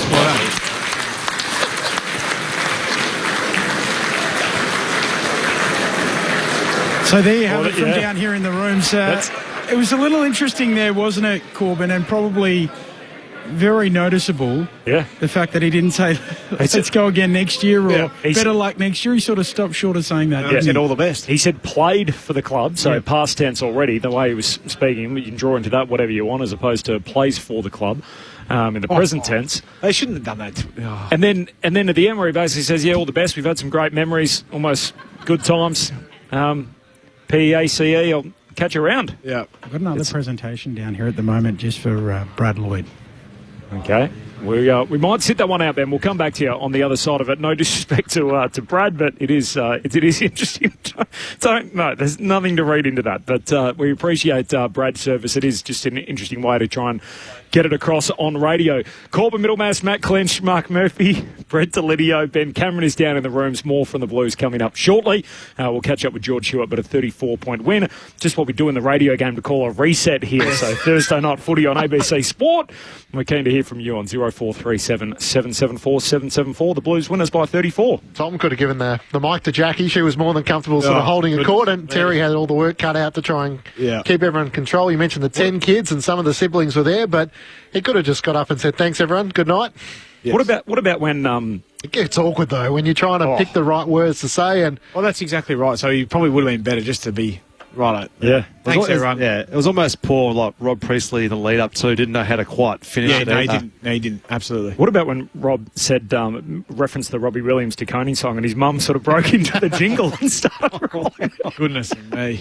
One of the siblings quickly came across and said, "Mum, that's enough from you. You got a non-speaking role." But that's a fascinating insight to hear how that all pans out in the Carlton rooms. A 34-point win. The votes coming up. We'll have a listen to Michael Voss. We'll also catch up with George Hewitt, and we'll touch base with the Bombers as well. Looking ahead to the rest of the round. I'll run you through the teams in just a moment, but more of your thoughts as well off the SMS. From Jezza, if I was the coach and knew Tom DeConey was going, I would have dropped him. So this is fascinating. Well, you would have been at the Blues when the Lockie, Yeah, I was there. Henderson fit hit the Shan down there, and that was no good at all. That was no good. Yeah. So talk us through what happened there. I can't remember how many games there was to go, but it was almost, the question was asked to him, well, he's sticking around or are you going? And I think he just basically went, well, at this stage, it looks like I'm probably going. And then it was just like, well, you may as well get out then. And that was it. Packed his bags and left. Six games to go or something, wasn't it? Yeah, it was a really weird period of time. There was no player input on any of it. Yeah. It's like, we're not going to let him play in case he gets injured. Yeah, that way the trade value goes. Yes. Wow, that's how they sold it, at least from that point on. But yeah, sure from because that was the year Moldhouse was sacked, wasn't it? And then Barker was coaching for quite a large period of the season, I'm pretty certain. I can't remember. There was a lot of bad years in there. That was an interesting time. I actually forgot all about it until Dill Buckley brought it up recently. He rang him on our podcast. Let's go back to the Carlton rooms. A 34-point win for the Blues. Thursday night footy on ABC Sport. Ben Cameron. I'm down here in the rooms with George Hewitt and young Henry Hewitt, I think, as well. But George, a tough season. What's the overwhelming emotion right now? Yeah, probably. It's nice to finish the last 4 or 5 weeks in stronger form, but it is disappointing. But yeah, I think I feel more positive of how we finished this time this year than last year. You took your young son into the song to start the song there at the very end. What was behind that? We've seen it from Libba recently. Bring my son in the circle. Yeah, we just do it every game. We get a win, so he's always down here, and we kick the footy for about 10 minutes after, so he loves it. He seems like a real footy nuffy. He's got his little Sharon here, and he's kicking it around in the rooms. I had a kick with him. The presentations there for Tom DeConing and Brad Lloyd as well. TDK first. His 100th game. How did you guys handle this week? Yeah, we love him as a teammate, and he's got a big decision to make, which, good on him. But all we can say is we love playing with him, and, these things happen in footy, and, it'd be nice for him to stay because we love him as a bloke and a teammate. Gives us good looks in the ruck, so, yeah, he's got a decision to make in the off-season, but, we'd like to see him here, but that's footy sometimes. I'll send you upstairs. Mark Murphy and Brett Delidio might have a couple of questions for you. Georgie Murphy, mate, well done on your game tonight. I thought you were terrific. I think you'll probably get my 3 votes. But at half time, 25 disposals. Did you know you were on track, or did you feel that you just couldn't quite run out the game? We're almost on 50 watch here. Oh, boys, I'm so sorry. What was that first part of the question? I was lost yet. Well, yeah, I thought you were terrific tonight, Georgie. One of my favourites. But you're at 25 disposals at half-time, had heaps of clearances. Did you feel that you were getting your hands on the footy almost too much and couldn't quite run out the game? You had 36 in the end, but well done on your game. No, thanks, Merv. I don't know. Sometimes it just falls your way, and then I think sometimes half-time can be the worst thing for you because you sit down and you relax and you're like, oh, fuck, I think I'm playing all right. So rather than being desperate. So, but yeah, to Essendon's credit, they bet us around the ball and they were pretty efficient going inside 50, and we just couldn't get our hands on the ball, and we were lucky enough to win by 5 goals. Just Sammy Walsh obviously coming back into the side the last couple of weeks, just the importance of his run, and obviously looking into next year, the importance of having your prime movers out there, but just the want of him actually wanting to come back and play the last couple of games, a really good sign. Yeah, he's a true competitor. Like he's he's a sort of one-of-one Walshy. Like he trains, Murphy almost trains better than he plays. And he also plays pretty at a high level. But he was almost foaming at the mouth for about 3 or 4 weeks, so we knew he was coming back. But he's yeah, he was really impressive the last 2 weeks, and you can tell what he adds to us when he's aggressive. So it was awesome to be a part of, to watch him go about it. And what's the feeling like now? It's obviously been a pretty tough year and a lot of spotlight on the football club. Is it more one of relief to finally see that the season's done, or is it more a bit of frustration? Yeah, definitely frustration. Diesel. I think it would have been nice to probably start the year the way we finished, but I think the positive thing, we got a lot of young fellas played really well. Like Francis Evans is probably a top 10 player in the comp the last 3 or 4 weeks, really. Ashton Moyes had a couple of good games. Lockie Cowan's come a long way, so we've got positives to go into the off-season. We just need to work hard and have a good look at ourselves to see where we can go in the future. George, it's Brett Lydio here, mate. I just want to congratulate you on your year as a whole, mate. I think you've been absolutely fantastic throughout and one of the most consistent player for Carlton this year. But when I'm talking about that consistency, how do you keep, when the side's going up and down with their own performance, what do you focus on to make sure that you can continue to play good footy? I don't know. I think, to be honest with you, having like a 5-year-old, we play footy after I come home every night. I think I've just found a lot of love for footy. Like I've always loved footy, but I think kicking the footy around for him, it makes you sort of realise like how lucky we are to live our dream. And I know there's probably not many years left, so I just want to empty the tank out and give it a real crack, because I feel like my first couple of years in the AFL system, I was a bit reserved and didn't think I belonged, and now I feel like I belong. I just want to see how far I can go and how far we can go as a group as well. George Hewers is with us in the Blues rooms following their 34-point victory. George, I'm just interested in your first comment about how you feel more optimistic with the end of this season than last year. Can you elaborate a bit more about what you feel most optimistic about? I think it was a Freo game that we turned it. Like, our pressure was as good as I've seen it since I've been here at Carlton. And then the Gold Coast, we didn't play well, but we almost stole that one in the last quarter. It's like, we can play some powerful footy, we can have good pressure. And last week it sort of came together. And then this week, I know both sides are a bit battered and bruised with injuries, but I feel like we got most things right for about 2 to 3 quarters of the game tonight. But like the great teams, you just got to be consistent in everything you do. And we're searching for that, and we just need to train it. The decision, obviously, the Michael Voss will coach on next season. Do you feel like there's stability at the club, or there's a bit of uncertainty as to what happens in the next couple of weeks apart from the senior coach? We know he's a right coach for sure. Like, we all love him. We just want to play for him. We just know that he's our right man, and we'll play for him at all costs. So I really like what the club did, and they sort of just told us a couple of weeks ago that he's coaching. Just probably relaxed the group a little bit. Just like you said, it just made it a bit more stable heading into the end of the year. What do you need, George? If Graham Wright came to you and said, George, we're planning for next year, what are a couple of things we should be looking at over the off season?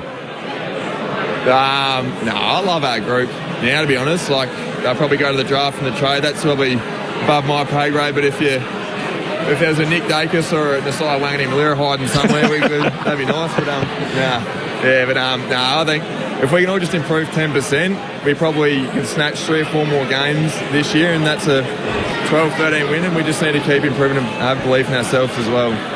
What are your plans over summer? Not much at the minute. We're thinking maybe Fiji and then Sydney, and then that's about it. We can't, with a little fella at school and stuff, it's a bit hard. Yes, absolutely. George, appreciate your time. All the very best for the summer months, and we'll see you back out here against the Tigers. It'll come around before we know it, I'm sure, in early March. Cheers. Thanks for the kind words, guys. Have a good night. George Hewitt, what a year he's put together, and all best and fairest calibre season, I think it's fair to say, from George Hewitt. If he doesn't win it, there's something going on there. Yeah, he should win it easy. Not that I've got any idea about who's going to win it or not, but he, as you said, he's been just really consistent from week to week. Go to one. You know exactly what you're going to get from George Hewitt, and been a really great addition to that football club. And I think if you'd ask him again off air, you'd say, "What do you need?" Well, we need some pace around me, because you don't need any more big balls. Yeah.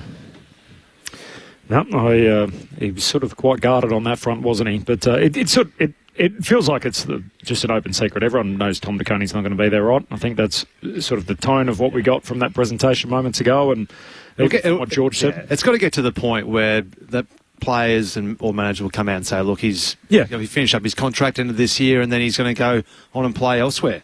I think it's just going to be inevitable. That's where we should go as a system, as a league. Yeah. We should get there like the NRL. Yes. Yeah, okay. At what stage do you feel like you'd make that announcement? Mid-season? Last 2 weeks? It could almost be 12 months out, really. Wow. How do you think Carlton fans would react if they knew he wasn't going to be there in round 1? Oh, it can turn quick though if your side's not winning. As long as you're still playing well. So you'd be happy for it to be announced 12 months out? Inevitably, it will get to that stage.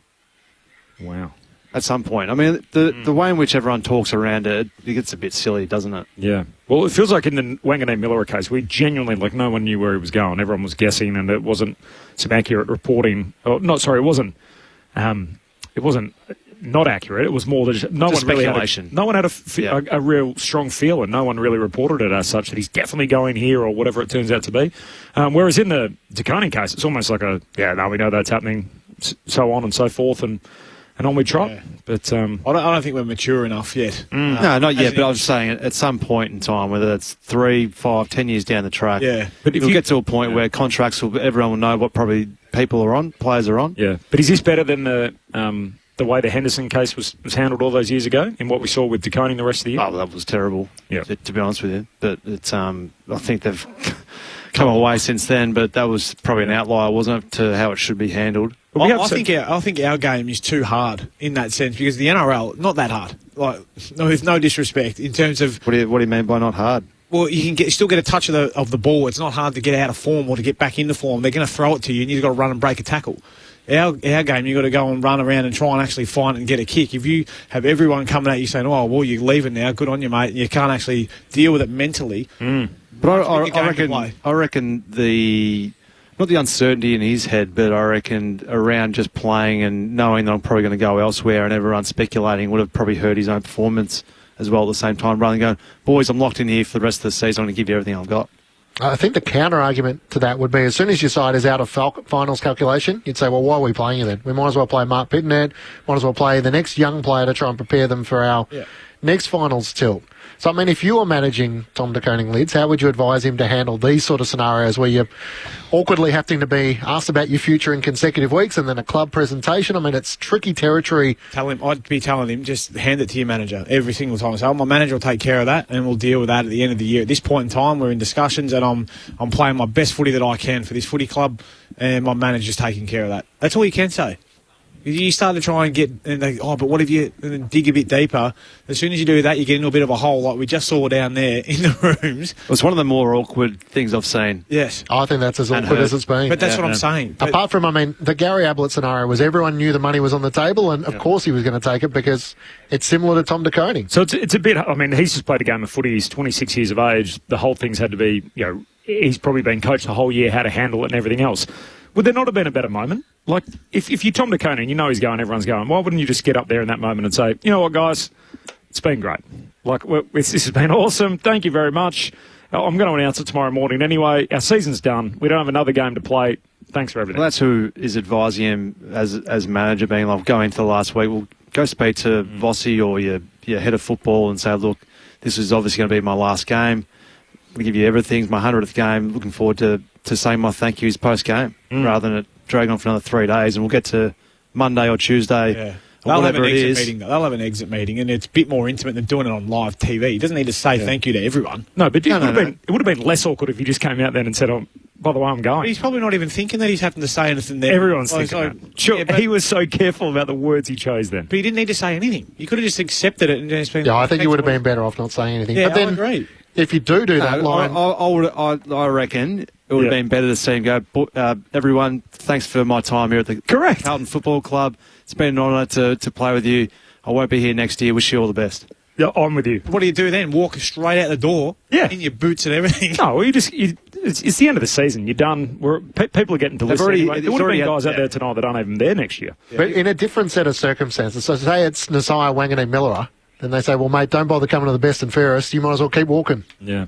I don't think you'll miss going to one function. I'm pretty happy missing out on the BNF. Yeah, but it's...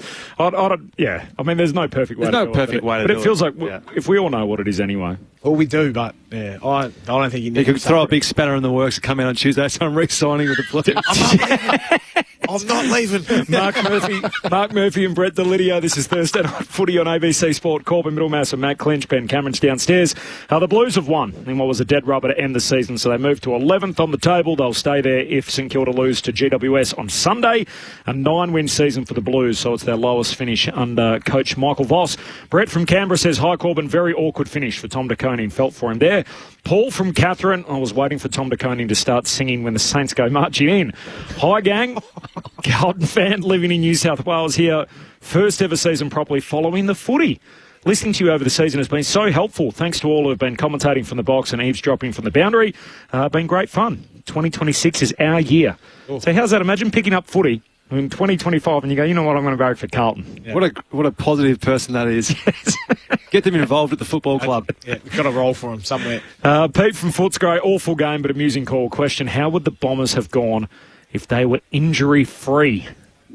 I think they actually set up okay. I think we saw throughout the year that what Brad Scott's trying to implement is they're actually showing some good signs of, you know, the basic structures of what he wants to see from his boys. And, I mean, you're going to when you've got kids coming in to try and play jobs of guys who have played for 100, 150 games, you're just going to get fluctuations, aren't you? So I think they, injury-free, they would have been knocking on the door of the 8 potentially. They were 5 wins and 3 losses after round 8, heading into round 9. They've won 1 game since. That was against the Tigers, and they have 1 still to play. So, well, who are a few of their long-termers? So Nick Martin did his knee. Well, I think what's key is young Zach Reid, who we spoke to, young Will Hayes as well, who only made his debut and then did his knee not long after, in that game. Was it in that game? It was, on his debut. So that's 2 key backs that you need. Mackay's been out. Martin's been out.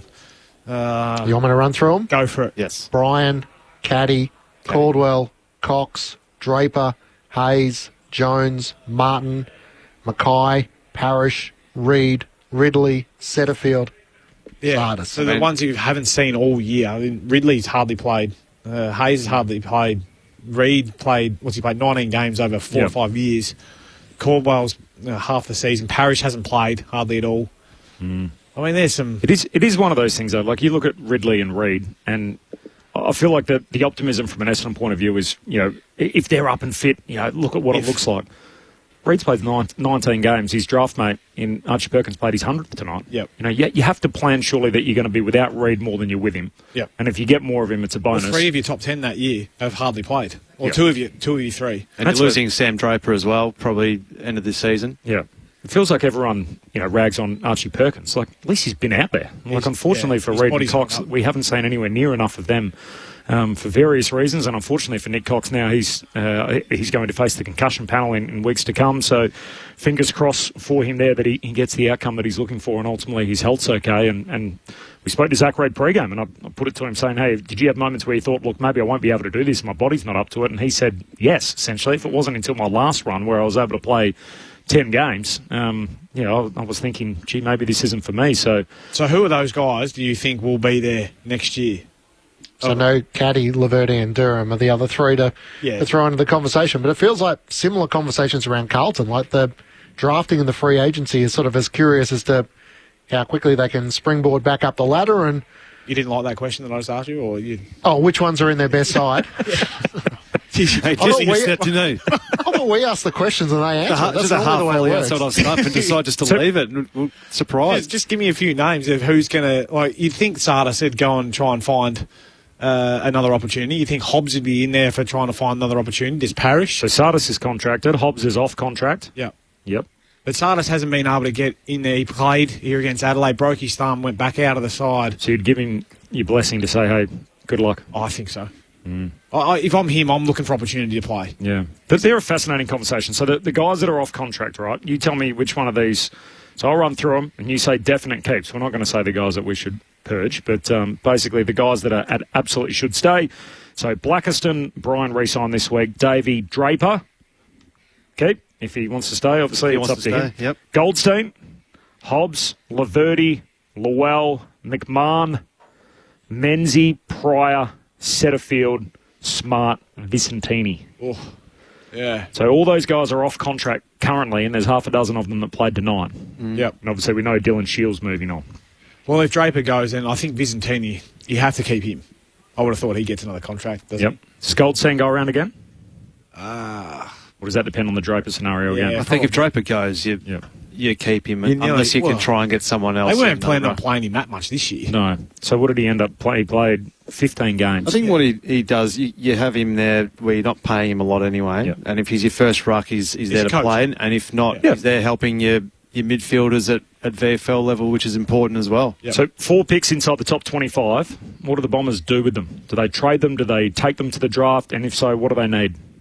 I think you just go to the draft and you're picking kids at the moment. I mean, you look at their list. I don't think they're going to compete the next 2 or 3 years. Yeah, I think they've been pretty open in saying, well, if there's people available and we can package them up and we can get something for it, we'll look at that. But if not, we're very happy to go to the draft as we did last year. You're right. Unless you can get like a gun 23-year-old who wants to come and you've got a lot of time with him. But I think you hedge your bets and go for the top end talent that you've got. Well, they're in the Harley Reid race, weren't they? They throw their hat in the ring there, but depends who you ask. Yeah, well, it depends who you ask in terms of the dollars being thrown out there and what it's. I mean, there's a tipping point in terms of your list balance and what you're willing to pay. Yeah, my understanding was the footy department was a little split over Harley. So there were some in the footy department that were dead keen. There were others that only lukewarm. Yeah. So as to one, what it would cost, and then also whether it was the right move at this particular stage for the list. I find it interesting. Would they go like if you think that someone like Harry Mackay's available? Yep. They've obviously got Ben, so there's obviously the nature of that here. But do you look at it and you go, look, maybe if we use 2 of our top 25 picks and we said to Carlton, hey, what if we give you these high picks? We'll get this back in return. I just think for Essendon, if they are, and Brad Scott's been pretty set that, hey, we go to the draft. So since he's come in, they've taken their high picks to the draft and he's lent on that a few times. But I think the one thing they almost need to prioritise above everything else is they can't have Nate Caddy being the main guy on the forward line at 20. So, what support are you going to give Nate to make sure that he can be your tweener 2-3 forward alongside Cole Langford? So it's Langford and Caddy, and then it's some other guy. It's who's the guy. So Wright's not that guy, obviously. Well, if he's not, make that decision now and go and get someone. And then you got Archie May, who they mid-season, Liam McMahon, who they had mid-season. But you don't want to stall Caddy's development because you haven't got anyone to put with him. Another big banana. As much as it's important to get someone for the here and now, you're almost saying, hey, this is an investment too. We're going to go get someone to make sure that Caddy can be the player that he's going to turn into. So why didn't Langford play in the forward line then in the last bit of the season if he's going to be your second one with Caddy? Not sure. Yeah. Well, he seems like he's becoming a winger. I would have thought that's his best footy, isn't it? Well, that's where we've seen him. Lead up forward, 100%. The problem is all their wingers, though, are playing in the back line because they're going to want to play in defence. So you've got Angus Clark and even, I think, Jackson Pryor, who, he's a maligned figure, but he's played every game. He's been playing key post in defence. I think he plays his best footy as a defensive winger, and yet he's it's hard to gauge because he's trying to just fill positions and move guys around and try and make team balance. Actually, a team actually go out there and try and compete rather than putting players in their preferred spot. And that way, it's hard because you just don't get a good look at it because you're just so decimated with numbers. Yep. So Peter Wright finishes the season as their leading goal kicker with 28 goals. Nate Caddy has 20 goals for the season. So I'm a bit with you, Corby. I feel like their midfield and their forward line is probably their 2 areas that need the most attention, knowing they have a key core to come back into the back line. You'd probably say Blackiston's the one who has enhanced his reputation that he could play a key post if they want depth. And maybe Angus Clark, or is he more of a winger? But does he fit in, though, if you've got Hayes, you've got Mackay out there as well? I mean, you can't have too many big boys. No, that's what I'm saying. He's probably your insurance policy. I think you've got it if they're all... Yeah. This is the problem. How do you know? They're not healthy, so how can you tell? And they haven't been healthy for a number of years. Yep. You've got Harry Jones as well, who was a winger / half forward. So it depends how you spin it. Like, people will say, they debuted all these players, so you'll get that's a great investment. You'll get that down the track. You could also argue that next year they'll actually have the year they should have had this year, where you play all the guys in the position, you work out what you've got, and you're actually a year behind in your development rather than being a year ahead. But we'll see. We'll see on an Essendon point of view. Like a true Essendon supporter. Good thing is we get to see them once more. So they're still not done, the Bombers. They washed out. They play on Wednesday night. Murph's forecasting extreme weather event. I'm not sure the Bureau backs that up at this stage, but that is Wednesday night, obviously up on the Gold Coast, and you can hear them all here on ABC Sport. In front of 41,150, the lowest crowd between these two teams, excluding COVID, since 2006. The Blues winners by 34 points, powered by 36 for George Hewitt, 29 for for Blake Acres, 28 for each of Patrick Cripps and Sam Walsh. Meanwhile, for the Bombers, Mason Redmond led the way again with a team high 34. So the Bombers ended up winning the last quarter for whatever that's worth, but Carlton really had it in their keeping throughout and were never really challenged after kicking 5 of the first 6 goals. Before we talk about everything else, it's still to come this weekend, the votes in the ABC Footballer of the Year. Mark, Jeez, you've really thrown that one on me. Too early? Yeah, give me 5. Okay, we'll come back to it. We'll come back to it. Let me ask Lids about the Blues coaching, because the curiosity is they've got 2 contracted coaches for next season. So Ash Hansen is locked in. Aaron Hamill is locked in. Yep. The announcement that Brad Lloyd, the footy manager, won't be there next season. Yep. What sort of support does Michael Voss need around the game style they want to play? Well, you think you'd be trying to headhunt someone who's been at a successful club that can come in and implement more of the X's and O's sort of thing, or is it more of a senior figure? We've seen Simon Goodwin just recently be let go by Melbourne. Is he someone you could go and explore as the next senior coach who could come in and be your director of coaching, so to speak? I don't know. But I would imagine that, if you haven't got a contract and you've been a coach there for a couple of years, that you might be in a bit of Barney rubble. The question was posed, could Ken Hinkley reverse the role that Michael Voss supported him when he was at Port Adelaide? But they need someone who can bring some energy and spark to their game style, don't they? Real energy and spark. I think it's, maybe. Skills? Skills. Yeah, absolutely. Well, they need polish. They need a kick doctor. Yeah. Hey, there's one of them available. Big Choc. Just got the lemonade and sauce from Melbourne, didn't he? He's mate, one of the best that I've worked with. Kane's sentiments about Choco. He's a brilliant man who really understands and wants the best for the players that he works with. 66 years young. Mark Williams let go during the week by Melbourne, so he's keen to stay in footy in some capacity. A few more off the SMS. Steve from Ballarat. Kerno and Mackay played 7 games together. Moved heaven and earth to get Jagger Smith for outside speed. Newman, second to the best and fairest last year, like Jagger didn't play a game. Walsh missed the pre-season and many other games. Elijah Hollands, Harry Mackay, both took leave at different times. Thank God Vossi gets another chance from Steve in Ballarat. So this is the other thing. You talk about Hinkley on that front. I'm interested to see whether he would move his whole life to Melbourne and come to Carlton, where you think Voss has only got 1 year to go. So is he coming for 1 year with Michael Voss? Is he coming for multiple years? That's the other thing, that Carlton, and hopefully for their sake it's not this way, but they lived the whole year sort of on eggshells about what it would mean for Michael Voss, and ultimately they decided to pledge their commitment to him, and obviously he goes into the final year of his contract. But gee, if it starts rocky next year, we could be living the same thing again from a Carlton perspective. So they haven't extended him out, even though they've backed him in. They basically backed him out to coach out his contract. If it starts rocky round 1 against the Tigers, you know what the narrative is going to be. So is it too much, Murph? Is it overstating it to say that they never recovered from a round 1 loss? Never recovered. It's amazing, isn't it? And we sat here on opening night, and it was a jaw-dropping result. Yep. Up by 8 goals. The whole stuffing was just kicked out of the joint. Yep. And they lost to Richmond, who everyone considered them not to win a game this season. And to be up by 40-odd points and to get done, there was a lot of what just happened then. It was. Where are we at? But I mean, we sit here every year and we say, "Oh, don't overreact to round 1 and everything else. So much of the season to go." But it's a tone setter, isn't it? Yeah. And they never got going post it. That's for sure. Especially against a side who's going to be bottom 2 or 3. Yep. All of a sudden, your confidence about what your aspirations are. Brian Cook saying we think we're a top 4 side, and we lose to the team that everyone just said isn't going to win a game this season. They ran us off our legs in our last quarter. Yeah. What have we just worked on for the last 6 months? This game style doesn't work. And then they probably saw for the remaining probably 3 months of getting overrun after half time. Yeah. So that narrative that seed got planted. Bigger and bigger in their head, didn't it? Fran says, boys, Tom DeConing, is he leaving for the cash or thinking the Saints are a good chance of reaching or making a deep run? Who will Robbie Williams go for now? Will he barrack for the Saints? Maybe. Is he leaving for money or is he leaving for success or a bit of both? Well, it's not like he's staying for success, is he? To be honest with you, I mean, it's a different story if they're a top 2 team and you're leaving. So like Gaz did, he knew what he was leaving for in terms of. Yeah, that's right. He was going to win his first premiership at the Suns. Potentially, the club's first flag. He already won 2. Yes. 7 and 9. So easy decision. Missed out in 11. Easy decision. Boys, is Silvani going? From Richard. Yes. From Brisbane. Short answer, yes, for me. Do you think he's going, Murph? Probably. Take that to the bank. So Carlton by 34 points over Take that to Essendon. the bank. I just said probably. You I don't I was closely connected to it. I don't really Murphy know. and Rathdown Street today. Right. Do you think there's No, players... he was fat arming it in his car. I wasn't with Jack Silvani. I was just driving down.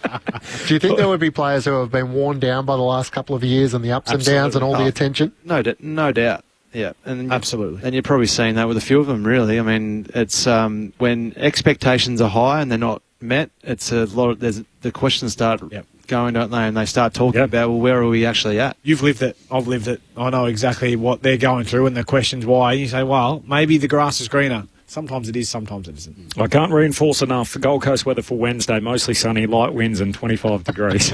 I can't wait for next Tuesday, Wednesday, just for the storms start rolling in. Hopefully everyone's safe next week. Is the official forecast. So despite Merv's forecast of possible extreme weather events, there's none of that happening. I've got friends in aviation. Mostly sunny, light winds, 25 degrees, the Gold Coast weather. Jeez, I hope his votes are better than the weather. Oh, well, I'm going to go out on a limb here. I'm giving Jacob Weathering one vote. He was good. He was very good. Rock solid all night. When you just look at the stats purely, he's only had the 13 on, I think, the 7 intercept marks. But I thought he was terrific tonight.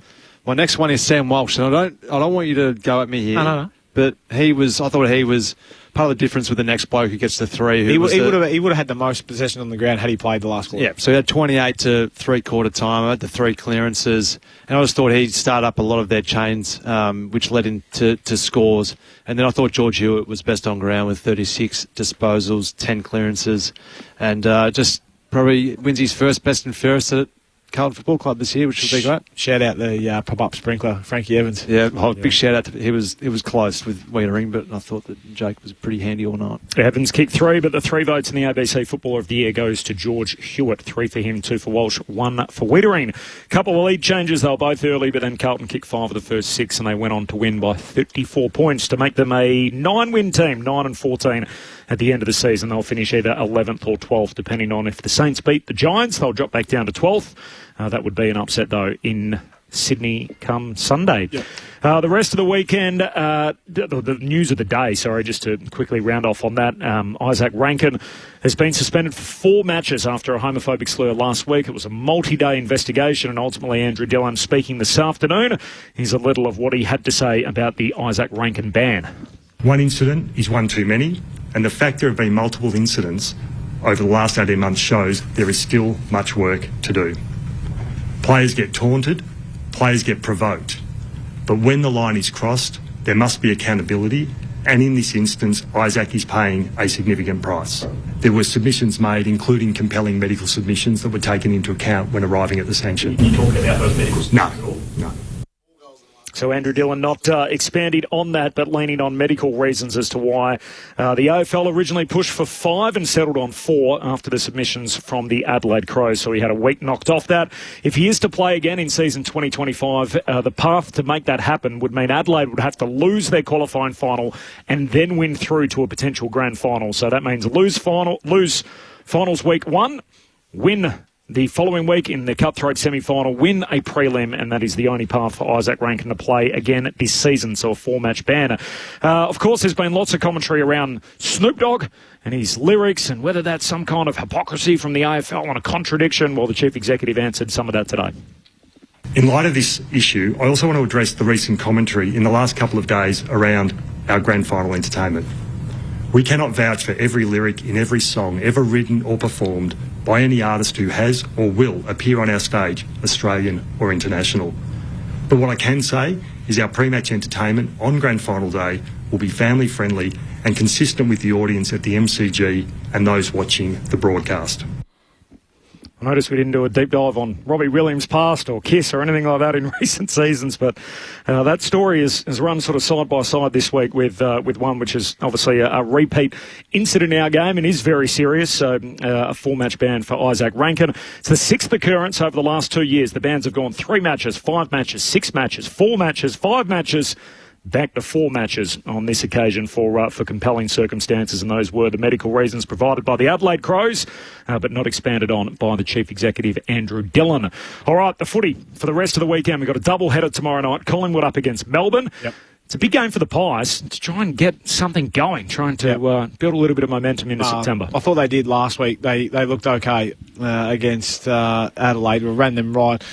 72 inside 50s. Yep. Yeah. But that's a concern. But I think that's a miserly defence of Adelaide and their ability to defend that many inside 50s. But they looked better. They looked sharper, I think, the Pies. Still no Bobby Hill. No, I think we'll see him probably for the rest of the year, unfortunately, for Collingwood. But, I thought they were very good last week and, could have easily got over the line. And then they're back right in amongst it, really. And all they need is a strong performance tomorrow night, and they'll be right. But you certainly wouldn't want to play Collingwood, I reckon, in the final series because you just know what they've done over the last couple of years. And Dan McStay holds his spot too, so there was a bit of commentary around that during the week, whether they would go back to Mason Cox, at least according to the teams that were named tonight. He's in, Dan McStay, so no change on that front in terms of the key forwards. Port Adelaide up against Gold Coast, so this is the first of two games for the Suns, of course, before they host the Bombers next Wednesday, but it's all about Port Adelaide, so farewell for Ken Hinkley, and Travis Boak will play his 387th and final game. Can the Power get the emotional lift, Murph, out of the exits of two of their champions? They can, especially if they start well over there. I mean, it's a cauldron playing over there at Port Adelaide. They're not easy to beat over there, although this year they've been very inconsistent, haven't they? So Gold Coast will be wanting to go there and get the job done early and make sure it's done early and take the crowd well and truly out of it, because once emotion gets up and going, with those Port Adelaide fans, obviously with Ken Hinkley's last game and Travis Boak, who's been an absolute champion of the AFL. He, hopefully for their sake and Boakie's, they can go out on a win, but they want to start well early. Did I miss something with the Ollie Wines bump and suspension? Because the vision I saw looked like just a bump in the back. Mm-hmm. Have I missed something? Why he got 3 weeks? He was concussed. Oh, he was he? Yep. So whiplash. Must have been. Oh, come on. So Port Adelaide said maybe it was another incident. Basically, he went off the ground, Cooper Lord at half-time, didn't come back out, was concussed. Yeah. And he was held culpable for the damage.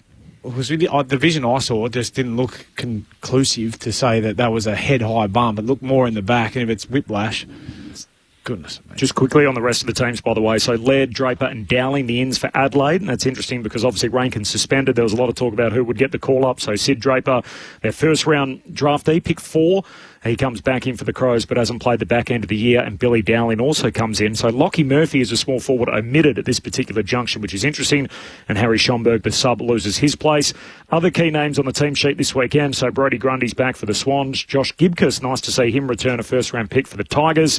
GWS on Sunday against the Saints, they get back Jack Buckley and Brent Daniels. Yeah, so huge ins. they're big ins. No confirmed outs at this stage for the Sunday squads. Hayden Young's been named for the blockbuster on Sunday at Docklands, with Fremantle playing the Western Bulldogs. And then at the Lions, they lose Berry and Hipwood. They get back Kai Lohman and Oscar McInerney. So it feels like sort of couple in, couple out at the moment for Brisbane as their injury list swells. They play Hawthorn on Sunday night. All right, last question to take us out. It's been the big question all week. Bulldogs or the Dockers? Dogs. Bulldogs. Do you want to elaborate a little further? And I reckon they will go deep. Wow. Yeah. I just got this funny feeling the Dockers are going to come to town and win. Really? I don't know why. They're just going to be stingy. I just think the Bulldogs are going to be the sad tale of season 2025, how they didn't get there. Yeah, that's fair. I don't know why. I just think the Dockers will be that rolled up. They haven't proven it, have they, against a top side really all year, apart from the Giants. I think Fremantle's form the last 3 weeks has been pretty poor. Ooh. Stop Caleb Sarong, stop the Dockers maybe, and Luke Beveridge hasn't traditionally been a tagging coach. Well, that's the issue. He will get off the hook because everyone who plays the Bulldogs basically does because they don't tag. Hayden Young's a big in. Yeah, Hayden Young's been a bit off. Hasn't played a lot of football, has he? The Dockers 6-3 against top 9 teams. The Bulldogs are 2-8. So Freo have a good record against the best. The Dogs, their only 2 wins, by the way, with the Giants twice. They're very strong at Docklands, though, the Bulldogs. And the Dockers have played there, I think, once this year, and it was a horror show against the Saints. Yeah, they ruined that game. Absolutely. What a fizz that game was. Lids, you'll be up early. ABC AFL Daily podcast. Can't wait to see you in there bright and early tomorrow in the studio. Oh, no, I can't wait. You drop in discussion every day through ABC AFL Daily. Good call in across the weekend, Clinchy, particularly on Sunday. Thank you, Corby. And Murph, thank you to you as always. Been a pleasure, Corbin. Nice to see the Blues go out a winner, I'm sure. Thanks to Ben Cameron, to Leo Keefe and to Craig Davis. We are out from the MCG, and the Blues win a couple on the bounce to end an underwhelming season. Good night. Ben Cameron and Corbin Middlemash from ABC Sport here. Alongside Paul Roos, Brett Delidio and Poppy Penny, we bring you all the latest AFL news from both on and off the field on the ABC AFL Daily podcast. You can hear it all on the ABC Listen app. Up to steady and pull the trigger. Get ABC AFL Daily Podcast. It's your daily footy conversation.